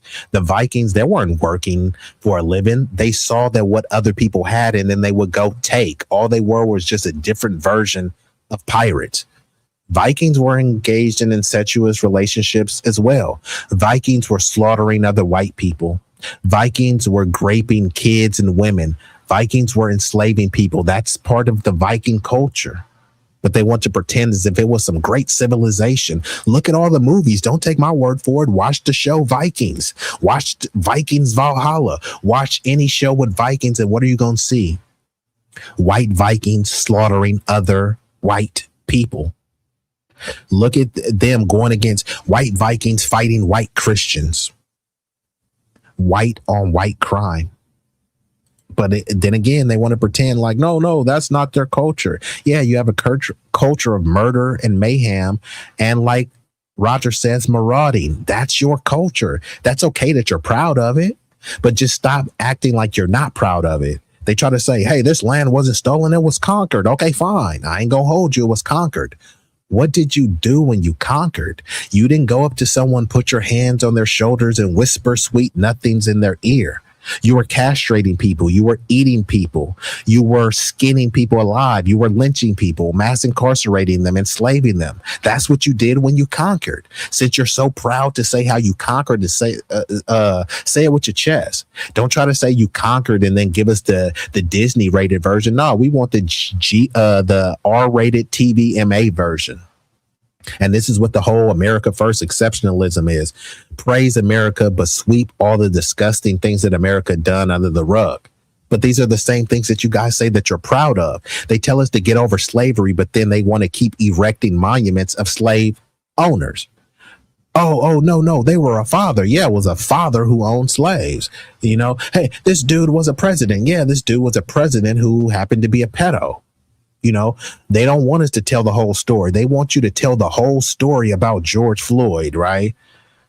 George Floyd was never a president. George Floyd was never a diplomat or political leader. So we're supposed to put all of George Floyd's messiness on the table, but then somehow sweep Confederate soldiers under the rug. The same Confederates who were traitors. Go ahead. That's why the Knicks said they didn't want they declined to go to the White House. They were saying, first of all, he came and messed up the city and stopped our winning streak. And he said, plus he part of the Epstein regime. No, they went in on him. It's a whole thing on Twitter. I reposted it on my Twitter. So my Twitter's back damn, they went in like that? Yeah. They said he came and stopped the momentum. He stopped us from sweeping the Spurs. He came and messed up and just caused chaos in the city. They put a whole bunch of shit, dude. It's a long list of stuff, dude. They went in on his ass. They said we're not going to the White House and then they also said because he caused all that commotion in the city. Then he came in the game and went to sleep, and he really didn't even watch the game. So yeah, they said no, we're not going to the White House. Oh, I didn't even see that. So it's official that they said that, or did somebody just on Twitter say that? No, it's a post. It's a post from the thing. If you go on my Twitter, you'll see it. I reposted it. Just go to my page and you'll see it. You can read what it says. It's a long thing. It's a whole list, dude. It's a long little. I'm gonna try to see if I can pull it out right now. It may not be from your Twitter, but I'm gonna just see the outlet. So, what do you feel about that? Like, is that appropriate or what? I don't care. I don't care if they don't go. Shit. I still don't know because I didn't want him to come to the city anyways. Because I knew he was gonna fuck shit up, dude.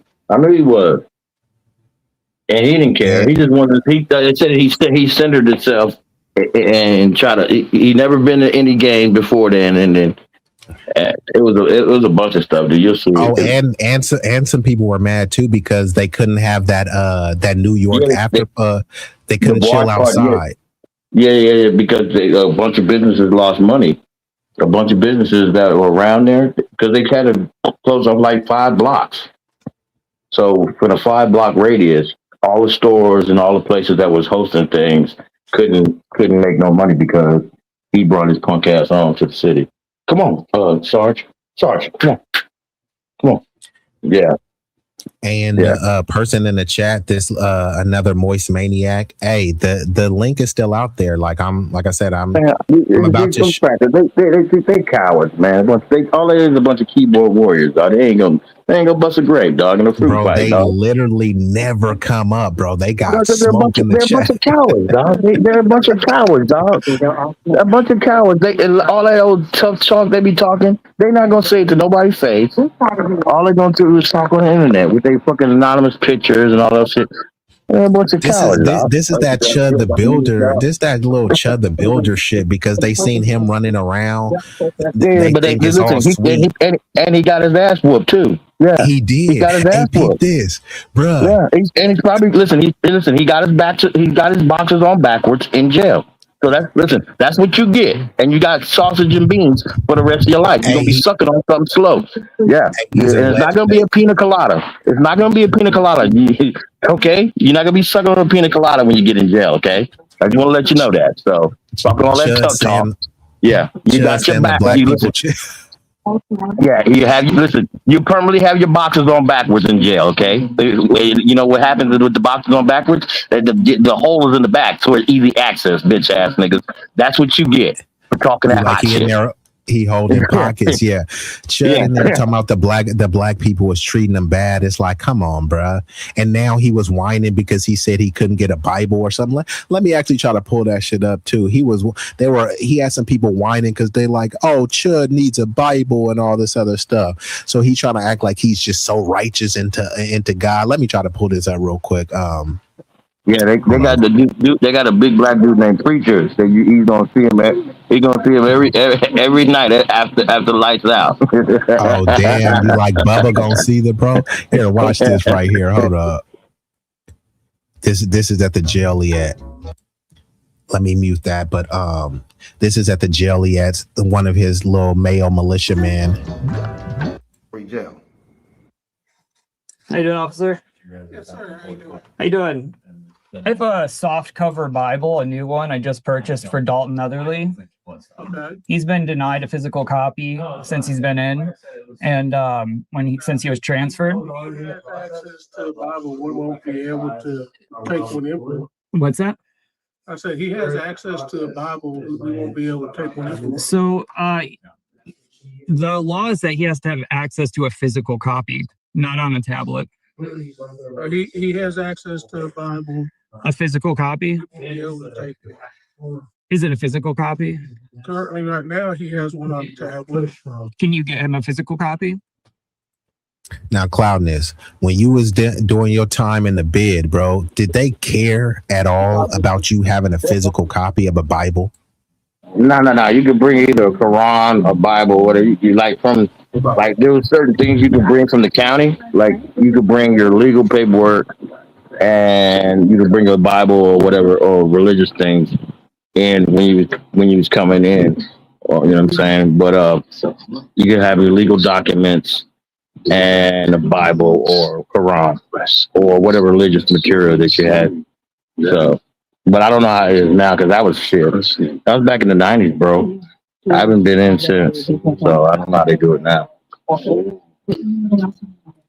Well, this is the thing. This person is saying, hey, look, man, he already has a Bible. He has access to a tablet.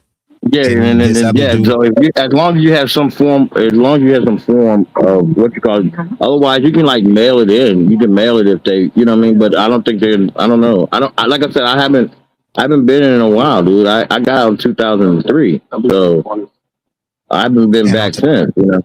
And on top of that, this is in a different county. This is in Tennessee. So I'm just showing this just to show the victim mentality because we had somebody in there. Here they have like they always whining, dog. A bunch of bitches, dog. They whine so much. They're like girls. They're worse than women. That's why they can't get no women. That's why they whine so much. The white women don't want that shit, dog. They don't want that. Listen, I go to the store, dude. I don't even be paying attention. The bitch be like, hey, hi. Like, okay, hey, how you doing? All right, cool. Like, walking up, they be all up in your space and shit, dog. You even got to say nothing to them. You dare not make eye contact with them. Or then they really be all, oh, yeah, that's fuck a cheese, yo. I'm telling you how it is down here in Texas, dog. It's crazy down here, dog. Hey, I seen there's some stars out there in Texas. I'm gonna have to pull up on you. You still in Austin or where you at? Yeah, well, I'm in between. I'm in actually in Shirts, so I'm in between New Braunfels and San Antonio.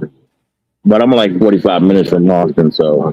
But yeah, you ain't in Frisco with Carmelo Peoples, are you? No, Frisco that's like three hours away. My baby brother's up that way, but he's in Denton, which is not too far from Frisco. My baby brother's up that way. So he went to North Texas State, or North Texas. My baby brother went there, so he's up there. And so, yeah, but yeah, it's crazy. But yeah, it's crazy, bro. But shout out to my mom and dad. Their anniversary's coming up next week. Oh, shout out to your mom and dad. How long is the anniversary? It's gonna be 55 years, bro. 55 years, man. You gotta tip your hats to that. Yeah. Yeah, it'll be 55 years this year. So they'll probably be up there with their granddaughter because they go up there. They stay up there they go up there on the weekends. They're like on the week and to stay up there with my niece. So they watch my baby brother's daughter. So yeah, so they probably be up there for for the anniversary. But yeah, got you. That's a beautiful thing, man. Salute to your parents for sticking it out that long, because now you know it's rough, man. To I remember Kendrick said, "You better off having one woman because everything else is tricky right now." You know what I mean? And now that before it'd be like nah, but now it's starting to hit home. You know what I mean? Because you know how I'd be like, you juggling all these floozies and stuff. It'd be cool, it'd be fun, but then sometimes they be getting on your nerves, bro. I've been on some chill shit lately, bro. I've been out the way lately, man. Because it's so much, dog. It's just too much, bro. It's too much, man. I guess because I'm 50 now. What did they say? What did he say? What did he just say? What did Roger say? He said, "B-Eazy Cloud looking out for Carmelo." Oh yeah. I told him I had sent a kite. I had sent a JPEG to a couple of homies inside. I did see his family. Yeah, I was gonna send bro a letter and then send a little bit of coin because they tried to shut his go down and say, "Oh, now he's a killer, so we got to shut it down." You know what I mean? Yeah. No, I told him I sent some kites out. and some JPEGs to the homies. I had put something on the Give, Send, Go, but now I'm gonna have to send something to the JPay. Yeah, because with the JPay, you can write letters with some JPay. Correct, exactly. That's what I was gonna say. The JPay, you can write letters, sometimes photos and books, but like you know how it is now, it has to be from like an approved network or something like. You know what I mean? Yeah. Well, Texas, Texas is pretty. It's pretty. Yeah, if you want to send them like books and shit like that, you can send it through like the different book clubs and then send it to them. As long as you have his inmate number and all that. I don't have none of that. I just send some kites out to the homies, so just in case something pop up, I can't be linked to none. You know what I mean? Yeah, no, I hear what you say. Yeah, bro. Look, we got some more cowards in the chat. Like we got appears to be a bimbo in the chat. Says Karma's, and Mello's a target. Hey. I'm trying to get up out of here, but I do want some of these people to stand on business. They can talk all that nonsense, but he's protected in there, baby. So if anybody touch a sweet hair on his head, you can best believe they'll life flight their ass. That's what it's up in there. I know because I've been in there, and I've sent some letters to some riders. So whoever you send, you prepare for their fucking funeral. Yeah, that's what happened to them. Okay, and please believe he's well protected. So you can try that bullshit if you want. Even the guards can't mess with him. So go ahead and try it. Go ahead and try it. So I don't worry about all this tough talk. Like I said, you're a bitch anyways. You got a fucking cartoon for a fucking avatar. You'll eat a dick. That's what I say to him. Kind of. Eat a dick, bitch. eat a dick and suck it slow till you die, bitch. That's what I say to you. Fuck out of here. Clown. They're a bunch of clowns, dog. Dude. Bro, and like I told you, the theme is always the same. They never show their face, never have a picture. Bunch of cowards. And every time I drop the link, which I just did, they disappear. They ain't gonna come up there. They ain't gonna come up here. They ain't gonna come up here. Listen. They know they're low IQ. They can't mess with no real mental giants, dog. Come on, man. They know they're inferior. All we had to do is breed them out if we wanted to. You know what I'm saying? We can take them out like that if we really want to get rid of their ass. Well, that's why Dr. Francis Cress Wilson talks about many of their fears that genetic annihilation. Yeah, that's why they're so infatuated with our fellas. Actually, speak about that. Let me pull this video up too. Now that I speak about that, I'm gonna play a little bit of this video, and then I actually really am gonna get up out of here because I'm getting hungry. And then, oh yeah, go ahead, man, do your thing, bro. Yeah, no, it's hold on, let me get this video. That nigga Roger did that shit, dog. Roger wouldn't kept you on long. This nigga's a hoe, dog. I done took a shower, I done ate and everything. That's why when I came back on, I was in the shower when you was talking about the Native Americans and all that stuff. When that dude, that's what took me a minute. I'm glad you came up because bro, they was really on my helmet, man. Y'all ain't Native American. Y'all came after. I'm like, come on, bro. Man, I'm sick of the pretendians too. Yeah, no, but that's what they're trying to call us when you start talking about, hey, look, no, I actually have ancestry that traces here. They're trying to call us pretendians. So, like I said, so they can put the generic African label on you. My last name is Cloud for real. That's not no fake name. That's my real last name. Eat a dick. Eat a dick. That's what I tell them. Straight up. All right, so let me play this because this speaks to what we said earlier. And this is titled From SWP, Our Existence is a Problem to Them. So I'm going to play a little bit of this and then we're going to get up out of here. But unfortunately, many in the dominant society, they always talk about, why do you got to make things about race, pretend that we live in this colorblind utopia? But every time, whenever there's a crime going on, the first thing they bring up, what race they are. When they want to talk about IQ, they make it a racial thing. If we're all humans, why should IQ even matter? Some humans are going to be low IQ. Some humans are going to be smart. It shouldn't matter, right? We're all humans, all created in the image of God, but that's not what they push. They start making racial derogatory arguments about IQ. They start making racially derogatory arguments about crime. Well, gaslighting you to say, hey, it's not about race, but let's get into it. I don't usually come on here and talk badly about anyone, but standing for your morals also means standing against bullshit like this. 6'5", good-looking guy on a train, free seat right next to him, but instead he squeezes up against an older, smaller man spreads all over him, encroaching on his personal space, and dances around, mocking him for views. You can see he knows he's being recorded, and he feels obviously very uncomfortable. This is disgusting. And I opened the comments expecting to see people calling it out, except everyone was entertaining it and praising him. The black pill notion is the idea that your looks determine your quality of life, and if you look bad, it's over for you, and if you look great, your life's gonna be great. So if the black pill is so true, why does 6'5" Chad need to bully a random stranger on a train just to feel good about himself? Since when was self-improvement genetic elitist bullying disguised as humor or mogging? Now listen, I teach people how to look good all the time, so hear this clearly. By all means, pursue. And again, that's a sign of a very insecure, effeminate, emasculated male that you got to go around trying to bully people. There's no respect. This is why they have sayings like pick on someone your own size. No one should respect some monstrous gargantuan person going around picking on people that are vulnerable. Just as well, if you're part of the dominant society, you're a white supremacist and you have more wealth and more elite status, then why are you picking on people and nana boo boo, this person is poor or homeless or anything like that? There's nothing that's masculine about that. That's not oozing machismo. That's showing that how insecure you are, that you got to tear someone down to feel that you're a bigger man, right?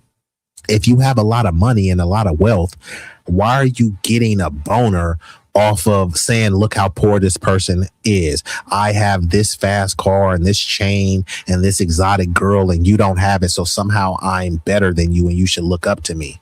And then these same people will talk about biblical principles when the biblical principles are vehemently against idolatry, especially in the form of materialism and stuff. But let's get into more of this anti-black obsession. Self-improvement, get the physique, fix your jawline, fix your health in the process, but do it for you. The second the goal becomes mogging or just blatant bullying or whatever the fuck this is, you probably need to reevaluate your morals and take a long look in the mirror. There is nothing admirable about that. It's not cool, it's not aspirational, and I see degenerate content all the time, and I usually just scroll past it, but this one kind of irked me, because this is exactly what's killing this generation. Looks are. And just to be clear, the whole thing of looks maxing and stuff, that's something that's extra. These people are always projecting, dog. They're sickening, dog. They really are. They always projecting shit that's part of their culture onto other people. You know, it's ridiculous. That's what the whole. So basically the mogging term, mogging, mogging is slang for outshining or dominating someone, usually in terms of physical appearance, confidence, or social presence, right? Now, if you're already dominant in terms of physical appearance, why do you need to try to outshine someone else, right? If you already have a six-pack, you're chiseled and all this stuff, I don't need to go up to people with a pot belly and say, look at your beer belly and look at my six-pack. Like, you don't need to do that, bro. A man of the house doesn't need to announce that he's the man of the house. The lion is regarded as the king of the jungle. The lion isn't going around saying, I'm the king of the jungle. It's carrying itself and comporting itself as the king of the jungle, and everyone else falls and acquiesce to the energy that the lion is exuding, right? So if you're this big wig and you got all this swag and machismo and all of the baddies want you, bruh, you don't need to tear anyone else down. I just need to go and be myself. I need to be a cool, collected cucumber, and my debonair nature will shine. I don't need to say, hey, look at this dude. He got a ketchup stain on his tuxedo, and look at my tuxedo. It's freshly creased. This is the insecure people that masquerades as supremacy. Now, they do have a supremacist ideology, but that supremacist ideology comes from their insecurity, right? They'll say that they have black fatigue, but then constantly talk about black people. There's no context where someone's saying they have fatigue of something, but constantly engaging and talking about it. It doesn't make sense. If you say I have pizza fatigue and then every day you eat pizza, That would be idiotic. If you say I have fatigue of OnlyFans hoes, but every day you're subscribing to a new OnlyFans thought, people would say that you are an imbecile. But suddenly people say they have black fatigue and all they share is black fight videos, black on black crime. They talk about black fatherless homes, black this, black that, black that. And I'm tired of the blacks. But every day, all you talk about is black people. You're not from the black community. You don't live by black people. You don't want to live by black people. You hate black people. Let every day, that's all you talk about is black people and then framing it as fatigue. No, that's not fatigue. It's called obsession. Let's get back into it. But that's not where you get your value from. Looking good doesn't automatically. Black pill is so true. Why does 6'5" Chad need to bully a random stranger on a train just to feel good about himself? Since when was self-improvement genetic elitist bullying disguised as humor or mogging? Now listen, I teach people how to look good all the time. So hear this clearly. By all means, pursue self-improvement. Get the physique, fix your jawline, fix your health in the process. But do it for you. The second the goal becomes mogging or just blatant bullying or whatever the fuck this is, you probably need to reevaluate your morals and take a long look in the mirror. There is nothing admirable about that. It's not cool, it's not aspirational, and I see degenerate content. Looks like I'm gonna be here a little bit longer than expected, right? So again, this person says, in general, it's crazy how people are making this about race and not wealth divide. There's rich and poor, white and black people. So when you say making this about race, what is the this that you're referring to? And you know who's making things about race? The people in your community. Who they say who controls the media controls the mind. So who controls the media is people in your community. They're constantly pushing things about race, and people in your community are falling for it, hook, line, and sinker. All I got to do is go on Twitter, and if I type in black, it's going to be a litany of blue check accounts with tens of thousands, sometimes millions of followers, and their entire identity is based around anti-blackness. That's it. But these are the same people that say don't make it about race. When they talk about chimping out, they're making it about race. When they talk about low IQs, they're making an argument about race. Black on black crime, making arguments about race. Affirmative action, they make it about race. DEI, race. CRT is literally about race. And these are the same. We live in a colorblind society. We live in a colorblind society, but then when a black person moves in your neighborhood, oops, there goes the neighborhood. Where do you think that term came from? The same people that say don't make it about race, when a black person moves in and they say we got to have white flight. Oh, another racial group has to flee because they don't want to live next to another racial group. This country was founded on genocidal maniacs and racist proclivities. Don't make it about race. Well, there's a racial hierarchy. You're not doing anything to dismantle the racial hierarchy. All these people do is they love the racial oppression and subjugation, and then they say don't make it about rape. That's like someone forcibly penetrating someone and say don't make it about assault. Like, you are assaulting this person, and then say don't make it about the act that you're doing. Okay. That's the same thing they did when they were printing racialist books. They chose what they thought were exemplary representations of whiteness and compared to subpar examples of other races. Yeah, this is why they never talk about the Dark Ages. The Dark Ages, they were disgusting, living in squalor, filthy. Capitalism is a sanitized version of feudalism. Feudalism is about kings, queens, nobles, lords, and peasants. The majority of white people descend from peasant lineage, but because they put a premium on white skin, then they're like, hey, look, we're better than those niggers. Not because of anything I've done, just because of my skin hue. And this person, here we have another low IQ lunatic loser, and they have some dog, and it's like, bruh. I almost channeled my inner Michael Vick, and I hate to throw bro under the bus like that, but bruh, what kind of dog is that? This dude got this little scroungy mutt. Like, come on, bruh. I might have to call. What's that? Pet? PETA? You know, the pet, bro. What kind of dog is that? That's a mutt, bro. Over here, we breed bullies over here, full blooded, bro. I mean, I'd rather have a Yorkie than that little mutt that you got on the screen. So you said, I don't know what the fuck you talking about. I don't know what the fuck type of dog that is. That dog looks frail. Lassie would probably beat that dog up. Airbud would probably beat that dog up. Like, bruh, get that dog some kibbles and bits, bro. Your dog looks disgusting, bro. But anyways, bro, the link is out there. If you got any smoke, bro, you can come up here. You don't have to like kind of troll and whine in the chat like a little biatch. And you said Kenny is in his mom's base. Bro, in his mom's basement with his dog playing World of Warcraft, whacking off in the corner. Like, look at this dog, bro. Before I go on, because I'm gonna play a little bit more of the video. Cloudness, could you see this dog on this profile pic, bro? And I'm a dog lover, bro. Could you see this dog? Nah, let me see. Let me turn it.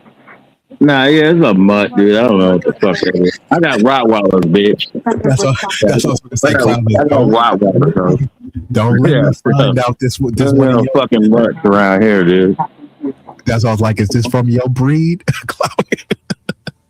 Is this from your line? Your line dog? Yeah. It's probably somebody has sex with, punk ass bitch. Yeah, that did look like the dog from Little Rascals. No, that Pete from Little Rascals, that was a nice looking dog. The dog, bro, looked like a little mangy little mutt, bro. Like, get that little mutt out of here, bro. Matter of fact, if you brought that dog to Cali, dog might not make it back. I'm just saying, bro. It's a dog eat dog world. I'm just saying. Don't bring that little malnourished mutt around here. You said, let's get ready to get out of here.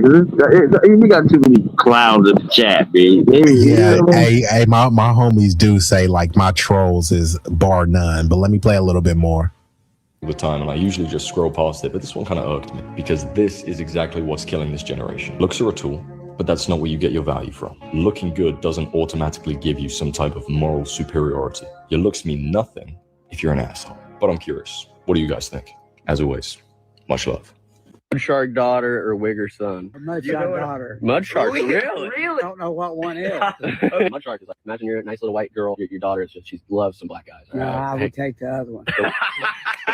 Date a liberal or an illegal immigrant? I would much rather date an illegal immigrant, a big booty Latina, for sure, because they're going to cook, clean, they're going to make sure that everything's going good for the family, they're going to have a bunch of babies. Now, a freaking liberal, they're 5 times vaccinated, probably can't have a baby because their womb's probably shrunken up from all of the side effects of the COVID vaccine, and they're mentally ill on probably 10 different antidepressants, so their hormones are out of whack, and they're all on birth control, so they can't have a baby. So no, I don't want to date a liberal. It's no longer the most important number to look at when it comes to deciding who your wife is going to be. It's having dated a black person in the past. And if so, how many black people did they date and the shade of blackness that they have dated? If we're talking about like a half 6 years.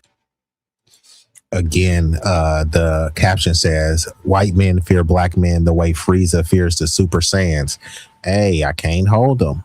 Years ago, 2 dates, we can kind of brush that under the rug. But if we're talking 3 or more, burnt crispy, fish ones.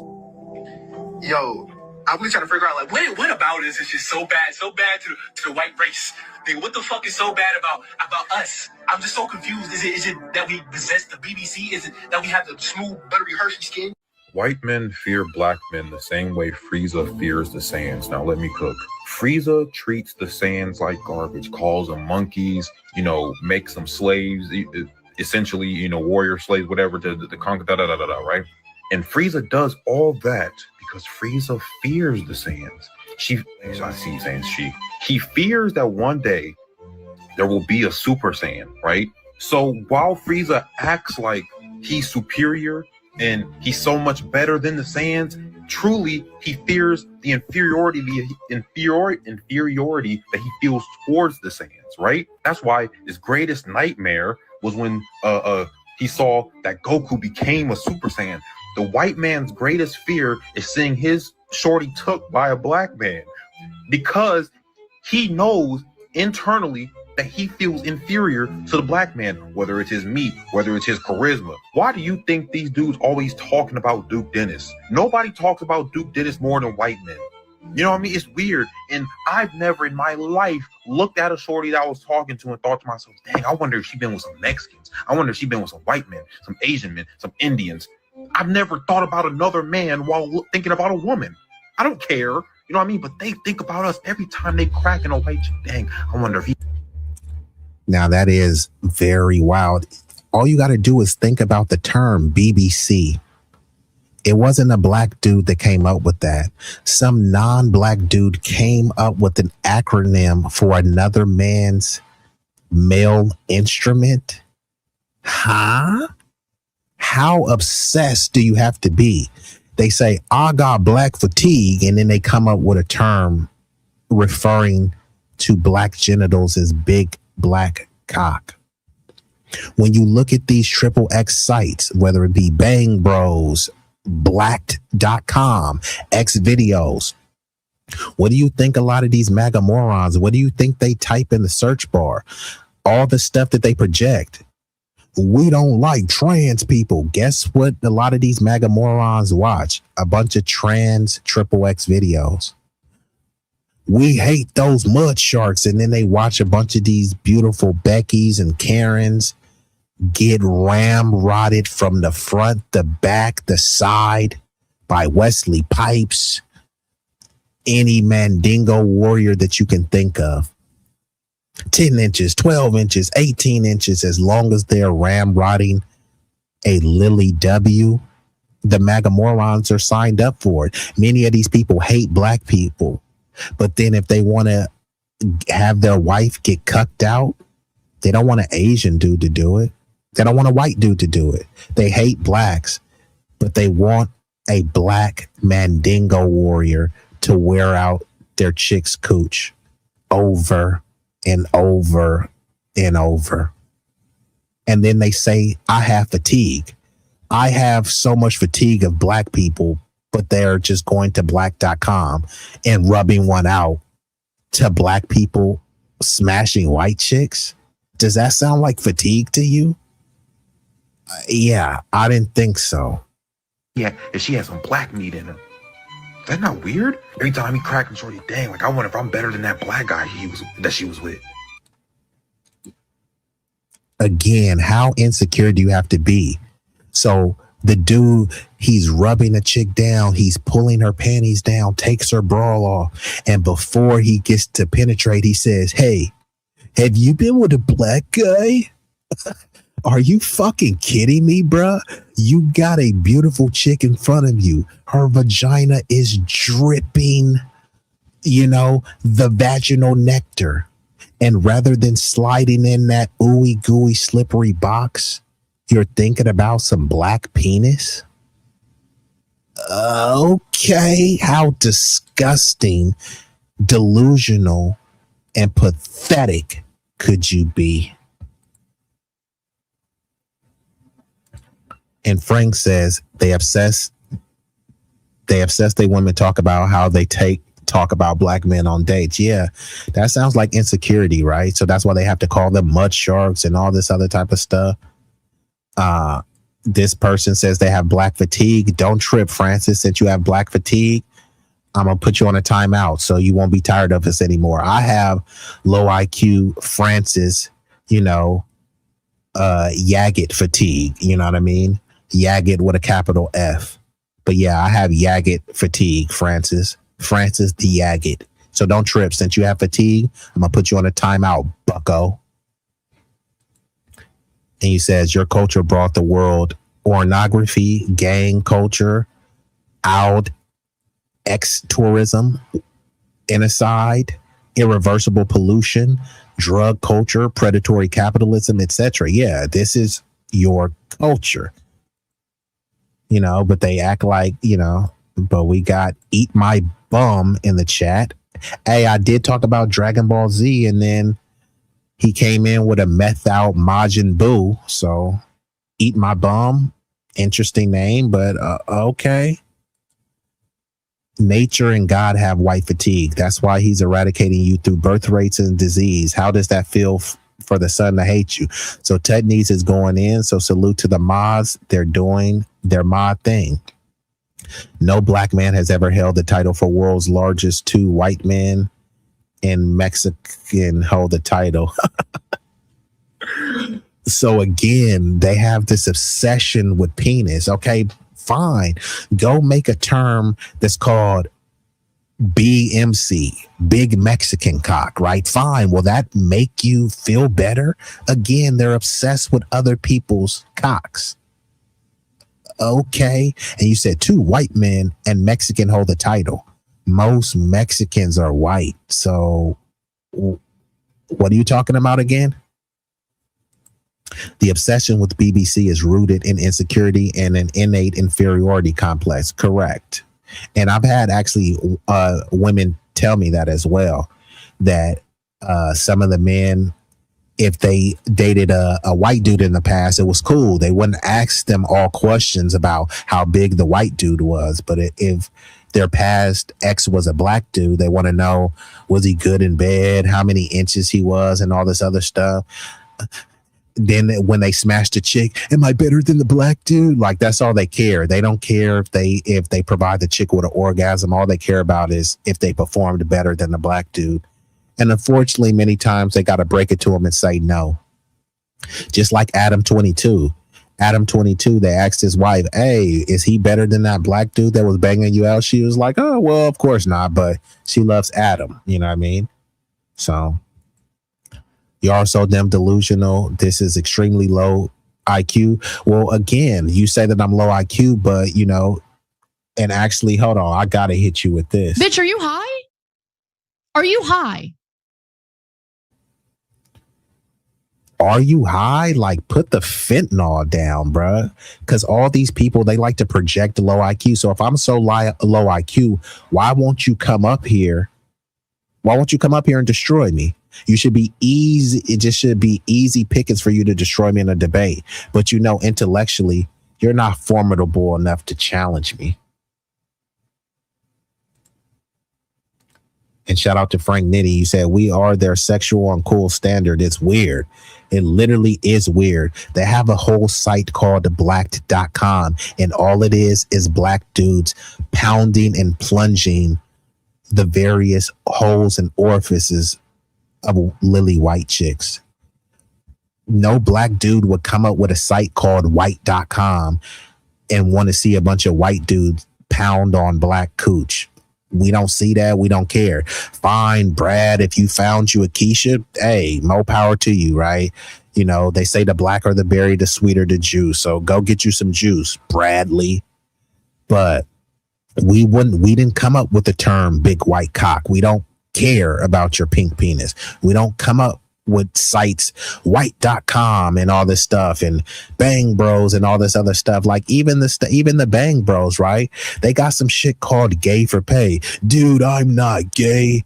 They just bend over and get ramrodded for pay. And then that's why they got all these memes. I'm not gay, but $20 is $20. Whose culture is that?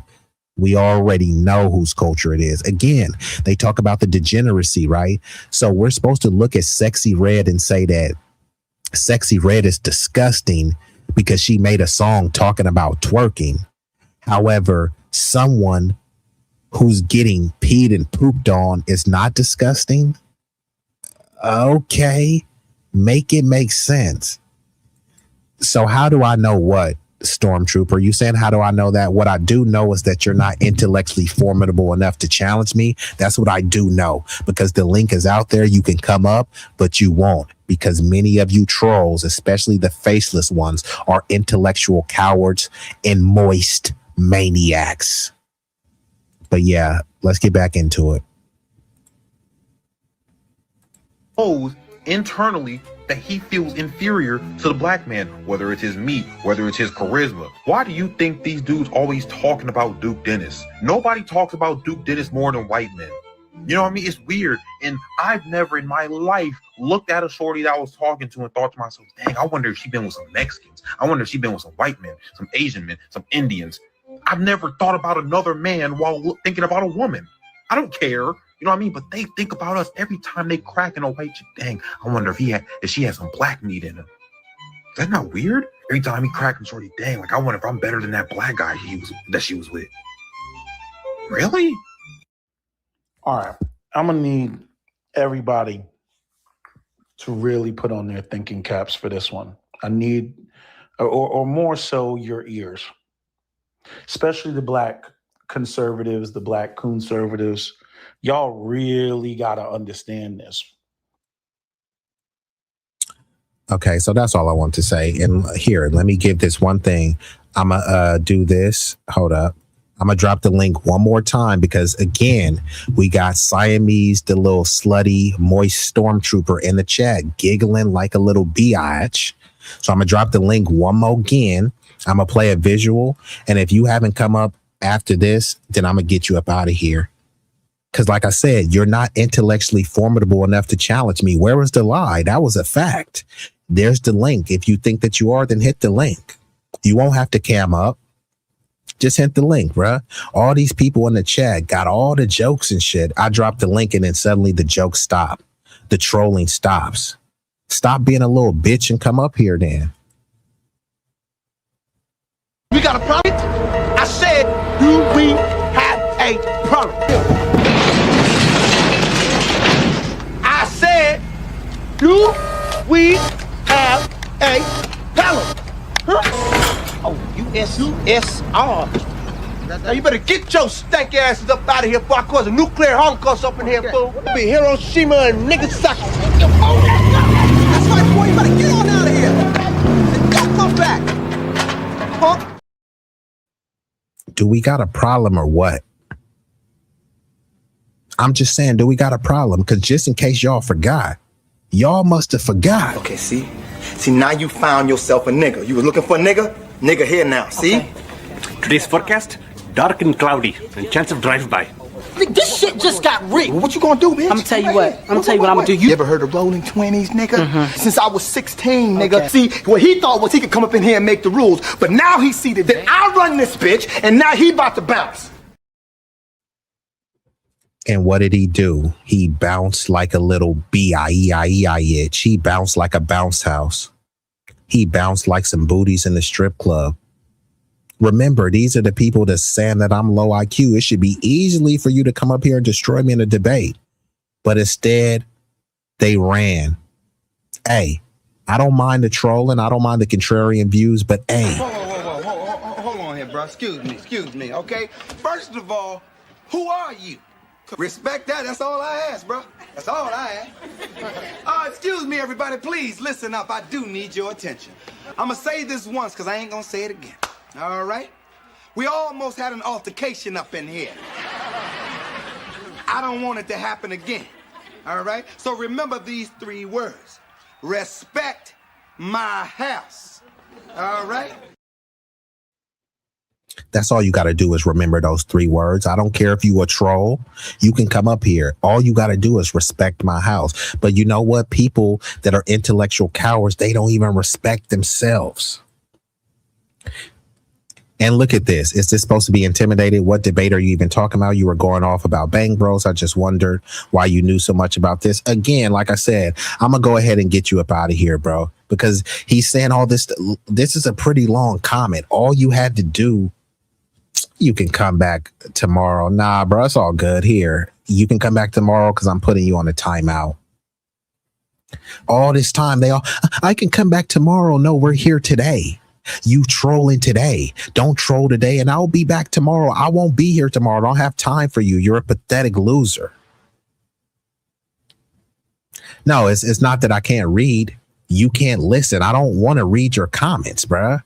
I dropped the link for you to come up. This is what all y'all do, and this is what you are, Siamese. Siamese, the sassy, bitch-ass stormtrooper. That's what you are. You're a pathetic loser and an incel dweeb. The link is out there, bruh. You're not intellectually formidable to challenge me. You're not tough. You're not smart. You're not funny. You're just a pathetic, low IQ incel.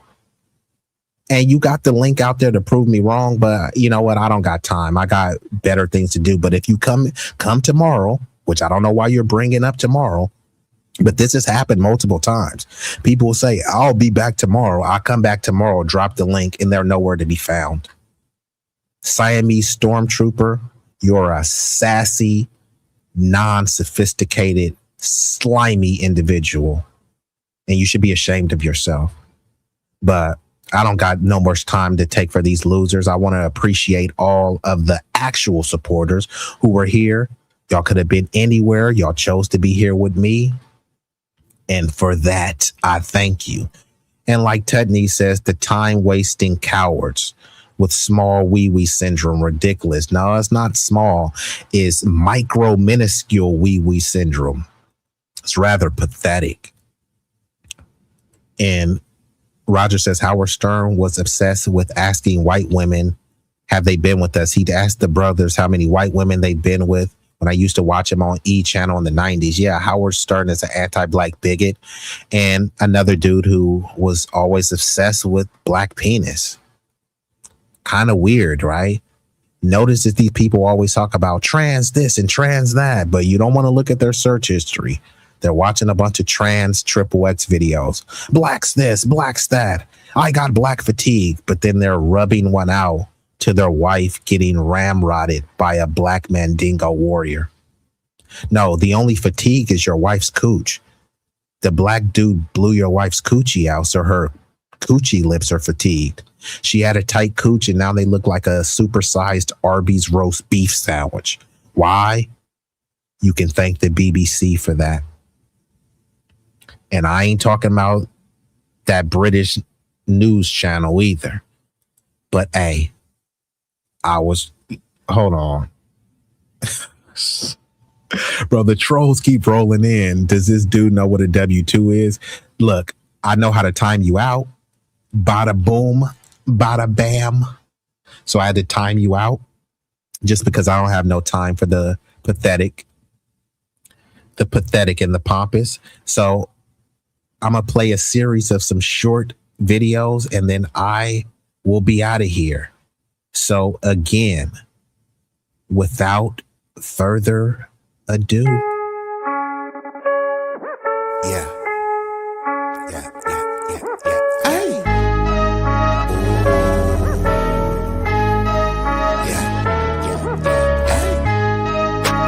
B-Eazy Dat Dude,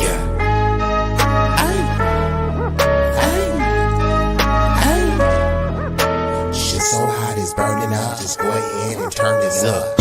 I bring the pain like an aftermath of a car wreck. There's a lot of niggas that say they real. To me, that shit is far-fetched. Them cats is pussy. They really is on some feminine stuff. If I ride up on them with the 40 ounces, it's a definition of adrenaline rush. What he do is sweet like cinnamon puffer. My niggas is rough like Willow Pass. Grew up out on Mary Mac, but I used to hang on Willow Pass. These birds that I roll with, outcasts and misfits. Better zip lips so you get hit when the fifth spit. Flat line in your pit. Trap habits is black magic, no voodoo. Get the bands like Goku for the cocaine and go poo-poo. Most these niggas is foo-foo, so I'm shitting on them like doo-doo. I can't fuck with y'all like tofu, I'm just saying, man, like Goku.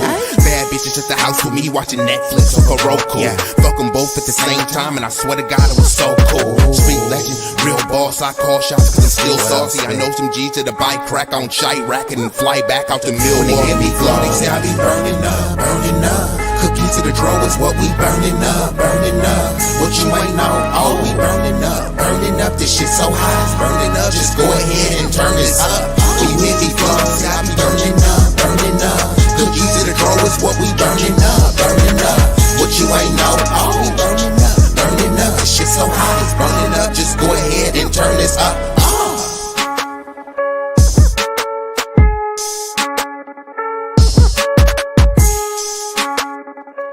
Be easy, he is that dude. Ooh, he is that dude, be easy, he is the one that you can call so he can get the job done. He about to reign supreme if you thought his run would soon end. He just getting started though, so go ahead and tune in.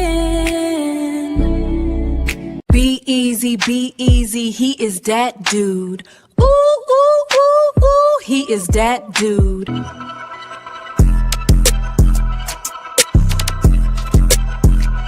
B-Eazy Dat Dude, boy, stop playing. You know you dat dude and been dat dude.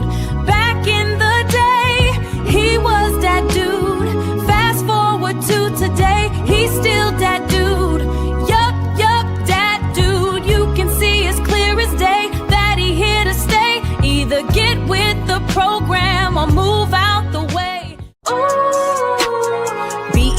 Dat Dude, he back with another one, another one, another one, another one. Ay, we all like B-Eazy. Nah, matter of fact, we love B-Eazy, believe me. He really that dude. So, B-Eazy, tell me how it feel. Ooh, tell me how it feel to be real, to be really that dude. B-Eazy Dat Dude. You ain't know.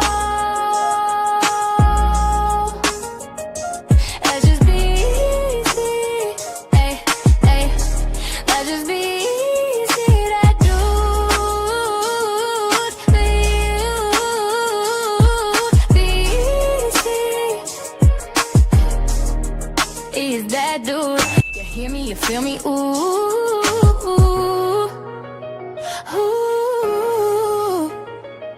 B-Eazy Dat Dude, yeah. B-Eazy.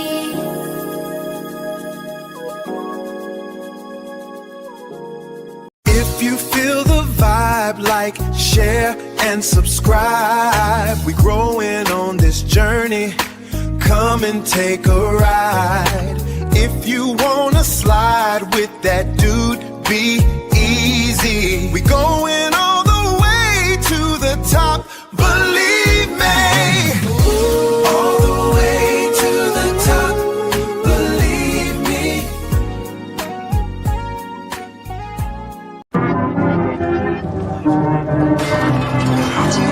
Are you not entertained? Are you not entertained? Is this not why you are here? Follow. Be easy. You know you want to. We're waiting.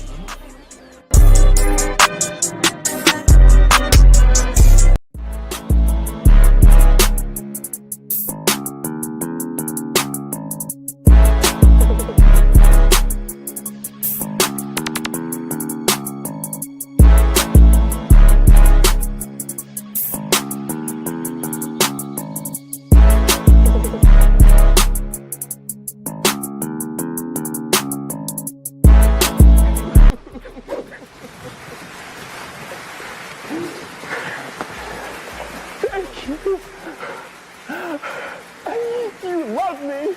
You really love me.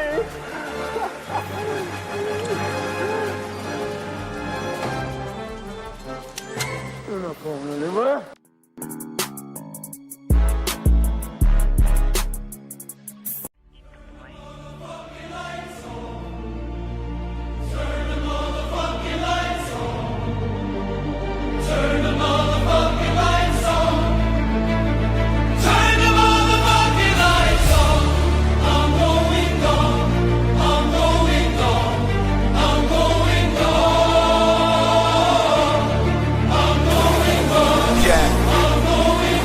Yeah.